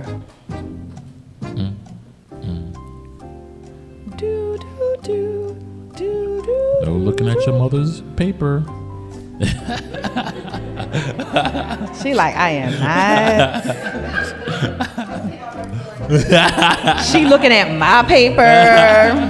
It's like we back in school. Mommy. All right, what is the cutoff age for EIC? What is the cutoff age for Earned Income Tax Credit? Earned EIC, that's how much you get for how much you make for children. What's the cutoff age, right? It don't go forever. The IRS cuts you off at a certain age. After the child is what age, you no longer can get EIC.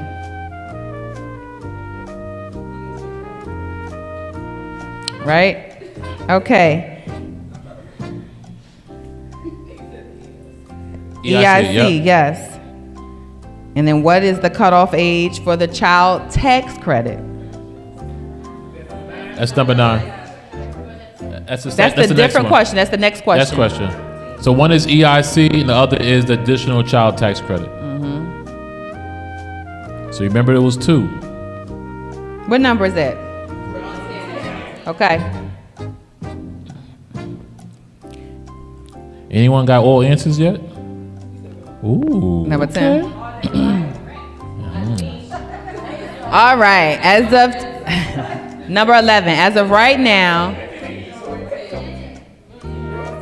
Oh, this is 10 now. Okay, number 10. That I'm about to say right now is 10. Okay. Oh, Jesus. Number 9. What? No, you said we're on 9, or you asking what is number 9? The question was, what's the cutoff age for child tax credit?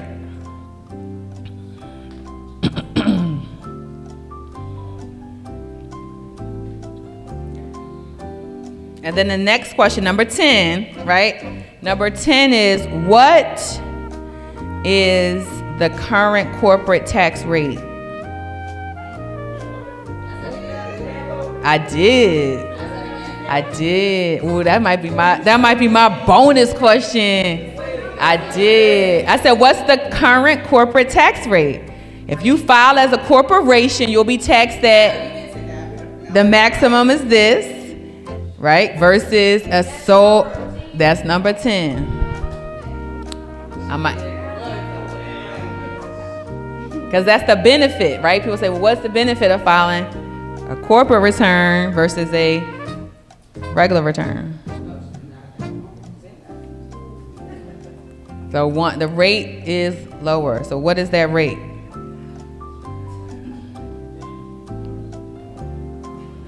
Tariq, you said damn? Oh, I thought you said damn. Like, you don't know that number? It's like, no. All right. Oh, you not playing? Oh, you think you don't have to play? You know all the answers? It's like, he didn't want to win $50. Okay. He like, no, I ain't playing. I don't even want to, I'm gonna let everybody do it. Okay. What do you need to electronically file a return? What is that called? And that's number 11, right? Basically to electronically. 12. To electronically submit to the IRS. That's 11. Oh Jesus. No. So what is? So hold on. We're on number 12. We're on 12.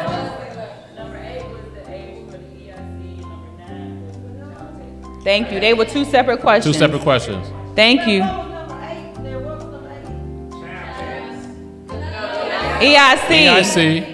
EIC was 8. Number 9 was child tax credit. Number 10 was the tax corporate rate.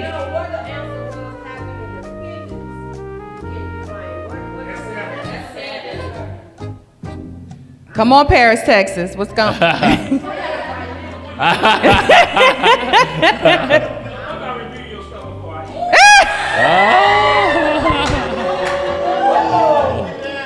She gonna get you tomorrow. We gonna get him tomorrow. We got him white. You got all right. Okay, husband. I know. That's how husbands do. Okay. All right. That she did get him earlier. That's all right. He's trying to get you back. He's trying to get you back. That's all right. So what question are we on right now? The last should be one. 12. Is everybody on 12? So basically, we gotta repeat it to make sure this is number 12. And what's the question? I ain't say it yet. So what was 11? Okay, so what is 11? So make sure we repeat 11. 11 was, what do you need to electronically file? Taxes. Yeah. Electronically file. Okay. Okay. Yeah, electronically submit to the IRS. No. This is what I'm saying. What do you need to submit to the IRS to electronically submit to the IRS? Or file. Submit and file could be the same. Not prepare. Not file prepare. or submit. File or submit. No. We're gonna use those words. No. This is to electronically submit to the IRS. What do you need? Okay. Electronically submit to the IRS. Number 13 now? Yep. Oh, Jesus. 12. Oh, Jesus. Okay, 12. How much is it to get your P10? Your P10. How much is that? My numbers just got real messed up.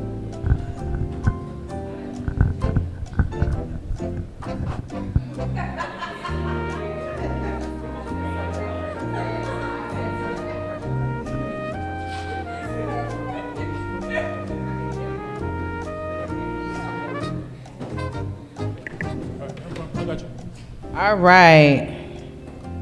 Name 2. This is number 13. 2 commonly used forms. Just name 2. We went over probably about 6. Forms. 2 commonly used forms. Should probably did 3, but 2 is too easy.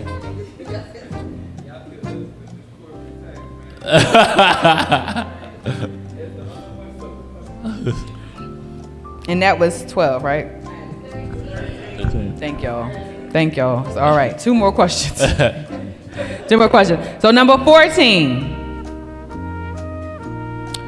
My son is 18 and in college. What 2 credits will he qualify for? I mean, and I'm in like perfect income. Just the name. Just the name of the credits. What 2 credits would I potentially qualify for? Yeah. If my income is So basically a person low. is 18 years old. 18 years old. Like I'm coming to you and I'm saying, hey, my son is 18. They done told you all the other stuff, y'all. My son is 18. What 2 credits could I possibly qualify for? If my income is moderate or low, you know. He's 18. in college. He's 18 years old. He's in college. He will What's qualify 2 credits would he for 2 qualify credits. for?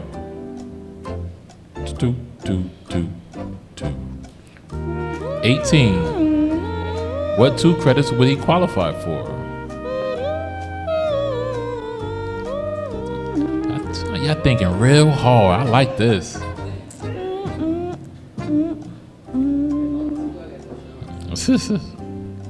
All right, last question.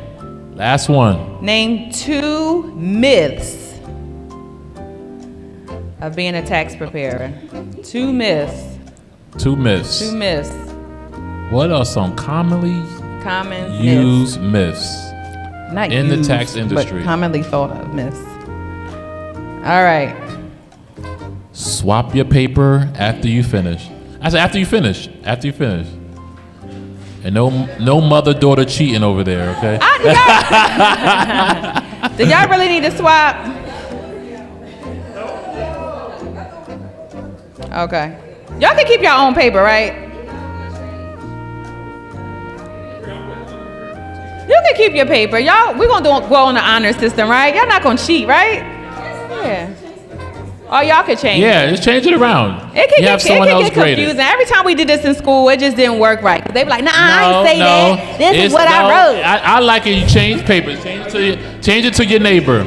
You can't read it. Decide she got that wrong. I had that right. Change it to your neighbor. Everyone, do I gotta go down the aisle? Everybody change it to your neighbor. It was always an issue. All right, you can swap the paper with the person next to you. Tiati wants y'all to swap paper. He don't trust Swap y'all. paper, He swap don't trust paper. y'all. Swap paper, swap paper. Hey, you got money on the line. Swap paper. Swap. You got swapped over here? Okay, all right. All right, Got here we swapped go. over Y'all here? ready? Okay, all right. All right. Question number 1. I am single with no kids. What is my filing status? Single. That kind of gave it away, right? It was I thought it was head of household, no? Yeah. You're thinking. There we go. No kids. There you go. And unmarried. Okay. I am a business owner that does hair. What form am I going to use to file my taxes? A 1040 or a Schedule C would have been the right answer, but it should have been more to Schedule C. Because if you just put 1040, you're wrong. You have to file the business income on the Schedule C. So if you had 1040 and Schedule C, give the person a C, they're right. If they just had Schedule C, they're right. If they just had 1040, they're wrong. So what? That's true, but I'll take just the Schedule C. Right, but you need both. That could be the deal breaker if somebody is tied up, right? If you are tied, that could be your deal breaker. Okay, so number 3. What 3 ways can the IRS tax an LLC? Perfect. It should be sole proprietor. It should be partnership or corporate. That's what I'm talking about. Man, let me find out. We got some tax preparers in here. Let me find out. Okay. Y'all been learning this whole day. I thought y'all was over here sleeping. Y'all learning. That's what I like to hear. All right. What's the importance? Now, they have to have all 3 to get that answer right. They have to have all 3 to get it right. Now, if they only have one of those and they're tied with someone else, we may use it as a deal breaker. But Hold on, look, we got some confused people. You good? You good? You sure? Cause you see the mother daughter now. I don't know over here. I don't know. See? Okay. They looking out for each other over here. See? Matter of fact, tomorrow y'all gotta switch seats, okay? They're like, girl, we in the same house. We can get this $50. Right, we gotta get this $50. All right. All right. Next question. What is the importance of quoting? Was that the next question? Yeah. Okay. I on my paper, I went a little bit out of order, so I'm just making sure. What's the importance of quoting? Okay, so the importance of quoting, if you have a couple different answers, to save you time and money, right? To it lends to credibility of your business, right? Of yourself, It helps you identify shady characters or identifying red flags, importance of quoting. Anybody else have anything outside of that? Anyone say anything else? Makes the client comfortable with you. I can take that. It lends to credibility. That's good too. What was one? What other ones you got? Well, two. One is get new customers to make, which can make or break, and or That's cool. to get estimates. Who? Get over estimates. Well, no, the importance of that. The importance of it. So if someone says, what's the importance of quoting, you say to quote and give estimates. That's not the importance of it. That's you kind of repeating the question. Yeah, any of that, right? And the importance of quoting is a couple different things, right? Customer service. It lends credibility to you. It saves you time and money. It helps you identify shady characters or red flags. Quoting and learn how to do it fast helps you with a lot of those things, right? That's Does the anyone importance have of anything quoting. else different so we can? What you got, John? You can, right? The importance of it, if you quoting good, it help you definitely get leads. helps Or help you you get referral. leads. We'll throw that in there take that too. in. We'll I'll take take that that. in there. Anyone else have anything different? No. All right. Good. Okay. Is this one the next one? The perfect income range? Name five people in the class. Who got Okay, five long as you people? got 5 people on there. Who got 5 people? Do y'all know Y'all got 5 5 people? people? What's 5 people?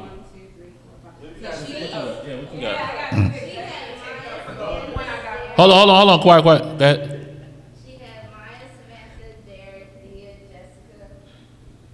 Is that 5? Yeah. Okay. What else? What you got?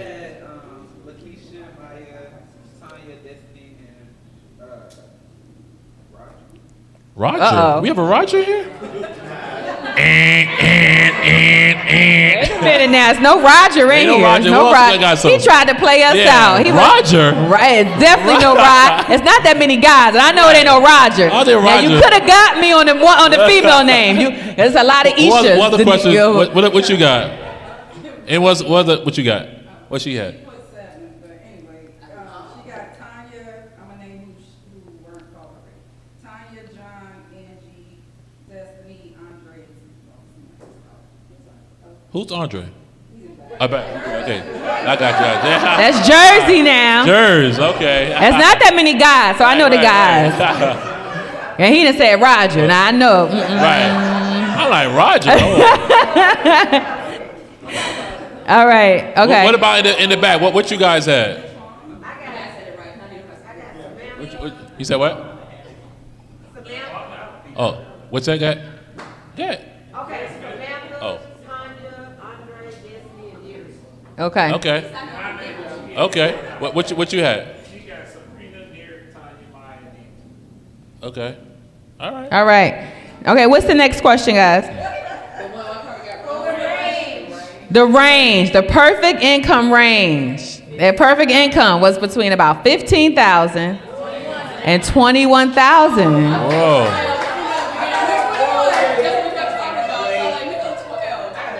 It's 15. 15. It's 15. 1,500? No. 1530? Once you get out of 21, it starts to phase out. 1530? 21 is about perfect income. Now Off. it could grow. You can add more money into You that. off The just by a little more. bit. Oh, I'm The sorry. 15 we both was had cool, a separate but- conversation. Sorry, so she had 15 to 30. Right, because I had 21. I got 15. Right. So okay, it's 15 to 20, and why that's considered perfect income is that's just basic, right? Because that's one child. You can have more income the more dependents you have. Right. Right? So the more dependents, the more income it'll allow you.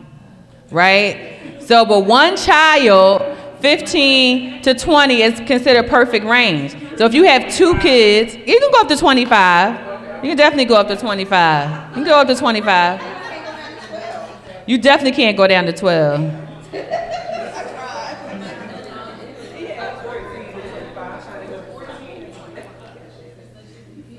14 to 25. He wrong on both ends. Wait a minute now. Like at least if he was at 15 and 25, all right, he can get the check. You can give him a six. Give him the six.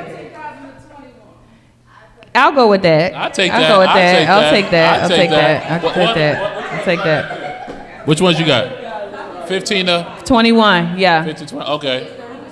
What about John? What you had? That's right. All right. That's okay. right. All right. All right. Next question. What was the next question? Okay. So how many kids would the IRS allow you to claim? Yep. Three kids. All right. Yes. Up to 3. After that, they don't give you nada. I mean, very little, but not the full credit. We got almost some like tax 0. preparers in here, boy. That's what I'm talking about. Seem like y'all ready to make some money this year. Y'all ready to make some money. I'm scared of y'all. All right. The next question, the cutoff age for EIC? Perfect. 16. It's no range. You got to have 16. Yeah. It was a 2-part. So it was this one was. No, it wasn't a part. It was 2 separate questions. It was 8 or 9. I think it was 8. Number 8 is what's the cutoff age for EIC? EIC is 16. It's 16. Yeah. Number 9 is going to be the cutoff age for child tax credit, which is 17. 17. Yeah. What's that? So for EI, that is true. That is true. That is true. That is true.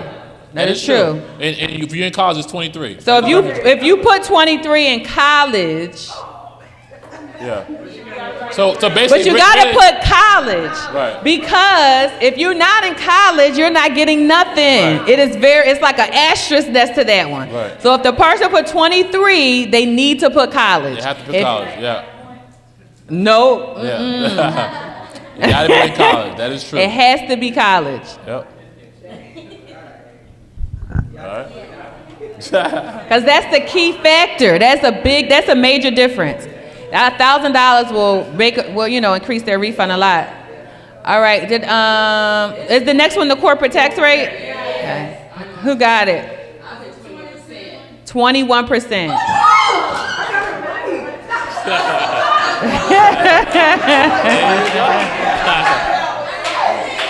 That is 21% is the corporate tax rate now, which benefits companies because the self-employed person is paying 34%, right? So if I am a corporation and I made $1 million, the maximum I can pay is 21%. But if I am a self-employed person and I made $1 million, I'm paying 34%. That's the key difference. That was good. That was good. Look at your face. Your mouth is still open like, huh? What? That's why Amazon pays less taxes than maybe a doctor or a lawyer. They don't have the benefit. They don't have the benefit. Yeah. All right, next question. What was the next question? I did. What do you need to electronically file or submit? At EFIN. EFIN. Yes. That's what you need to electronically submit to the IRS. Yes. You said what? Yes, if you misspelled it, that's wrong. It is EFIN. Don't get that wrong.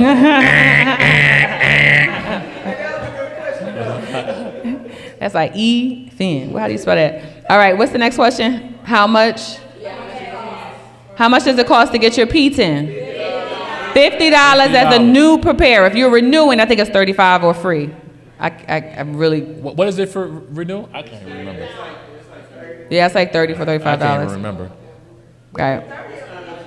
No, new. The answer is $50. $50. The answer is 50. We were just having a little side conversation. The answer is 50. All right, what's the next question? Commonly used forms. So some of the commonly used forms to check your answer might be a 1040, a Schedule C, a W-2, a 1099 NEC, a 1099 MIS or miscellaneous, a 1098 T form. The 8863. Yeah, either one. Same thing. Anything different than that? What do you guys have? Schedule C? Schedule A, I'll take it. Schedule A. Yes. Yep. Schedule C. Which other ones you guys have? 8863 or 1098T. You could use those, either one of those. Yep. Any other questions? Any other answers you guys had? That should be some of the commonly used forms. What y'all had? They said we got that. You got it? Okay. They checked it like we got it. Y'all had it right? Okay. She like, yes. I gotta make sure now. All right, what's the next question?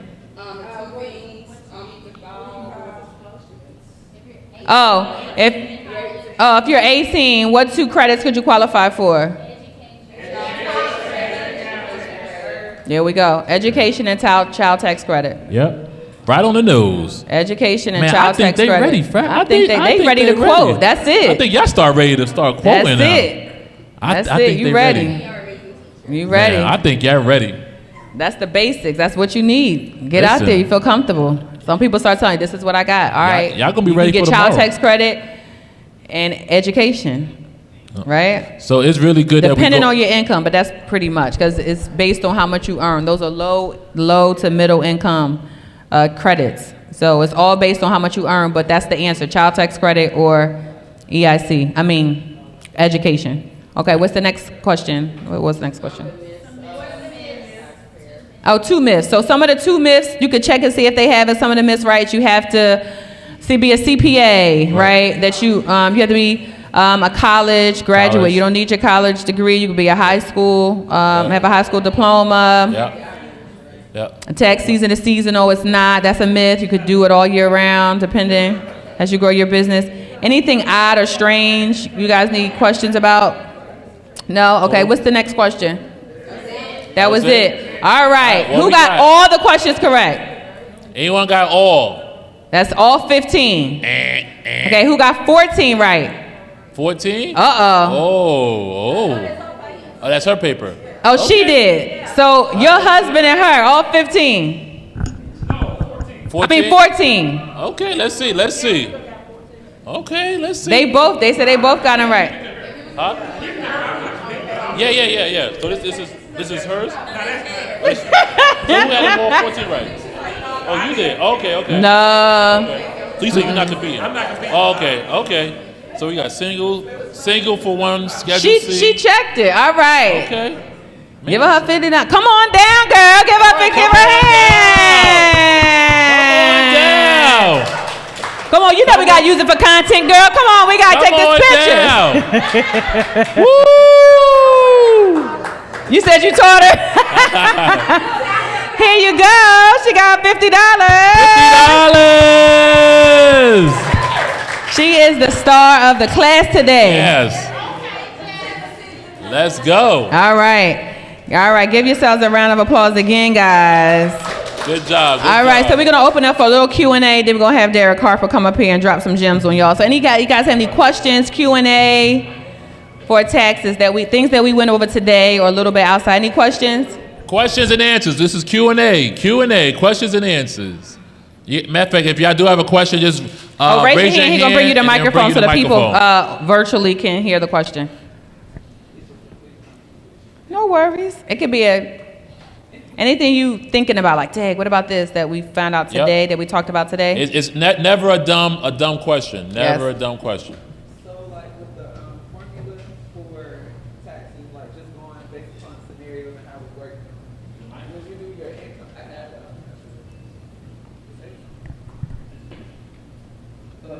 Yep. So for the formula, based upon the scenarios we went over, would you do income then minus the expenses? Because I know we have one with business expenses. So say for instance, somebody making $20,000, that's their income, and then they have $10,000 in expenses. So it's income minus expenses. Then next step is to determine what credits or what they have to pay based upon that income, right? So once you do the income minus the expense, that income you get is what you take a percentage of, correct? Correct. So that's exactly it. Yes. So you're going to work at the top. A, what's their income? Mm-hmm. B, do they have any expenses? Yes. What is that? Now what tax bracket are they in? Correct. This is where they are. Are they in perfect income? What range is that? Right. Then you want to look at the other demographics. What are their children? And then the credits based on the children. Yeah. Right? Because that's why you're doing it. That's why you're quoting, because you want to know. It's usually the kids. If they single with no children, you know what I mean? It's you could pretty much factor that out. You don't have no kids, there's no credits to factor. You could just say, well, did you pay how much you're supposed to pay in this bucket? Right? Based on anything. If they're single with no kids, you're going to look at their W-2, what's in box 1, and what's in box 2. Did they pay what they were supposed to pay in box 2? Then you just do the subtraction based on the chart we gave you. Where will they fall in that income bracket? Did they do what they were supposed to do? What was our rule of thumb? Because you're not going to have that bracket. What can you guesstimate? How much should they have paid in that box number 2? 10 to 12%. Because you're not going to have that bracket. Like sometimes I'll just look back. If I'm doing a quote over the phone, because it's on my wall, I'll just look back, but on average, I know it's going to be either 10 or 12%. If they didn't pay that much in box number 2, they're going to owe.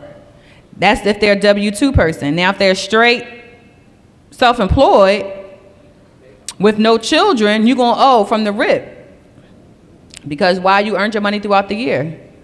Now, if they have kids, that's when you got to start using your EIC chart, their perfect range. One child is about 36, and perfect range 2 kids is going to be whatever, that next chart, 60, 68 or 58, thank you. I'm tired, Lord.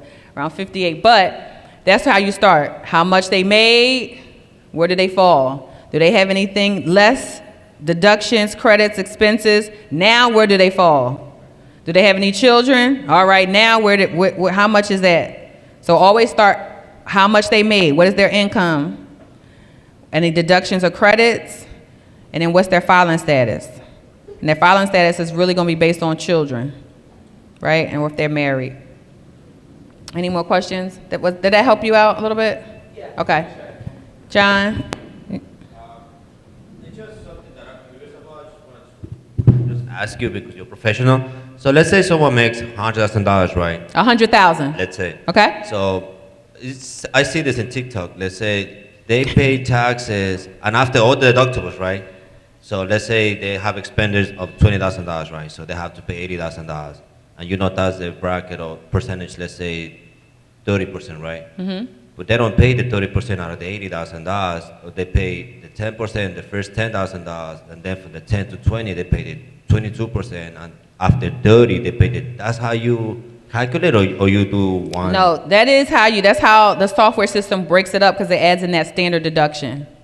So we didn't really get into that because I wanted it to be as simple as possible. Once you start trying to calculate the 10% and 30%, the software does that.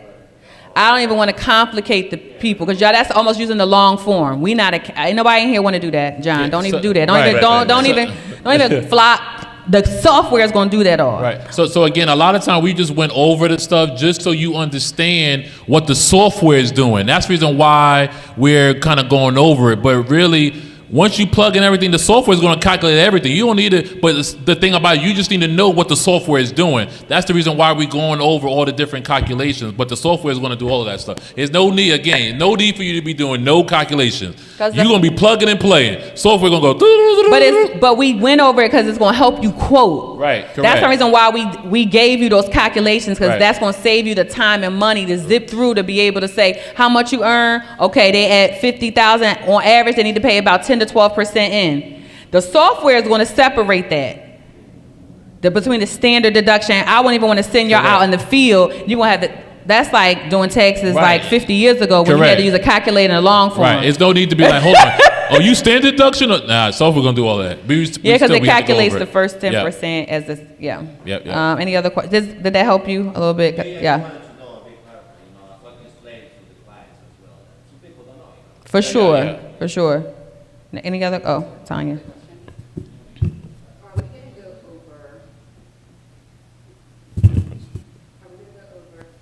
Are we going to go over actually on Schedule C's for business owners, basically, for instance, like if someone's trying to get ready to purchase a house and you're doing that AGI, so a certain fields you may not want to go into those categories, or just even how to do the categories basically on Schedule C.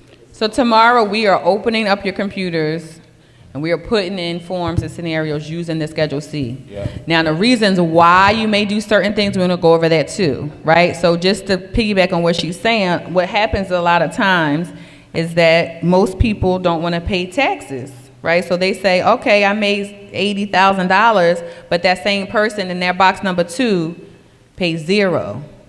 So they're going to owe off the rip, but they say, well, I have a business. Here go my business expenses. So now $80,000 income is dropped down to maybe $40,000. Then next year they want to buy a house. Yep. And the loan officer goes, well, your new AGI is $40,000. Your Correct. income to debt ratio, based on what you make, can't support the house you're dreaming of. So people get devastated real fast. So what you want to do is say, hey, are you thinking about buying a house in the next 1 to 2 years? Those are the questions, yep. Right? Are you thinking about that? If that's the case, now you can still write off some of your deductions, but you may want to, cut some of these out. Right. Because you're not going to qualify for that house. You're not going to qualify for that house. You may Not want at to give all. it another year. Yep. And usually what... 2 years. 2 years. 2 years. 2 years. And then what usually happens, right, is that now you consider a failed business. The loan, the bank is not even going to qualify you because you look like a big giant risk walking, right? Yep. If your business is failing, the bank wants to know how you gonna pay me if your business is costing you $40,000 every year. Denied. Access. So that's a really good question, but that's how you want to basically counsel your clients. Hey, are you thinking about buying a house in the next 1 to 2 years? If not, give yourself another year, or you need to take some of these deductions off. 2 years. 2 years. For loans too, like businesses are looking to do like big loans coming up sooner than later, then you're gonna look at those tax returns as well. So it's another part of it too. I didn't hear the first part. I'm sorry. So like, if, for instance, with what I'm doing, if I know certain companies are getting ready to do funding, for instance, or just loans for their business, Right. they're gonna look at those tax returns as well to see what you actually made. So those are like some of the things to think about when you're doing that Schedule C. It's just in my world, I just really want to understand truly how to do it out properly.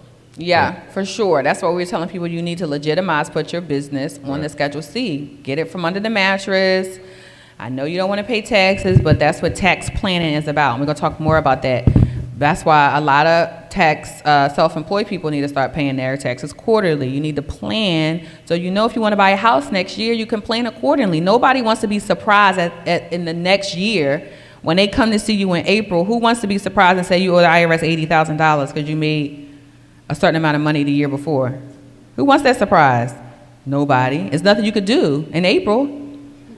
I can't tell you to go put in more money, buy a car, invest in something, open up a nonprofit. The tax season is over. Hey, put a little more money in your Roth IRA. It's over. You are done. You need to come see me in September before that last quarter closes to help you save money in your taxes. But we're going to talk a little bit more into that, but that gets heavy. That's definitely more advanced. But if you're already advanced, we can still have that conversation. But the basic stuff, this is it. We're going to get more and more into it. But when you start talking about tax planning and quarterly taxes and self-employed, those are more higher earners.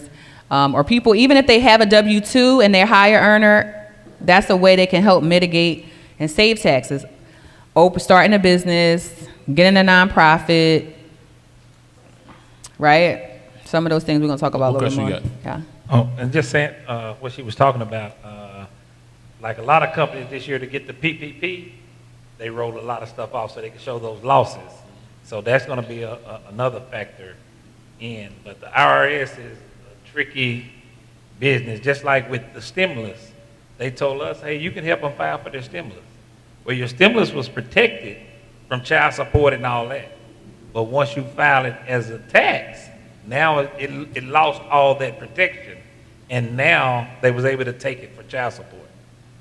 So, I mean, the government changed stuff up all the time. That's why it's very, very important that the software that you use is real good because as they say, they do it real time.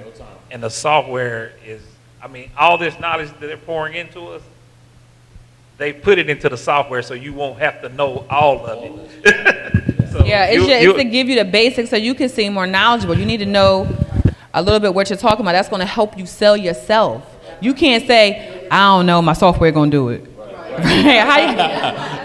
I don't know, my software. Right. So you got to know some stuff to be able to sell your stuff, right? You're not selling the software. Right. Now, if you're selling my software, hey, the software can do it all. It's amazing, right? I'm like, I don't want you, I want the software then, you know? So.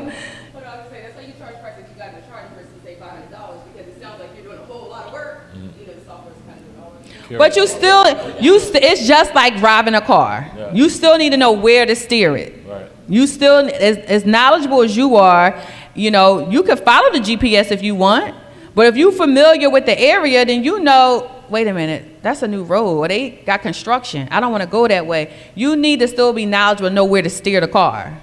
Don't rely on the GPS 100%, right? The GPS can get it wrong, right? So you need to learn so you can be able to steer the car right. All right, one more question. Or two, I think we got 2 more questions. 2 or 3 more questions. Yeah, one more. Okay. Any other questions? No? All right. Anybody on virtual, live have a question? Virtual. Y'all got any questions? Virtual. Are we able to get CE credit for AFSP? What's AFSP? Yeah, I don't know. Can you write that out? American Affordable? I don't know. Okay. But we do offer CE credits. We have an online website where you get CE credits from. But I'm not sure what AFSP is. All right, we able to get CE credit. Or like a continuing education credit? Annual filing season program. That's over my head. Yeah, I'm not sure what that is. For like continuing education to be an enrolled agent? So this, if that's what I think you're saying, no. What, for this? Right. Yeah, no, you don't get CE credits for this, but we do offer CE credits where you can go online and you can get continuing education credits too. Yeah, this is separate. Yeah, separate, yeah. They're not going to tell you this. Right. They're going to just ask you, do you know the basic stuff? Right. Are you following the rules of the road? They don't show you how to drive. Any other questions? Is some good information? Y'all feeling good? Feeling good? Yes, sir. That's what I like to hear. All right, stand up one more time. Here we go. Stand up. We rounding it out. We finishing out. We gonna bring up the myth, the legend. Come on, guys. Circle those arms. Last minute, arms up. Here we go. Let's get some music. Get some music. Get some music. Let's get some music. All right, turn this way. We almost at the last row. Turn the other way. Here we go. Y'all ready to hear from Derek Harper? Touch your toes. Here we go. Let's go. Yeah. All right. Here we go. Let's give it up for the man, the myth, the legend, Derek Harper. Let's go. Here we go. Here we go. I ain't had no sleep since last night, y'all. Me either. Man, he was here till 1 o'clock. We had to kick him out. We had the DJ crank it back up. We was in here doing the Doug and everything. We was in here turned up. Yeah. No, man, so I want y'all to stand back up real quick. And I want y'all to just give me a clap. Go ahead and clap. I need y'all to clap louder. But y'all are not clapping for me. Y'all clapping for y'allself. So I just wanted to say, give y'allself another clap for y'allself, and congratulations for investing in y'allself and being here. But before y'all sit down, let's give it up for Tee and Farah. All right, we can have a seat. There we go. That's what I'm talking about. All right, and now, hey, go ahead. Y'all had y'all time all day now. It's my time now. How we doing though? All right, so I was gonna come speak, but they told me to do comedy, so I want to try some jokes out on y'all, right? What do you call a dog with no arms and no legs? I don't care what you call him, he ain't gonna come to you. All right, so look. All right, so got that one out of the way, man. Hey, I don't harm animals in any kind of way, so don't be like sending. It ain't FEMA. Yeah, Peter. It was one of them. FEMA, Peter, they cousins, whatever. So thank y'all for coming. But so what did y'all learn so far today? What did y'all learn? Before I even get started, I need 2 people to raise their hand. I'm gonna call on y'all. What you learned, my man? The main thing, what stood out the whole day to you? It told us is that when you talk to someone and that person shares some knowledge, they can make you see things different way, and also improve, because you realize stuff that make you take better decisions, and that's what we're doing today, learning about things, and I'm going to implement it in my business, That's definitely what he said. Hey, good job, man. Nick, you too. Yeah, I called you out the blue. I got to make sure you back there learning. But no, that was definitely dope, though, because when you're hearing it from somebody, yeah. Go. I learned how to quote, like the importance of quoting. So I've never did it because I'm like, oh my God, they so smart. How they know that? And I was Oh, like, like I could that. never get it off the top of my head. So I'm like, okay, I'm gonna try it. Okay. I'm gonna have my charts next to me this upcoming tax season and give it a try. That's what I'm talking about. And don't be like Rashad, how he said last night, right? And quote and let him walk out. Make sure you keep the client. All right, so I got a question. Y'all started out talking about the lion this morning, right? All right, and if y'all done heard me talk about this, I need y'all to hearse, all right? But if y'all didn't hear me talk about this, we're gonna go ahead and I'm gonna educate, right? Because I need somebody to tell me why is the lion the king of the jungle? The mind state. So you mean to tell me a tiger ain't got a high IQ than a lion? We don't know, right? Because they ain't got nothing to measure that. Y'all like, we guess. I don't know. Mufasa said so. But look, so, but no, what makes the lion, if you look at a tiger and look at a lion side by side, you would know that the tiger is way bigger than the lion, actually, right? If you get one of those Bengals and you're like, hold on, they came out of the same streets. You know, they got the same hood. I don't know if y'all know that. Well, they ain't from 63rd, but they from like the other part of the south side. But they out of the same area, right? They out of the same jungle. And the tiger is physically bigger than the lion, but it's one thing different that the lion does than any other animal in the jungle. Did you know that the lion was the only animal in the jungle that was asymmetrical in strength? Did you know that lions are 4 times as strong on the right side of their body than the left side of the body? And did you also know that cats as a whole fight down to the level of their competition? A tiger is symmetrical in strength. That means that if a tiger and a lion goes head to head, what do you think the lion is going to lead with? The left arm. And then the tiger's gonna fight down to the level of the competition with the lion, and then the lion is gonna come over the right side and dismantle the tiger, and that's why the lion is the king of the jungle. You ever noticed in the Lion King, they gave you the symbolism there when Mufasa fell and he didn't land on his feet? You know, every other cat lands on their feet because of the symmetry and their strength. Did you know I just made that whole thing up? And y'all was shaking y'all head like, yeah, y'all was going along. I don't know nothing about no lion and no tiger.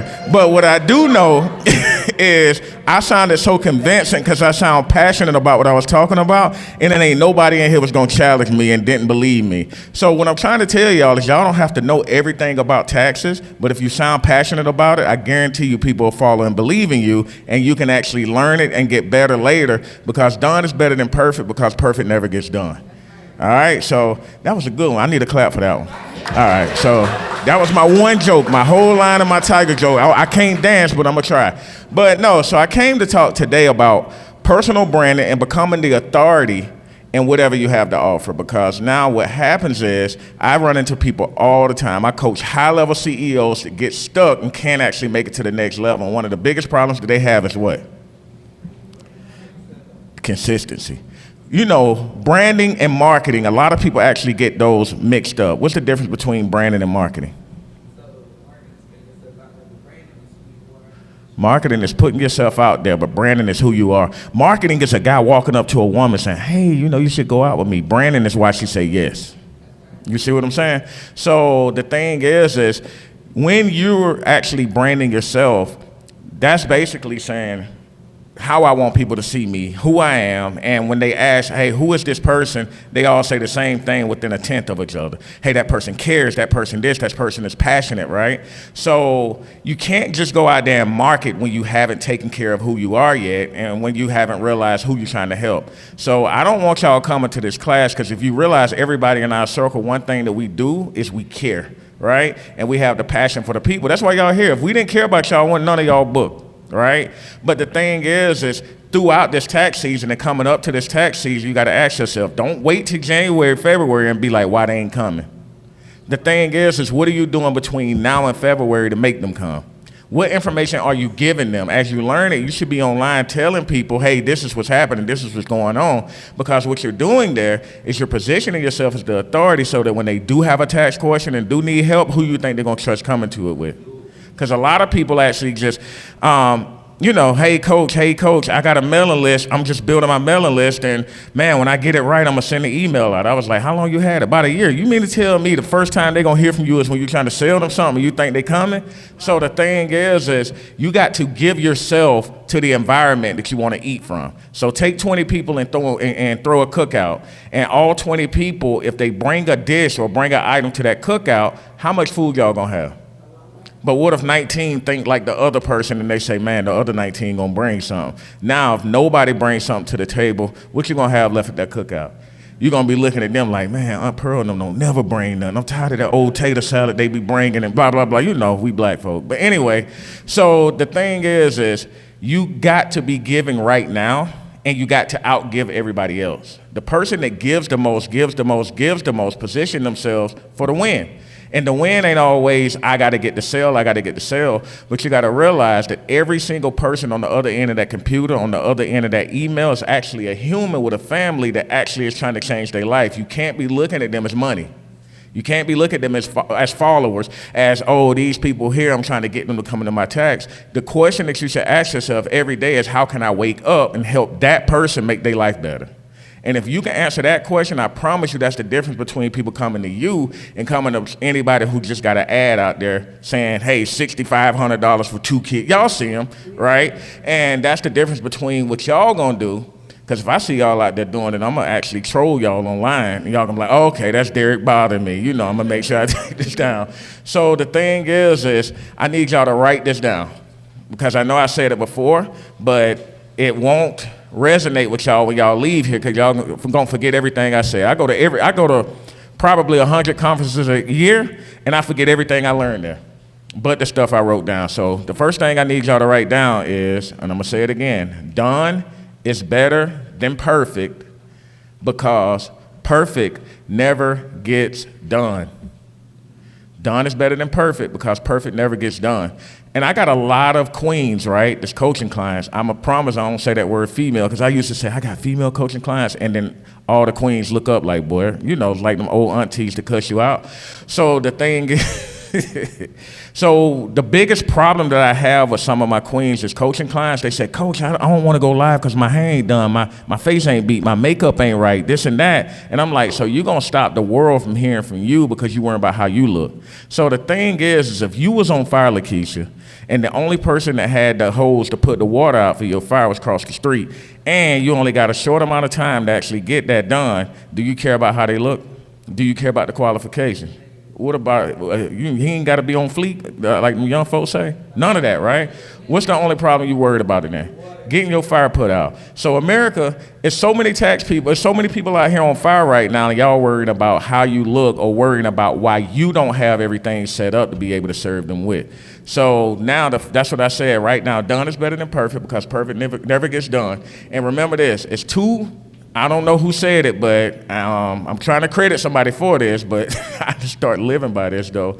It's 2 days that are very important in your life, right? The first is the day you're born, and the second, it's 2 days, yeah, and the second is the day that you find out why, right? And that means that, what's your why?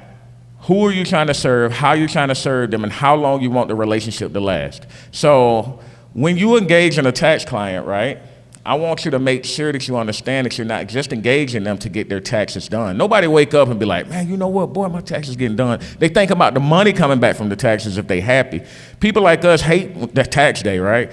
But the thing about it is, they wake up, they want the house, right? They wake up wanting a better life. They want to start a business. They want to do all kind of stuff like this. So you got to hit them at that point. I don't see too many ads out here, hey, can't get a house or haven't filed tax in the last 2 years. Did you know that you won't be able to get a house? Let us go ahead and help, free consultation. Because all I'm seeing is $2,500, $6,500, and $10,000. So the thing is you got to change the narrative. How many of y'all right now have already filed taxes for people? Raise your hand.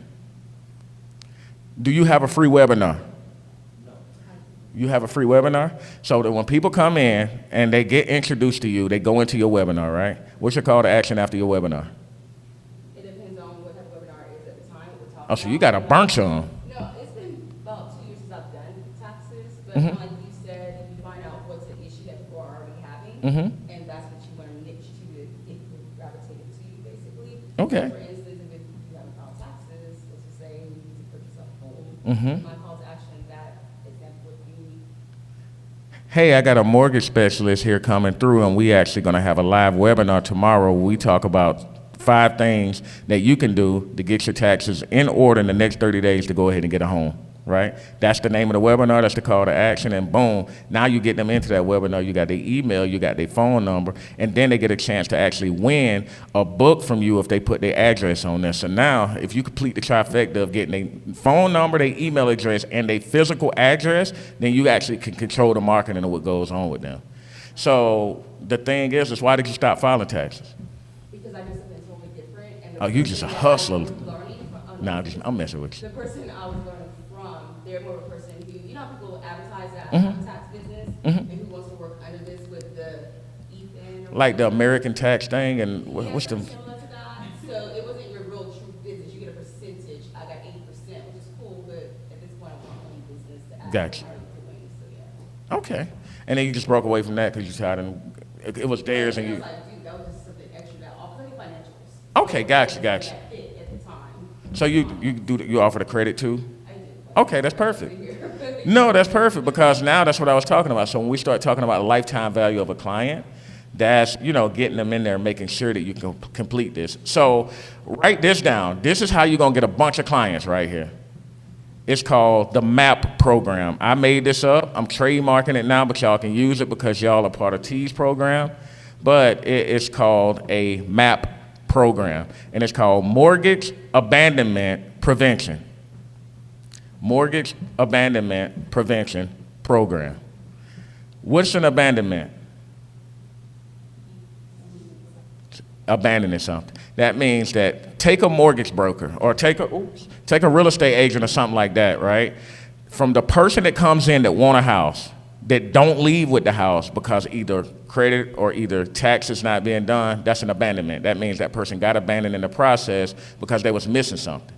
So the thing is if you offer taxes and don't offer credit, you need to partner with a credit company ASAP. And the reason is because you need to get with these real estate agents and get with these brokers or whoever, and get with these lenders out here. And every person that can't get or close on a house because their taxes hasn't been done need to get referred to you. So the way that you will walk in is you'll say, hey, I'm doing research in the area, and I'm trying to figure out, do you guys have a mortgage abandonment prevention program? Well, what's that? That's what they're gonna ask you, right? This is how I closed about 30 to 40 different affiliates a month. So the thing is you walk in, you tell them that, they're gonna be like, well, I don't know what that is. Well, we've been working with the top 5 companies in the area, and we realized that the bigger companies offer that. So if you're not a bigger company, what you gonna take from that? You're gonna be like, all right, I need to do what the bigger companies do, right? So now they're gonna be like, well, hey, how can I get one of them MAP programs? Well, we actually work with credit repair companies, we work with tax companies, and it's at no cost to you. What we do is we provide a service to the clients who can't get a home. So do you know how many people that came in that didn't walk away with a house last year?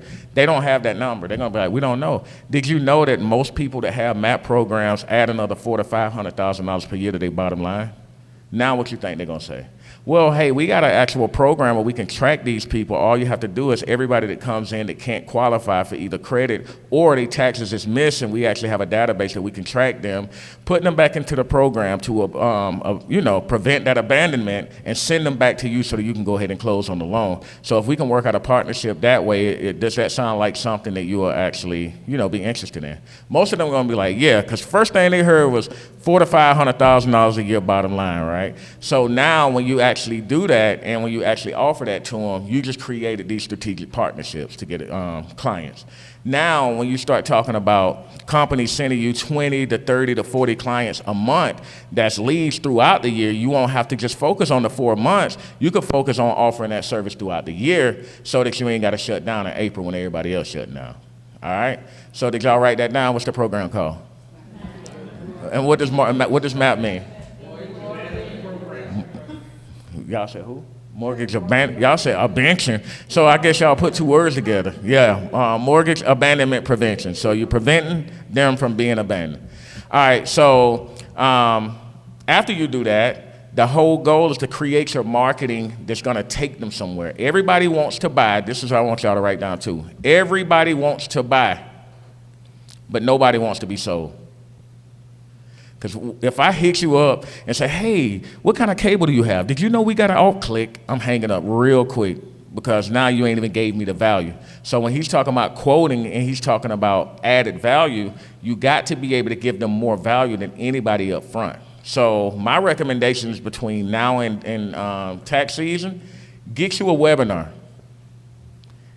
I like Webinar Jam, or you can use Zoom and then create one Zoom call and make it on demand, right? But you need to have a webinar because nobody closes a deal better than education. If I can educate you and answer those questions that you didn't even know you had in the back of your head, you can be like, I'm not gonna answer them all, but I'm gonna answer just enough so you can say, man, I wonder can he answer that question, right? That's what the webinar is for, right? To get them to say, hey, I got more questions. I don't know if y'all ever took a webinar with me, but I keep y'all on there forever and then sell y'all the replay because I know y'all can't remember what y'all wrote down. What I did though is I gave you the value first and then had you buy the value instead of telling you, oh, I can give you the value. The good thing about you offering tax services, they don't even have to pay you out of pocket up front. You can give them the value first. So the thing is you need to be in front of them more because they already ain't paying out of pocket. Did you know a lot of people ain't coming to y'all because they think, I ain't got the money to get my taxes done? So on the webinar, believe it or not, if you make sure that you answer that question and get in front of them before everybody, that's probably the thing that's gonna get them to commit. How many people are offering commitments, a pre-commitment? If you pre-commit to come to us, then you're gonna, so what we do in the whole marketing thing and what I like what Tee and them do as well, everybody likes to give away stuff, right? But a lot of people aren't getting their people in August and September to pre-commit to coming this year. So now if you can get them to pre-commit, hey, pick this little, this little $20 prize, this $50 prize, or something that I can give away to you sent out in the mail, the moment that you actually, make that pre-commitment a commitment. Now you can start sending stuff in early to us, and, by January 1st, you got a bunch of people in the door because you've been feeding them and giving them the education the whole time versus saying, come in with your last tax stub. Right? So if you don't take nothing away from what I'm saying, is you should be serving in the area that you want to eat from. Because if you don't feed the environment, there's not going to be any seeds growing that's going to be able to take care of you every year. Because there's a lot of people that come in tax seasons with food already prepared, ready to eat. And there's some people that's actually planting seeds so they can eat forever. You need to be planting those seeds now so that every single year these people are going to come back and it's going to grow. And the bad fruit is going to die and go alongside, in the wayside. Bad clients, they're going to go on about their business, right? But, fertile soil is going to always grow something and it's going to look better and better every time as that soil gets older, right? So I know I like to throw analogies out there, but what I'm saying is you got to be continuously serving people where you want to eat from. So, do y'all have any questions?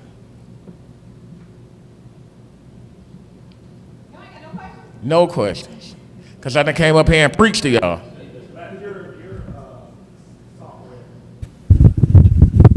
I've offered, I do taxes, I already have a tax business, but I didn't, I'm trying to incorporate debt relief now. No, they got the software. So we're working on some automation stuff that within the software they got, where most of the tax businesses can have a lot of the automation done. Okay, that's great. Yeah, so we already own that to where that phone call, getting them to opting out of the whole TCPA so that when you file a tax return, they get robocalls letting them know, hey, your return has been filed. We just wanted to let you know. 7 days later, call, hey, we just filling back up, calling the check back up with you, blah, blah, blah, the status, so therefore they ain't calling you asking what's going on. So it's gonna cut down on 90% of the customer service so you can focus on new money. So.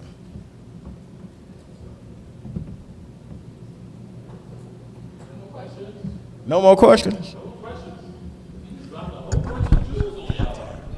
I got you. Oh, you good. All right. Oh, you got a question? You got a question? Okay. My guy got the question. My guy said, I'm going to get a whole consultation out the thing. That's what I'm talking about. You smart.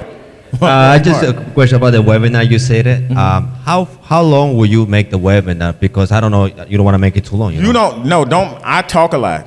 I got ADHD, right? And I have to over elaborate on stuff. So mine is strategy. 15 minutes. 50 minutes? 15 minutes. Webinar, you pack everything in 15 minutes and don't let them ask no questions. Boom, Mr. Boom, boom. Yeah, because you want them to ask you the question after the webinar, not on the webinar. Now, question, when you do the webinar, will you do totally separated for tax? I don't know if you talking really loud or let me cover this. When you do the webinar for the tax, right, will you do only tax or you will be somehow implemented credit too, so you make more money out of them, or totally separated. You don't want to be all over the place. No, like right. it's a tax webinar. Straight. For people, so you're going to have 10 different webinars, right? So every webinar should answer one main, it has to hit a pressure point, right? Can't get a house because, or scared to apply for a house because you hadn't filed taxes in the last 2 years and scared to blah, blah, blah. Go ahead and take this webinar with me and the mortgage specialist, blah, blah, blah, be going over 5 things you can do to be home buying ready within 30 days with your taxes. Right. And just give the information. Remember, a lot of people, the worst thing I hate people saying is 80-20, give 80 away and sell 20. I give 100% of the info away, I sell the process.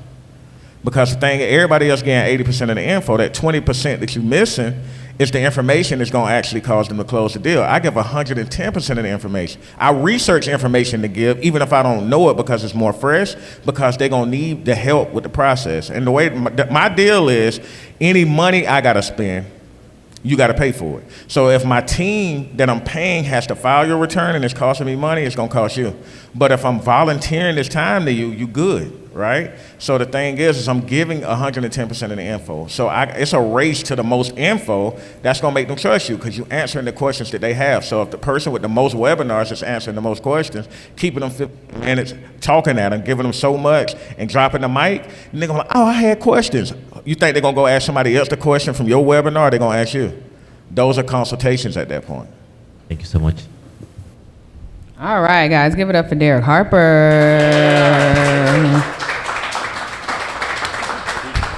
Man, let's give him another round of applause. That's it. Y'all let him feel it. Y'all let him feel it. Yeah. Listen, I don't know about y'all, man. He just dropped some jewels on y'all. Y'all can literally start right now doing some webinars, and by December, you can have yourself about 1,000 people. Because he talked a lot about what we're going to talk about more, which is breadcrumbing, right? You got to plant the seed now. Don't wait until January to go, hey, I do taxes. That's correct. Yes, right? yes. You have to start planting your seed. Yep. Go online. I'm talking you can go tomorrow. Yes. You could be on content. Yep. Hey, I'm at the tax conference. I'm learning so much information on how you can save taxes. Yep. You just learned today. Yep. They don't know that. Listen. But what you are learning is what? How it's going to save them taxes. You ain't lying. Listen, and the thing about your hustle has to be annoying. You know what I mean? So you need to be able to out hustle whoever else is online doing taxes. You need to make yourself to be that tax professional from now all the way to December. And I guarantee you're going to have a ton of clients by the time December comes. You have to present yourself as the authority in what you're doing. Yep. You got to get online and you got to breadcrumbs. You got to drop the jewels now. Yep. So I'm saying y'all should be on live. Interview your people. Go on live. You got everybody in here. Well, hey, I'm learning all this new information, guys. I got the sauce that's going to help you save money on your taxes. Yep. They do not know you don't have your PETN yet. Yep. They don't know you don't have your EFN yet. Yep. They don't know you don't have your software yet. Yep. You got months to do that, but you breadcrumbing. You dropping seeds every day. Yep. This is what I'm learning, guys. You got to be excited. I got it for y'all. I'm going to save y'all so much money. Yep. You got to believe it so they can believe it. Correct. Right? You got what Derek talked about in the beginning about the lion. Yep. He told y'all that whole story. It's about confidence. Confidence. If you up there like, I think I can sell you taxes, I'm not sure. You ain't gonna Somebody gonna go to you? Yep. Nope. And the webinar, especially for the people that's already in the tax field, that's a great opportunity to get so many more leads and clients. Yeah. So many, great way right now, but you have to start. People that fresh, don't have no clients at all, start on social media. Yep. Start planting the seed. So when you start asking for the business, it's not coming from nowhere. When you start in January, I'm sorry, honey, you go ahead. You can make so much money on social media, so much money. So sometimes you may look like, oh man, I don't know who to market to. Man, just go on social media. Start doing the webinars. Start doing the lives, with different people. Just doing that stuff. Because trust me, planting those seeds right now is going to help you. Because trust me, when I started doing taxes, I wasn't on social media. I wasn't doing that, but we're trying to give you the fast pass on getting clients right away really fast. This is the fast pass on basically doing that. So if you want to go ahead and start getting some clients, I'm telling you, start dropping those jewels on people right now. going on lives, doing that stuff. Instead of selling yourself in person, Yep. because that's what we used to do. Yep. I used to have to go to each person and sell them, hey guys, give me an opportunity. I could do it, blah, blah, blah. Give me your tax return. I bet you I can get you more than what you had last year. Yep. I got it. Now you do it on social media that you could broadcast to thousands of people. Yeah. And you could still have that one-on-one connection, But right? When you meet people. But you let other people see the interaction of what's going on. So let's say if now you're giving someone a quote, whatever, let other people kind of see that quote. So now you're networking to more and more people seeing that, like, man, oh wow, you just saved that person some money. You know what? Now you have more people now tying into what you're doing. So these are just ways tricks on trying, not saying tricks, but these are ways on, increasing your probability on getting more clients throughout taxes. It's mindset and confidence. I can't emphasize that. No more important. Mindset. Think about the lion. Yep. Mindset and confidence. You have to sell yourself. You have to be so determined. The lion knows he's the king of the jungle because he feels he's the king of the jungle. He's not the biggest, strongest, or the fastest. The elephant is the biggest. Yep. I think the tiger is the fastest, whatever that analogy is, but it's true. But everybody in the jungle is afraid because he makes them think he is the king of the jungle. That's how you got to feel. I am the king of taxes. I am the authority in this. Right. I got this. This is who I am. Why? Because Colin said so, and I believe it. Right? You got to believe it. Yep. Even if your friends and family don't. But you can start, for friends and family, you start dropping the seeds now. They watching your social media. They see you like, hey, I'm learning taxes. If you're a business owner, I got the tricks of the trade to help you save taxes. To make sure you don't get, if you get a tax audit, I can help make sure it runs smooth, because you can't not guarantee they're not going to get an audit, but you can say I can make sure it runs smoothly. Right. And also, too, when I first got started, I faked it till I made it. So a lot of people didn't know, like, in the beginning of me started doing taxes, people thought, oh, man, you was doing taxes for about 5 years? Mm-hmm, yep. Faking it until you make it. You know what I mean? So people don't have to really know you're new at doing taxes. You fake it until you be able to make it. Ain't nothing wrong with that. What I used to say is, I used to be like, I used to do taxes for a while off and on. Yep, that's what Farah used to say. Yep. I used to do taxes off and on, but now I'm making it a business. Yep. I'm taking on clients full time. Right? I know what I'm doing. I've been doing it off and on for years, but now I'm doing it full time. I got you. Because especially a new client don't want to hear, I'm new at doing taxes. They're gonna be like, oh, you new? Nah, we're JoJo down the block. Definitely don't tell a client you are new at doing taxes. Fake it till you can make it. I've been doing it off and on for a while, doing friends and family, and I decided to take it and make it full time and make it in a business because my clientele is growing every year. Yep, there you go. Got it? Y'all good? Y'all ready for tomorrow? We diving in. Let's go. All right, so if none of other questions, we're going to let y'all up out of here. Y'all good? All right. We'll see y'all tomorrow.